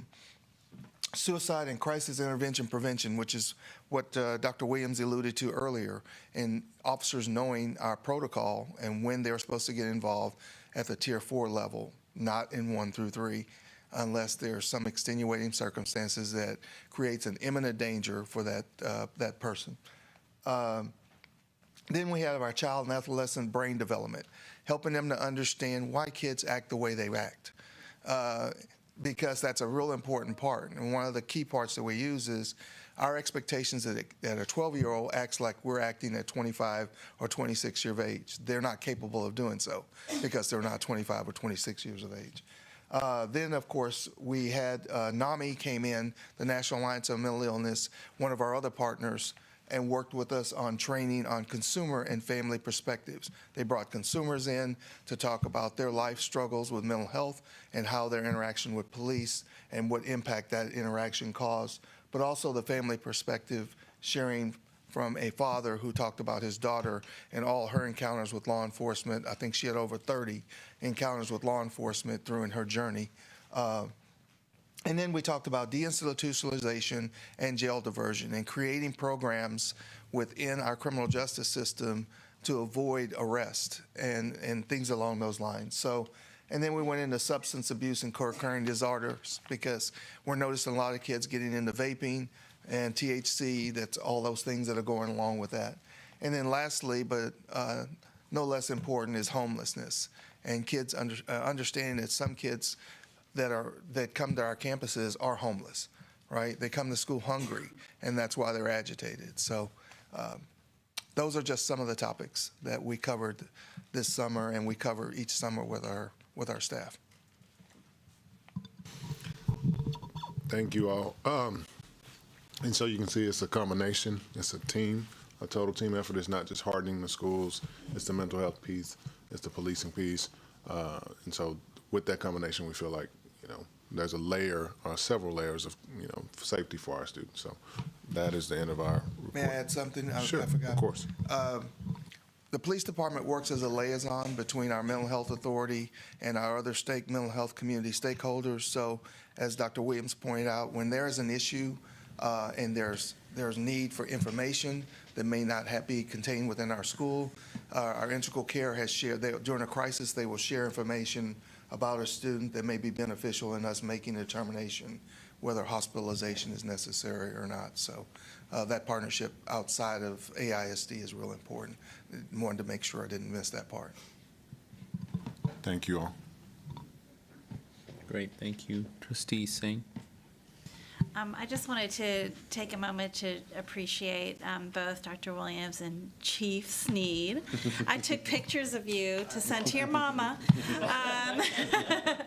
But Dr. Williams, I just want to thank you because I have actually used you on a weekend, as you may recall, when there was a crisis that was happening and with one of my kids' friends, and I called Jacob and I was like, I don't know what to do. And he was like, talk to Dr. Williams.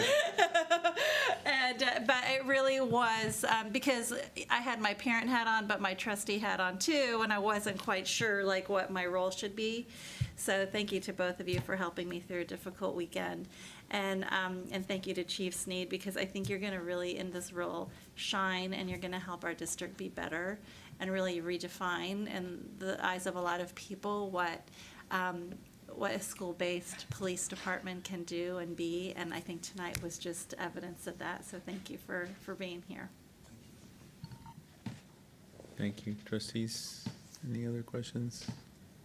Trustee Boswell. I just want to share appreciation as well for really the deep commitment to seeing children as children, even when they're big children. And to really making sure that we're taking care of the whole child while they're in our schools and while they're here to learn and grow and starting with people as people and that deep commitment. It's a big investment, and I don't think our community is aware of all of the thoughtful work that goes into it on the counseling side and the policing side, and just to start with mental health and child development and starting there is really powerful, and just thank you for that. Thank you. Trustees. Trustee Foster.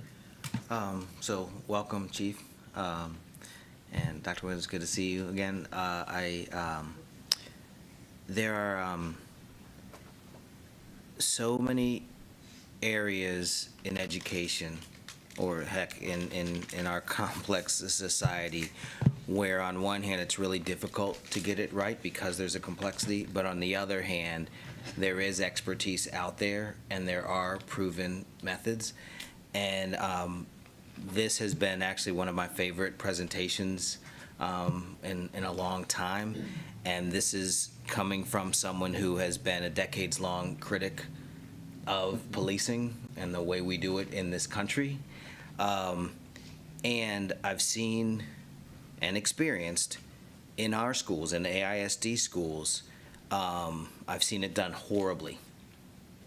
And I've absolutely seen it done expertly.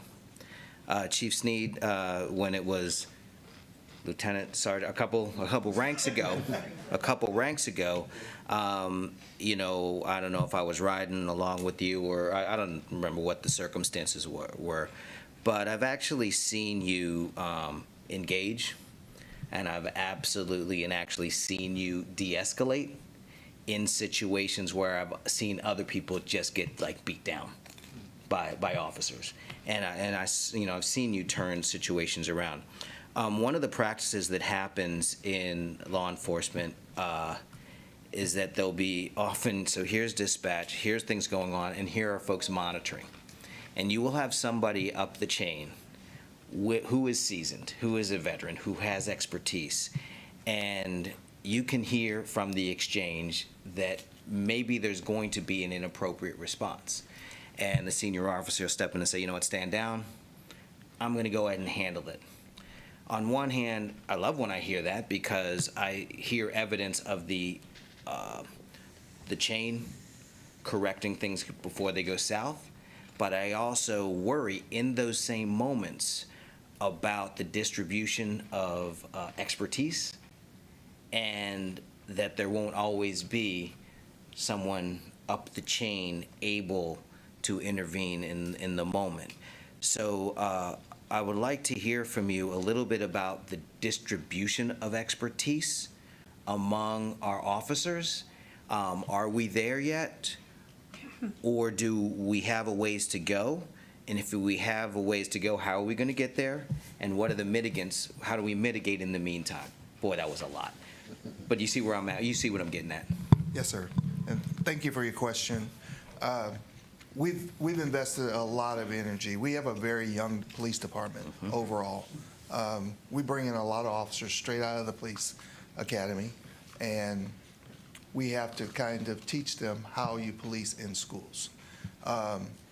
There have been very quick studies.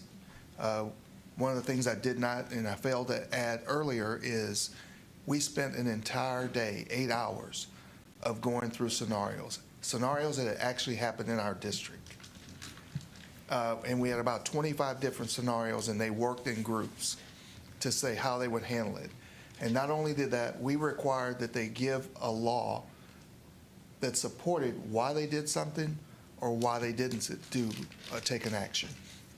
And after we'd gone through the laws, they were supposed to know exactly what those laws were.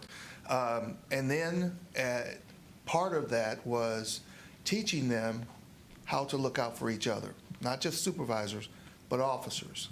And one of my favorite phrases that I use in teaching police officers is called Sergeant Coffee. And what that means is that you've gotten to a point where another officer recognizes that you need to take a break.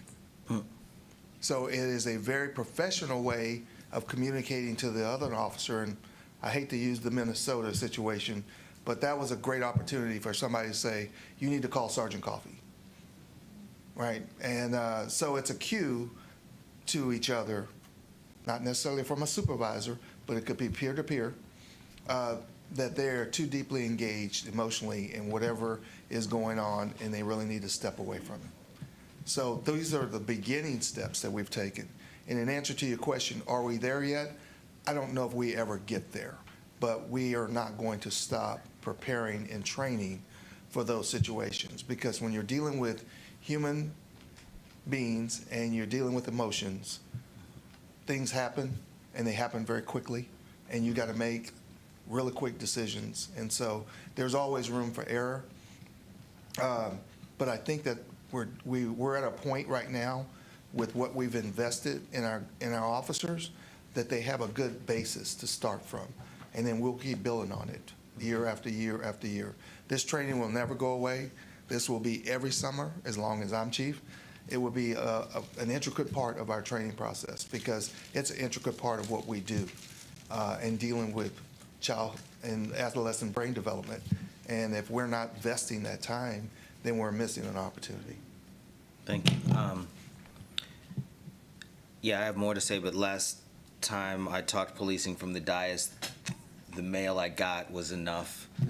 So I'll continue any additional conversations because I do have additional thoughts, but I really do appreciate the work. And another thing that I appreciate about this presentation is its balance. And, you know, I was looking on our little monitor here of, 17 ways to like close a door or whatever and all that stuff, right? And I don't mean to belittle it, but when you look at it, it looks like, wow, we're really doing something here because these doors can't do this or do this. And that's great, like really great and really important. And in the scheme of things, what is really, really important is the disposition of all of our kids and all of our families and all the people in our communities. And we can only control what we can control.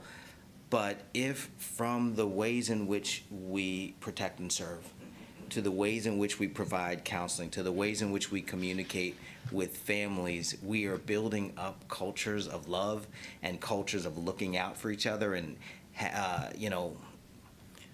we've had, we had at the University of Texas, of course, the Whitman shooting way back in the Vietnam era. But in our more recent years, we've had 2 deaths on campus and that were really pretty horrific. And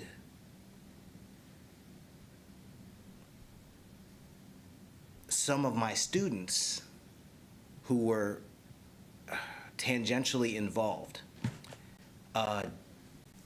still a year or 2 later, were dealing with, I should have said, I should have known, and they shouldn't have. They were, they're 19, they're 20, they were doing the best that they could, but there were signs out there.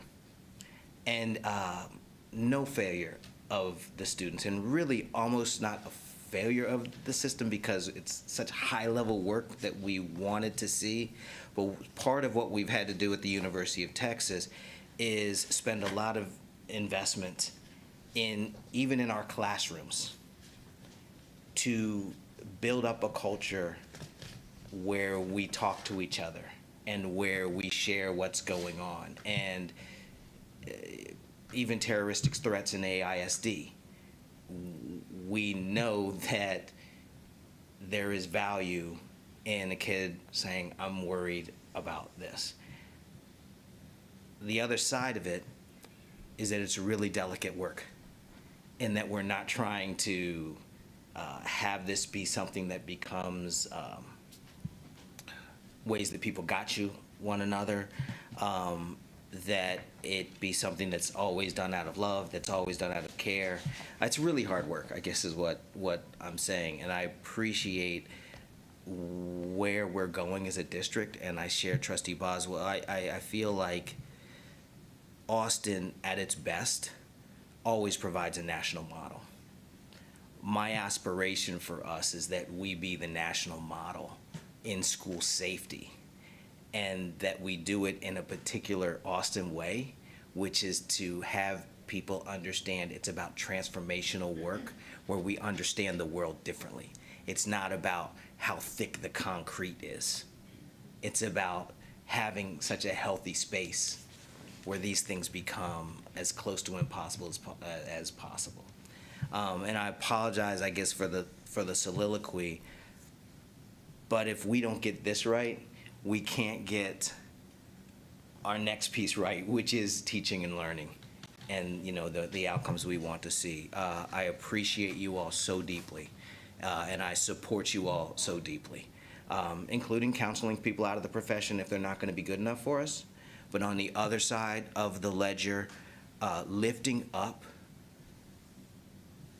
the policing that's done by ISD police departments, better pay for y'all's, more respect for y'all's, lifting up the idea of this protection and service being sacred, and it being different, and it being special, and it being part of a special mission. So that as we recruit new officers, we are getting the officers that have an eye to child development and see this as a special calling.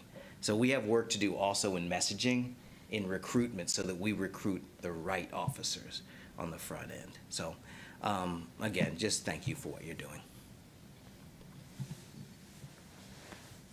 Thank you, trustees.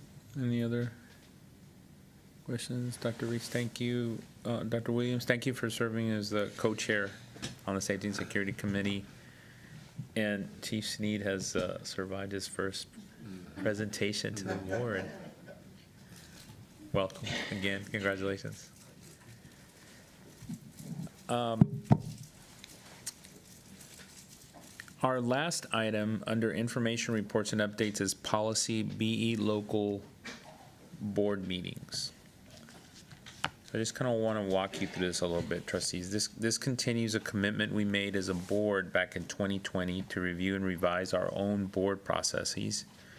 And the board started the discussion in the fall of 2020 and agreed to a first set of changes in December of 2020.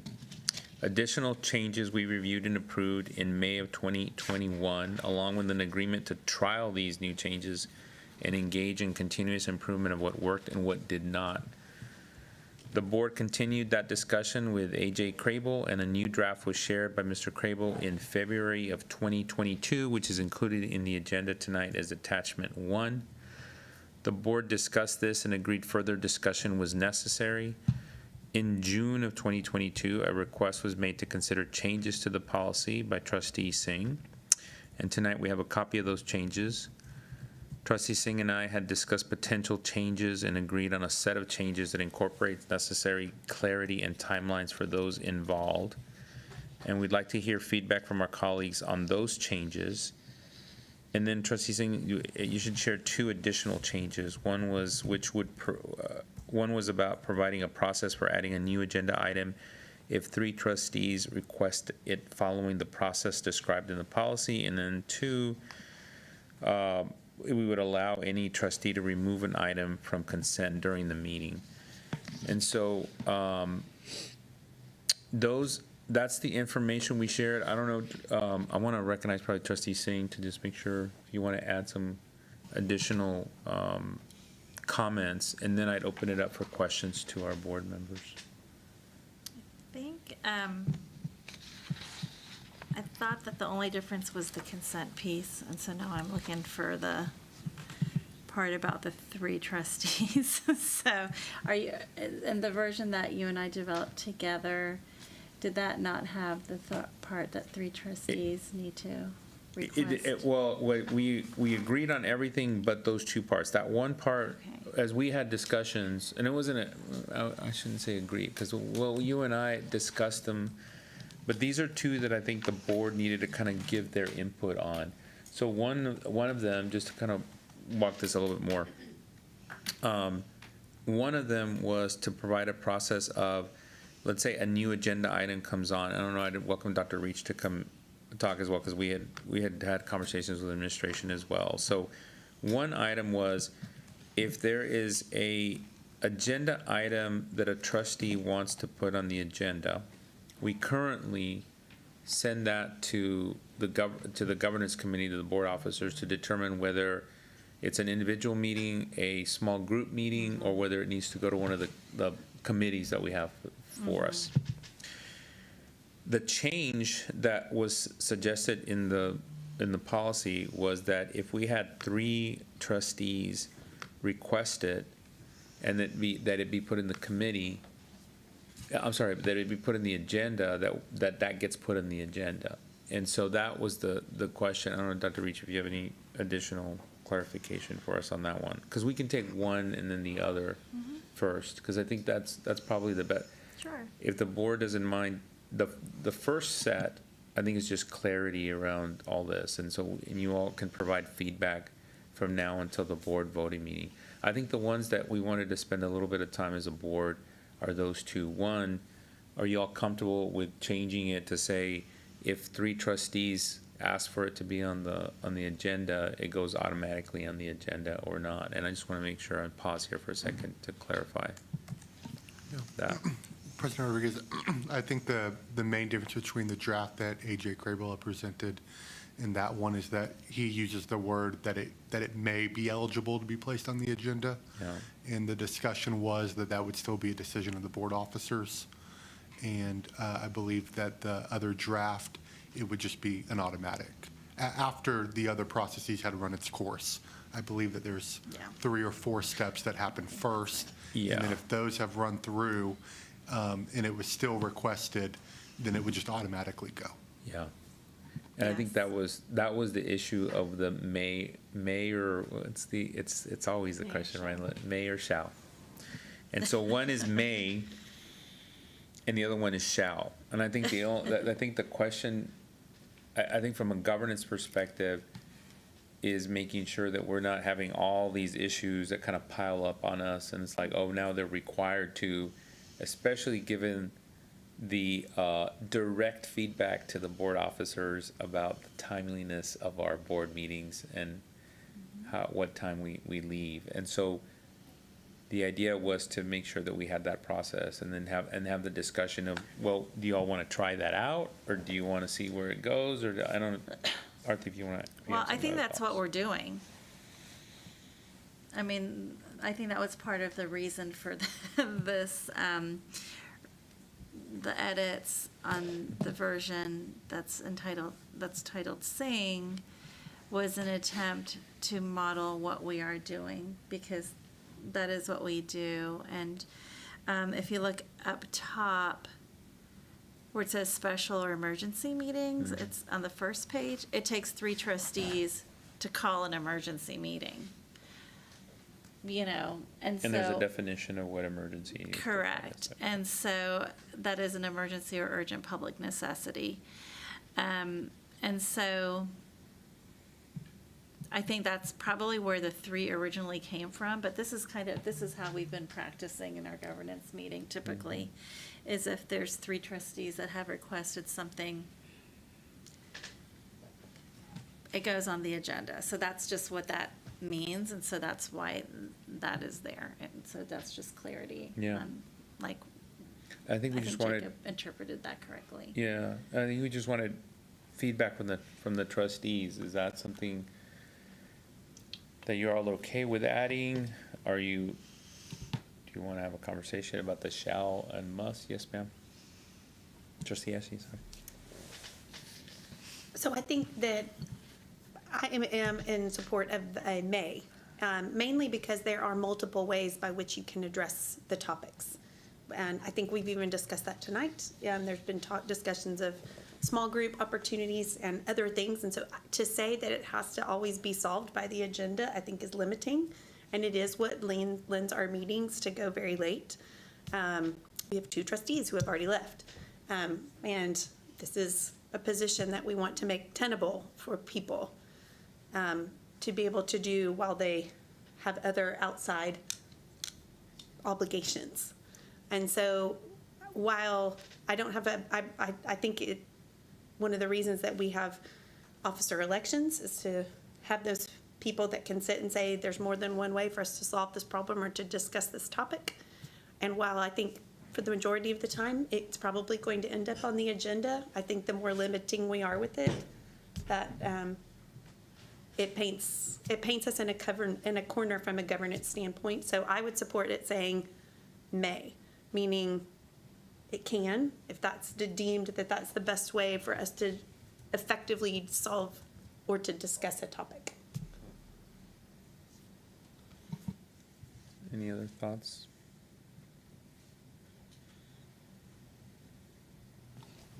So I wonder if there is a middle ground here, that instead of it automatically goes on after those other outlets, often we do find those outlets are adequate, but maybe that the officers don't have the option to completely close it off if 3 trustees after that process would like to re-request it. And at that point, maybe it comes back on, that we have just that extra step in there to be sure that the request remains a request. And if someone after all of that still feels like it's something that needs to be discussed publicly, that we can do it that way maybe instead. And that might split the difference here. Because it could, I mean, it would basically go through the same process. And to me, the board officers would then be able to say, you know what, we had small group meetings, we had one-on-one meetings, we had whatever we had, and it's still coming back to us to be on the agenda. And I just have faith that they would go, you know what, looks like we do need to put this on the agenda. What we did last time was not sufficient to answer the questions. So I'm not sure that I feel like it needs to be so and like painting us into a position. Trustee Foster? These types of discussions, by the way, are my least favorite, this minutia. And I get that it's super important. Can one member, President Rodriguez, request of any officer that something be on the agenda? Currently, yes. What happens is then we have a discussion in the governance committee and try to prioritize that based on all kinds of different criteria, and whether or not a one-on-one meeting with different board members is enough, a small group meeting, whether it needs to go on the agenda. So given that, if we go with what Trustee Ashe, what you're suggesting, there's no difference between 1 and 3. So the purpose of the 3 would be to compel an outcome. So the question that we have to basically ask and answer, and Trustee Ashe's stated one side of it, which is, I trust that it'll get on the agenda. The implied in raising the issue in the first place is that there's not a sense that it will automatically get on the agenda. So to me, that's what it boils down to. Do we think it's going to get on the agenda or not? By 3 people raising it. I lean towards the notion that, what's going on here is that there's a sense that things aren't getting onto the agenda. I mean, let's just be candid. And hence the need to create a mechanism that says, under these circumstances, it needs to get on the agenda. I kind of lean towards supporting that, simply because if we are at that point, probably the other things have been exhausted and we haven't gotten there. And 3 people are getting together saying, my goodness, we got to do this. So I think maybe it's a discussion of with a level of candor and transparency that might make people uncomfortable, but I don't really care, because I think we'll get through it quicker if we just deal with it. Are the things getting on the agenda that we need to get on the agenda or not? And if they're not, let's build in the mechanism. And if they are, then let's not create 4 more pages of a document. Yeah, I think one way we're addressing it is by making sure that we're doing these board information meetings and having all the information on the agenda, which we did a while ago. I think the other way is that we do provide a list of all the issues that are being considered for the agenda. That's another way we're doing it. So to me, it's sort of like the will of the board. Like, what would you all like to, do you all want to try this or do it a different way? I'm with Kevin. I mean, I'm supportive of having that safety valve, that I think often we go through those other steps and we don't need it.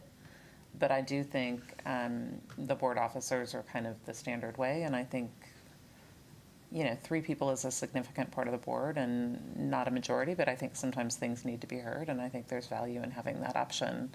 And I don't get the sense of having it be abused, but because we do have these other mechanisms. So I would say we try it, and I'm happy to revisit a policy again in 6 months again, if we want to commit to that and look at it again. Trustee Lugo. Well, this isn't going to be a surprise. First of all, I don't mind talking about these issues. It's all about process, right? Like, if you don't get the process right, then how can the public feel confident in the outcome? The other thing is, I'm kind of really into data. And what was interesting as I was hearing Trustee Foster talk about, the sense is that things aren't getting on the agenda. So I pulled up the governance meeting notes. So for the folks out in TV land, every, once a month? How twice a month? So twice a month, the board officers, so that's the board president, vice president, and secretary. So President Rodriguez, VP Wagner, and Secretary Singh. Y'all get together, talk about whatever issues are on y'all's agenda, and then one of those items is also to look at what requests have come from other trustees. Some of the requests come from one trustee. Some are then signed off or supported by 2 trustees, and they just kind of languish there on the agenda request sheet. I'm over here looking at my laptop screen, so I just kind of hang out there for perpetuity, I guess. I don't know. And then we have agenda request items where 3 trustees have requested that the topic be discussed, and again, it just kind of sits there. And so it's interesting to me to hear, well, it should be a may, not a shall, because there are other options by which those agenda item requests could be addressed. And I think for me, at least, if that were to have been practiced, I could probably go along with a may, but I prefer a shall.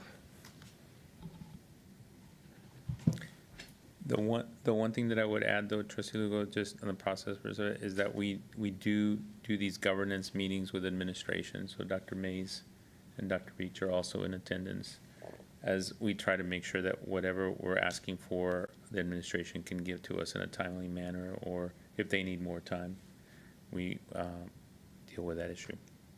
So I think we have 1, 2, 3, 4 trustees. I think what we'll do is, Dr. Reach, if you'd reach out to the other trustees, or I'm looking at one of you all, either the board council or Dr. Reach, to get some input from the other colleagues that are not here. Yeah. So it's interesting because in AJ Crable's notes, like in the version that he created that was based on our meeting, I'm kind of feeling a little disconnect here because his version does not reflect the idea of 3 trustees requesting an item, but that's what we've been doing for the last year. And I remember we even had discussed a way to automate, what do you call it, like voting up items, as a way to get it. So I'm just wondering how that was left off of AJ's version, because basically the sequence was he sent something out, we developed a practice, which I really like the 3 because and going through all the steps, because I would say like most of the things that I request end up getting resolved through small groups and some of these other things, which I'm cool with, Yeah. But then there's some things where I'm like, no, this needs to be out there. And so, and if I can rustle up 2 others, or if 2 others want to upvote that, they do. So I'm just kind of wondering,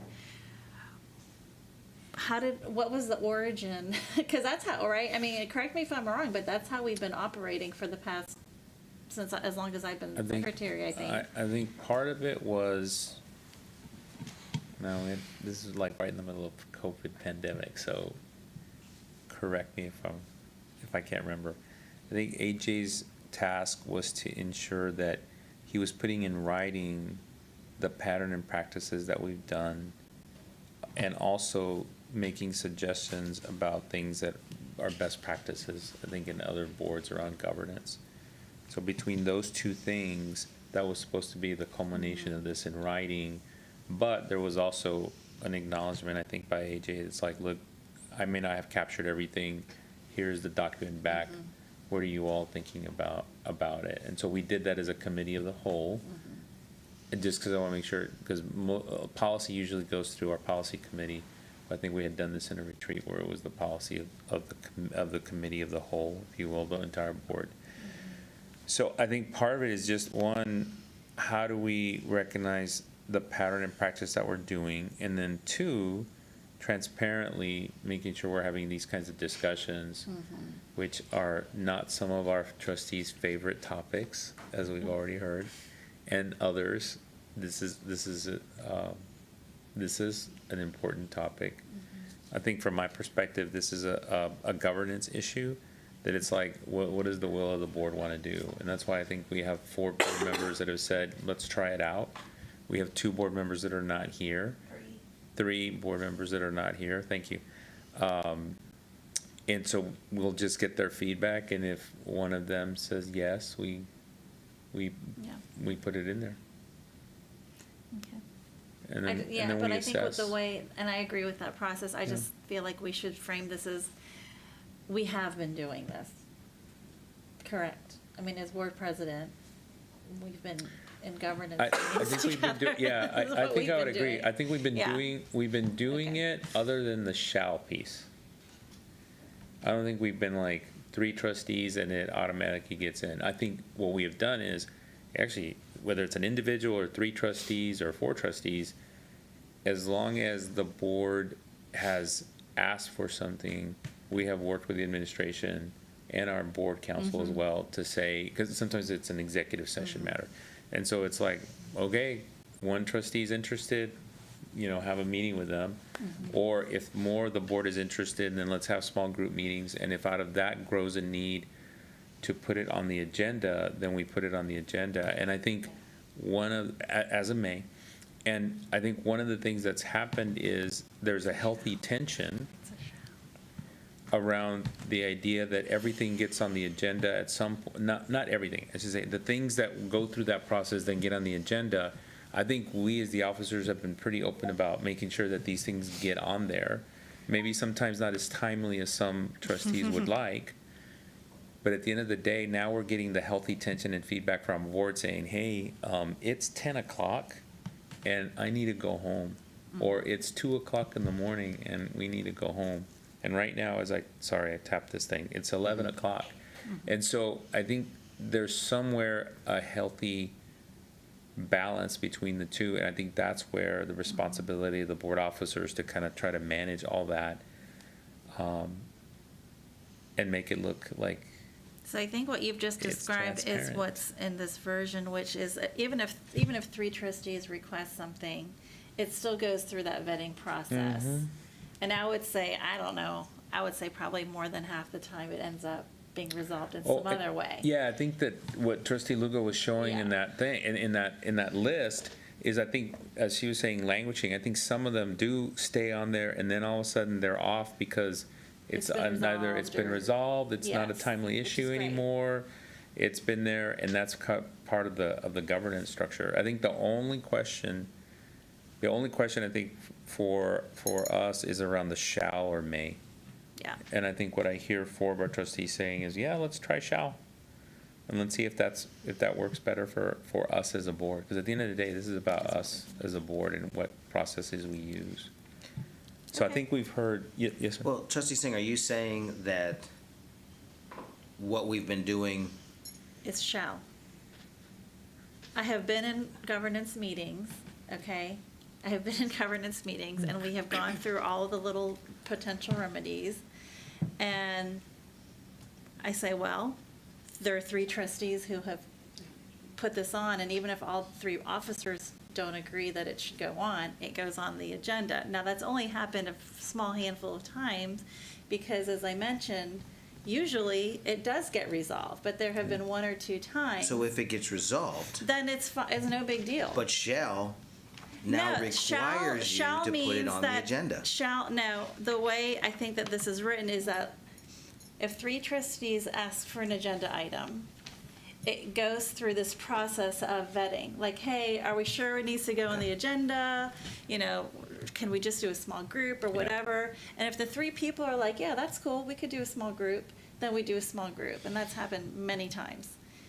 But if the 3 people are like, no, we really think this needs to be a public discussion, then it gets on the agenda. And I can't, Jacob, you know better than I do, but I don't think there have been a whole lot of times where the three officers, like, where it's been like something that like the three officers were like, no, that shouldn't be on there, but there were three trustees who wanted it. And like, you know, that, like, I can't think of, like, I don't remember, maybe there have been a couple. I think the one issue I can think of, Arthur, is like, and maybe I'm thinking, because it's 11, I'm thinking really sequentially logical, like, after those things happen, then they must be on the next agenda. But I don't think we've been that rigid. I think we've been like, it needs to get in the agenda, and then we figure out where. Like when. It doesn't have to be like on the next one, but like we all, because then we're like, okay, like we're not going to be like totally like. Yes. I'm in agreement with that.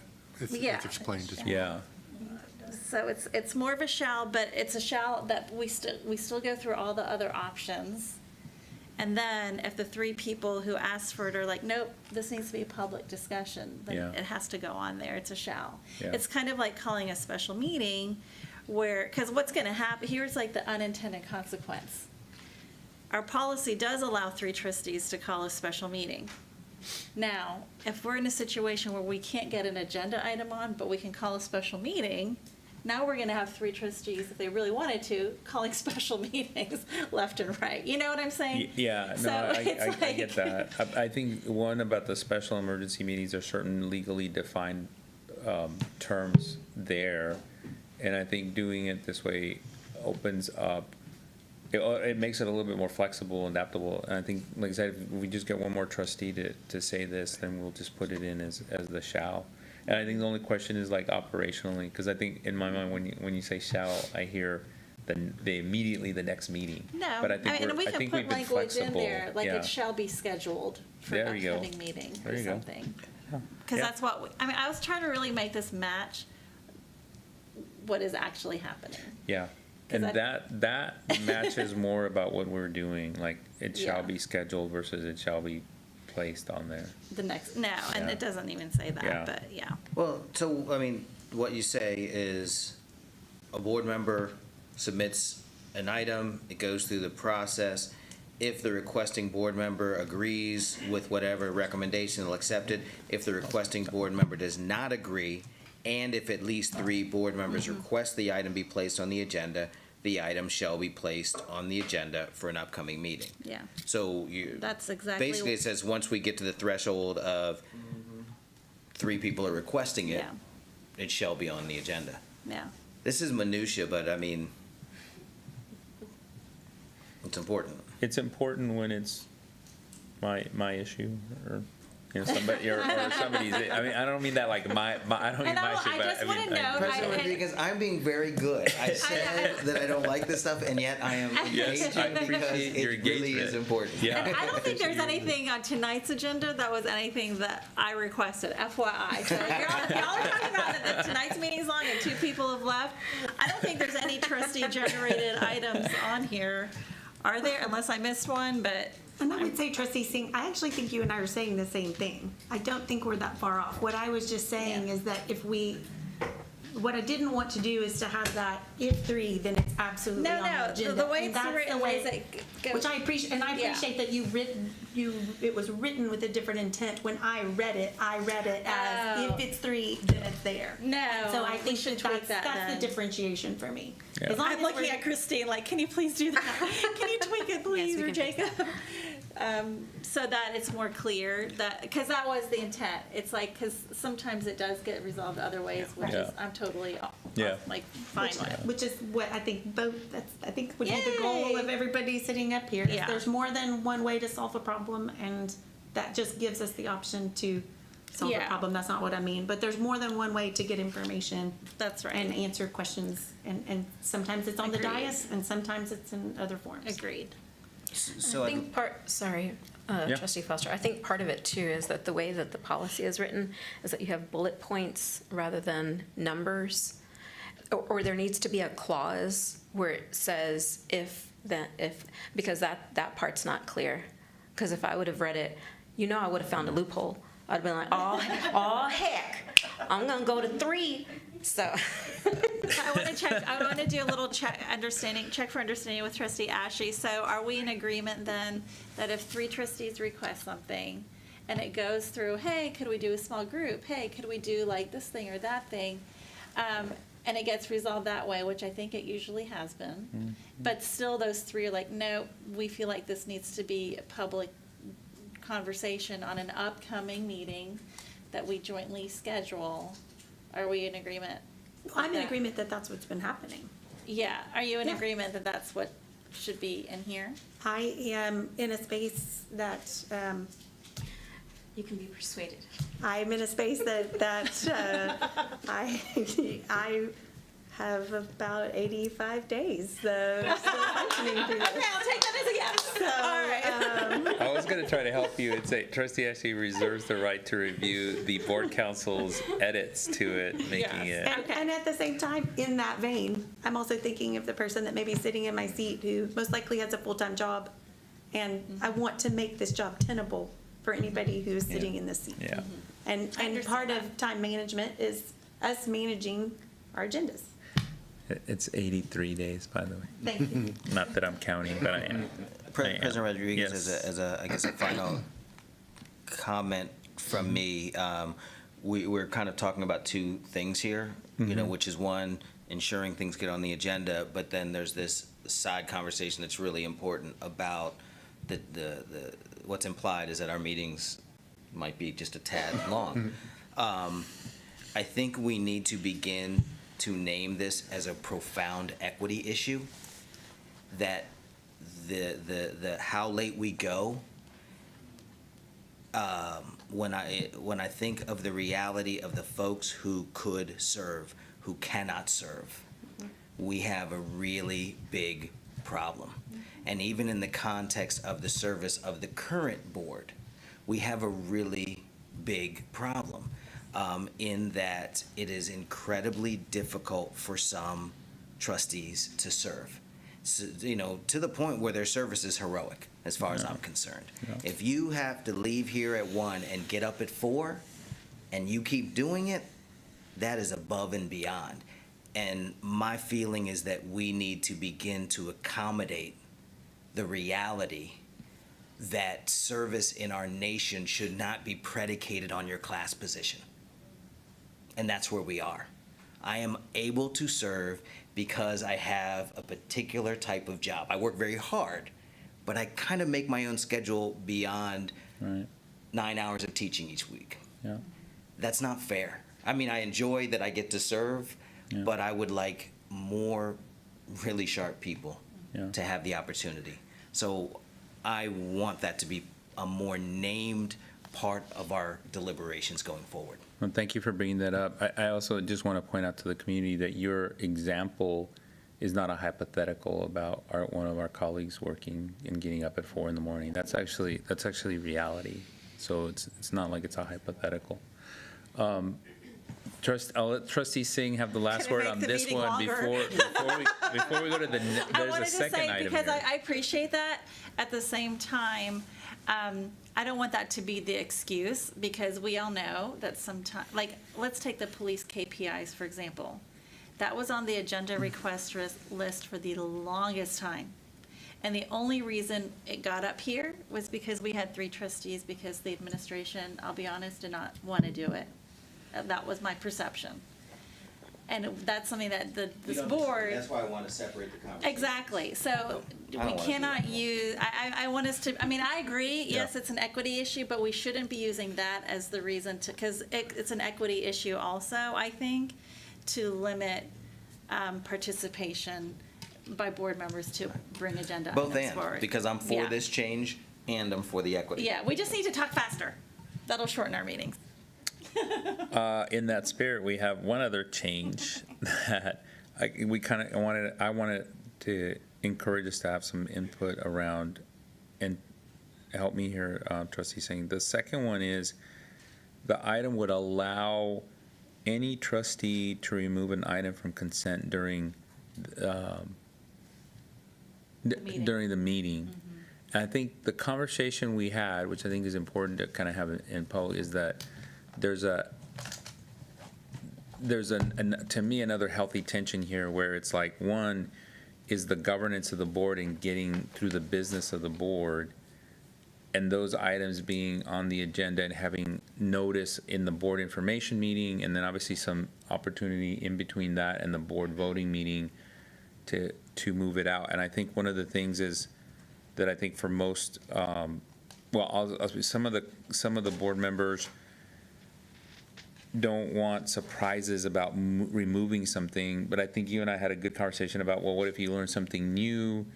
How do we make that happen? And I think one of the things is like, and then on the other hand is, how can we make sure that a trustee doesn't use that as a tactic to slow down the process? And at the same time, how do we allow flexibility? Because in the practice of it, it rarely happens. And is there some kind of recognition or way that it's not just like a trustee has the right to do that? Yeah. And I think we had talked and we hadn't come up with any language, and I don't think, Christine, you had any other language too, because I think we were talking about like in an extraordinary manner, and it might just be making ourselves feel good about putting some words in there about like in extraordinary circumstances or in some, I don't know exactly how we accomplish that. I don't know if, Christine, if you want to say anything or if. Yeah, I think we can come up with some words about extraordinary circumstances, but I will just say that my observation is it's not like y'all are doing it a whole lot anyway. I mean. We're doing it rarely. Yeah. Yeah. Yes, ma'am. Yeah, Trustee Boswell, sorry. I would really agree that taking that away is kind of a solution without a problem, in my opinion. And I am a believer in Robert's Rules of Order, that it's a system that has evolved in bodies over a very long period of time that does include that option for one person to remove something from a consent agenda. And I think it's a check and balance against a majority that is different. It lets minority voices have a say in a different way. And, I think we all know that things are on our agenda 2 weeks out. But I don't think the public always knows that, and things do come up at the last minute. And again, I don't think we do it often, but I am a believer in a system that has worked for many organizations for a very long time, so. Yeah, thank you for that. Robert's rules are clear that any individual can remove an item from consent for any reason. And it is just a standard check. It should not be used often, it should not be used lightly. But I'm all for it. And months and months and months ago, I was, pounding my fist on the table about it, not literally, but, I felt very strongly about it. And in that period of time, I don't think I've ever once asked for it. And I continue to feel very strongly that it's very important as just a tool, as something that's available. The second thing I'll mention tangentially is that my understanding of consent is that you don't talk about it afterwards. And one of our practices is to go to consent and then talk about it, which kind of defeats the purpose of consent. So, while we're playing around with this, one thing that we can do is consent. We approve those items, we vote on them, we don't talk about them. Because that's the idea, is to streamline the meetings on those items that are they're self-explanatory or non-controversial. I think we have a recommendation for the Robert's Rules of Order for a hybrid consent item. It's a governance joke. Which go over really well at 11:15. They sure do. They do. Any other comments, trustees? Okay, so I think we are good and just need to get the input from our 3 trustees. Okay.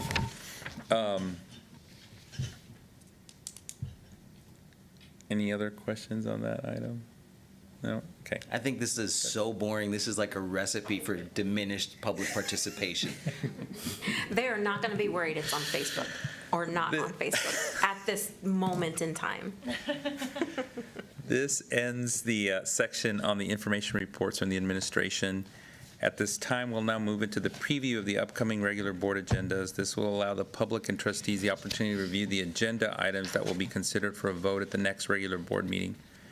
AISD staff is available to answer any questions for tonight's preview. We'll begin tonight with item 8, which is the agenda preview for upcoming board administration items. Trustees, are there any questions on these items? Selection of a delegate and alternate to the Texas Association of School Boards, or the contract for election services? If not, I'm going to move to item 9, academics and curriculum. Any questions on the optional flexible school day program or the interlocal agreement between the Texas State University and Austin ISD?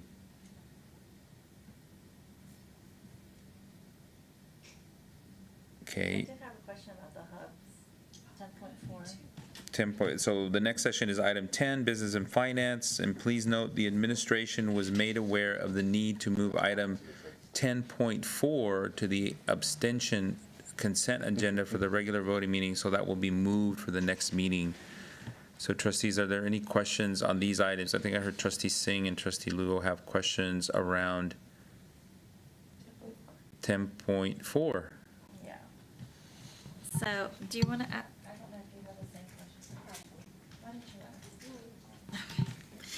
ask? Okay, so, first of all, I was wondering, I noticed that this item was for $35,000, which is below our threshold. So I guess the first question is, why is this coming to us? So Trustee Singh, that actually is directly related to why we needed to pull it from consent and to the items for separate vote. The reason it's on there is because it's an interlocal agreement with the University of Texas. Okay. But when we originally read it, if you look at this agenda item, you probably noticed it doesn't reference University of Texas in it. So we're going to make that adjustment for the upcoming meeting, and it'll be on the abstention vote, recognizing that we do have a trustee who regularly abstains from votes with the University of Texas. Okay, so for the interlocal contracts, we don't have to meet the $100,000. Any interlocal agreement requires board approval. Got it, okay. And I guess the other question I had, so it just seems that this is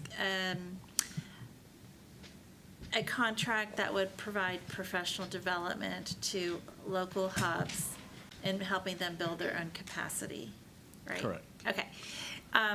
What is the goal of that? And why, can you give me a little bit of background on why we're doing Yeah, so the goal is to build capacity within the district as far as bringing in the maximum number of hubs to participate in our procurement process. And so the last time that we did, and what was the name of that study that we, disparity study, was in 2015. And so we are currently in the process of doing an additional disparity study this year in 22-23. But the goal is to really increase the participation of our hubs. So we have some board goals as far as our hub participation. So the goal with this training is to maximize the pool of it's geared towards new hubs that are coming into the area and the community. And so sometimes we get questions as far as from individuals wanting to know the process of forming a hub. What is the paperwork? What is the requirements? And that not only works for Austin ISD, but also enables them to participate in the City of Austin procurement opportunities, as well as Travis County. So the firm that you see here, or the organization that's part of UT, IC Squared, is actually also being used by Travis County and the City of Austin to increase their hub participation. So at the end of the day, it's geared more towards the newer firms, and training not only on the procurement process, but also how to access capital, what are the bonding requirements when you bid on these type of projects, and things like that. Okay. And so are we scheduled at any time in the year to get a review of our hub program? So we do have a presentation to the board regarding our hub program and are we meeting our goals. Okay. When does that typically happen? I think we usually have a progress report on that item, and it's regularly scheduled. We normally do have to recommend the CBFC. Historically, in the past, it's been early fall. Early fall. Okay. Yeah. Okay, and so I guess it was based on that, are we not meeting our goals or something, and it's due to hubs not having the capacity, or are there other reasons that you feel like we're for It's- not meeting our? One is to ensure that we continue to remain as close to our goals as possible, but two, to give new firms the opportunity to learn about our processes and maintain that pool of opportunity for these type of firms to bid on our projects. Okay. And you said that there was another disparity study coming up. Yeah, so that takes place this school year, and the projected goal for it to be complete is March of 2023. Okay, and will that be presented to the board in some way? It will. Perhaps yes, a small in some way. group?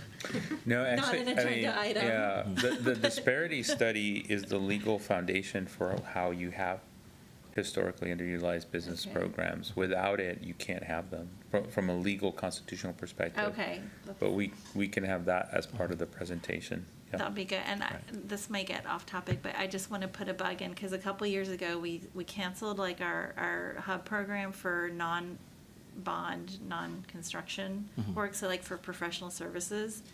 And I would love for us to revive that. And I don't know if that's any part of the disparity study, or if they're going to talk to trustees at any It's point. separate, but I would second that. Yeah, I with don't know you. why we did that. I never got an answer. But for some reason, we did that, and it doesn't make sense to me. And I know Trustee Anderson has brought up a couple of times from the dice, like, why aren't we, Yeah,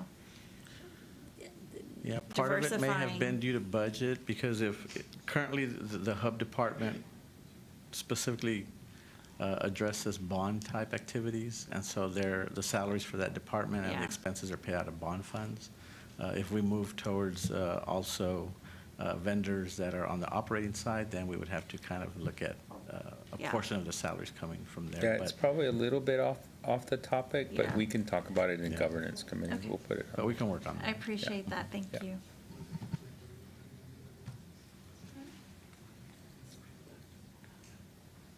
And Ed, do you want to introduce your Yes, colleagues? this is Gerald Green. He is also a member of the hub program for the district. Welcome. And so he's here representing Dainita as well. Yeah. Oh, I was gonna ask, yeah, I'm gonna ask you a question. Okay, you made it all the way out here, late in the day. So, yeah, what has been your experience? Late evening, Dr. Mays, Board President Rodriguez, and trustees. My experience with the Hub Department, being involved since 2017, when it was formed in 2016. So I'm I'm the eldest person in the Hub Department, but my experience thus far is that we are making considerable changes. We have a way to go. We're not meeting our minority participation goals, and some of that is due to what Mr. Ramos was explaining about the interlocal agreement, in that we need to provide additional resources to minority businesses in order for them to participate in the procurement process and have a sure standing on winning projects. It's one thing to send out bid opportunities to minority contractors, but it's another thing to assist them with the resources they need in order to submit winning bids, to have capacity to do the work that we have on the streets. That's great, and thank y'all for, again, y'all just give us those nuggets, which just lay it out Yeah. there. So yes, I totally knew that we weren't meeting our hub. So thank you for And I'm also- mentioning that. And also, I promise I'll give you a moment to speak. I know firsthand from reviewing proposals from vendors, it is tough. It is really tough. On the vendor side, they don't always have the expertise, the background, right? Their expertise is in whatever service or product they deliver. So I was actually really excited to see that this was on here. And then I'll yield to. And one of the things that we're also looking for is opportunities in reviewing our processes. One of the things that we're looking at is if the 2022 bond does move forward. We are looking at the procurement methods that we currently use as a district. One of the procurement methods that was lacking in 2017 was an invitation for bid. So that weighs more heavily on the price that is actually submitted. So one of the plans that we have is to include that procurement method in 2022 projects if that does move forward. We're also looking at our evaluation system and kind of talking with legal to see how we can improve that to really provide opportunities for all participants that submit into our procurement. I just got a second wind because procurement is my jam. It's her love language. It is. I'm not an attorney, never pretend to be, don't want to get in any trouble. I respect you, Christine. She's our board counsel. So I'm so excited to hear that because yes, procurement, like which vehicle, I call it vehicle because that's what we call it, but which type of procurement document do you prepare? How do you get vendors' attention so that they can bid for it? That's kind of the cyclical thing, right? Prepare them and stuff. And then the other piece is evaluation of the proposals. Oh, that is, I'm excited. Yeah, and we're providing. I'm going to circle back. It's in my little noggin now. So, Trustee Lugo, the team has been hard at work seeing that we have this bond in front of us and trying to address some of the systemic barriers that we know that exist for people within this community. And so, Dr. Holly, upon you all giving me this opportunity, we did sit down and identify that as one of our large projects that we wanted to take on, along with one other project. And so Ed and the Hub team are committed to identifying those areas that we need to work and putting in the interventions and support, again, everybody being able to participate in potential opportunities. Thank you. Thank you. Thank you. The trustees, the next section is 11, Human Resources. Any questions on these 3 items? Hearing none, I'm going to move to section 12, Policy. Trustees, any questions on any of these? Trustee Singh has a question on purchasing and acquisition on behalf of Trustee Lugo. Okay. Mr. Ramos, this was, my questions are kind of what we had talked about earlier today. I believe that was policy CH local. Was that the one? Okay, I think this policy has to do with some of the conversations that we've had on the board about bringing contracts that would get renewed, but if they were over $100,000, they would still come to us or something like that. Like we kind of made an just speak, Trustee Ashley. Tell me what it's about. I'm tired. We've had 2 months. We spoke about this in May and had the procurement department come and speak to us. They looked at both CH local and CHE local, which work in conjunction with each other to address contracts and procurement for the exact things that we talked about. Yeah. So when we, as a policy committee, came together to talk about it, what we said is we wanted to be able to allow our organization to be efficient and yet to understand when contracts that are multi-year were going to be coming up. So the sentence that you see in CH local, which is under the board approval. So there's the part that says the contracts for a term of 1 year or more above $100,000 annually are the ones that are required, meaning in a single year, they're $100,000.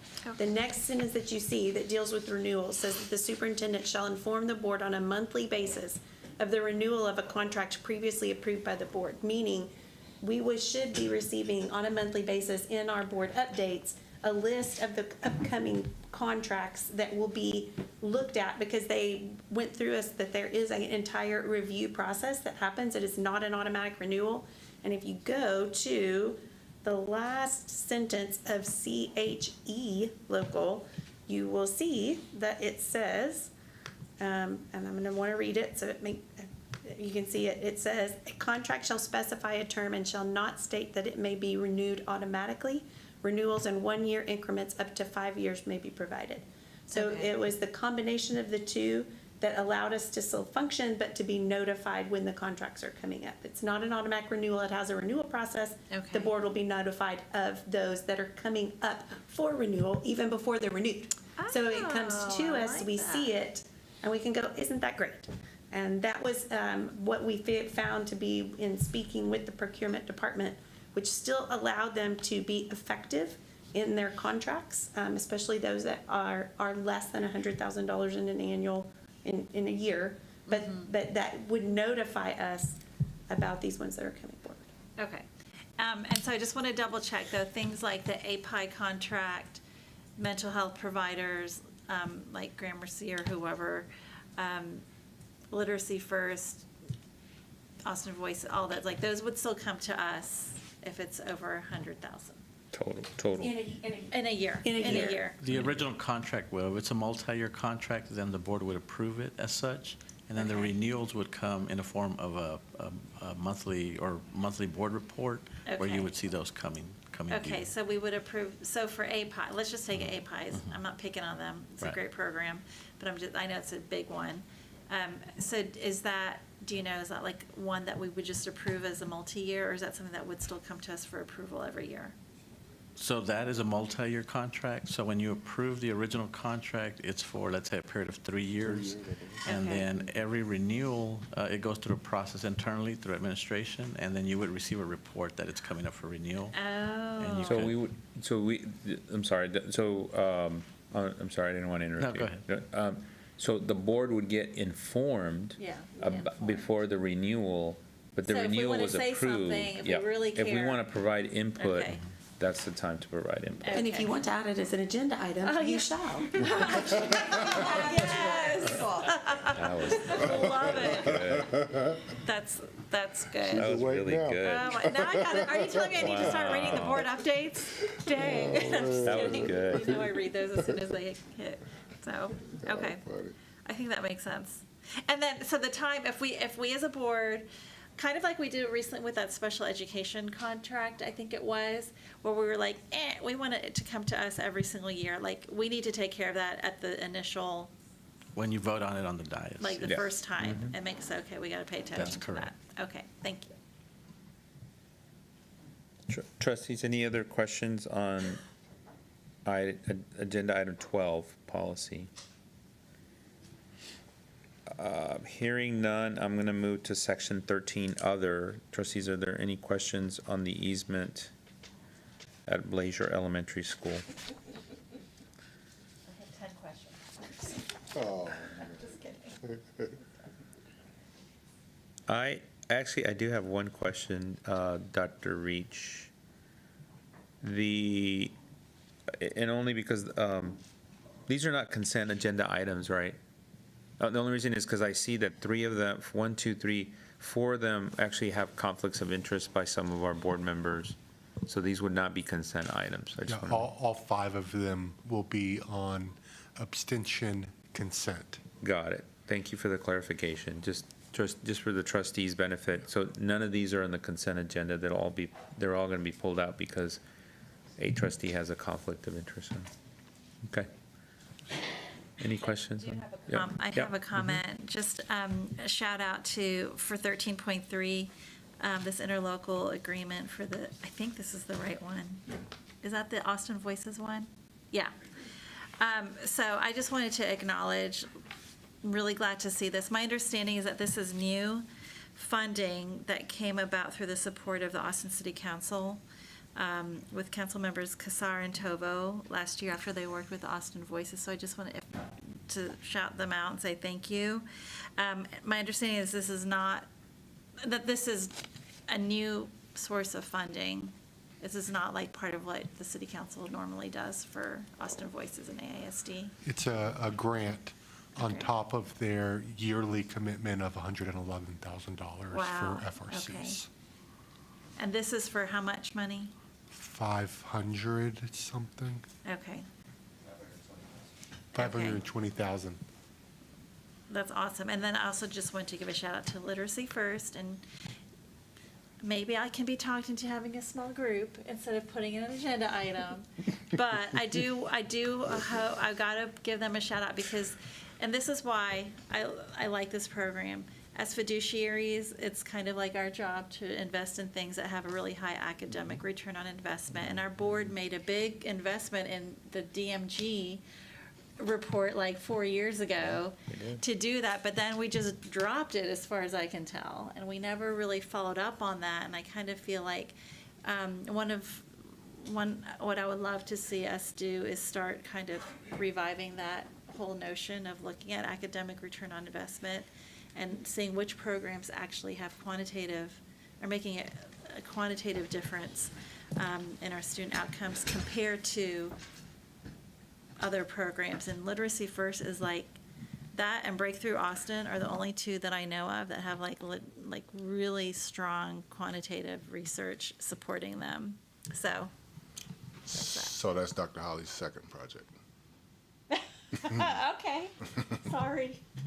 No, I mean, we talked about just a consistent, equitable, programmatic evaluation of each one of these tools to make sure that we are getting what we pay for, and that we are consistently aligning those outcomes with what we're trying to do in terms of our strategic scorecard and everything else. I appreciate that. And there are many other good programs there, but like these are the ones, I just shouted out those two because they actually do like quasi-experimental research design, like randomized control trials and all that kind of jazz, which impresses my socks off, so.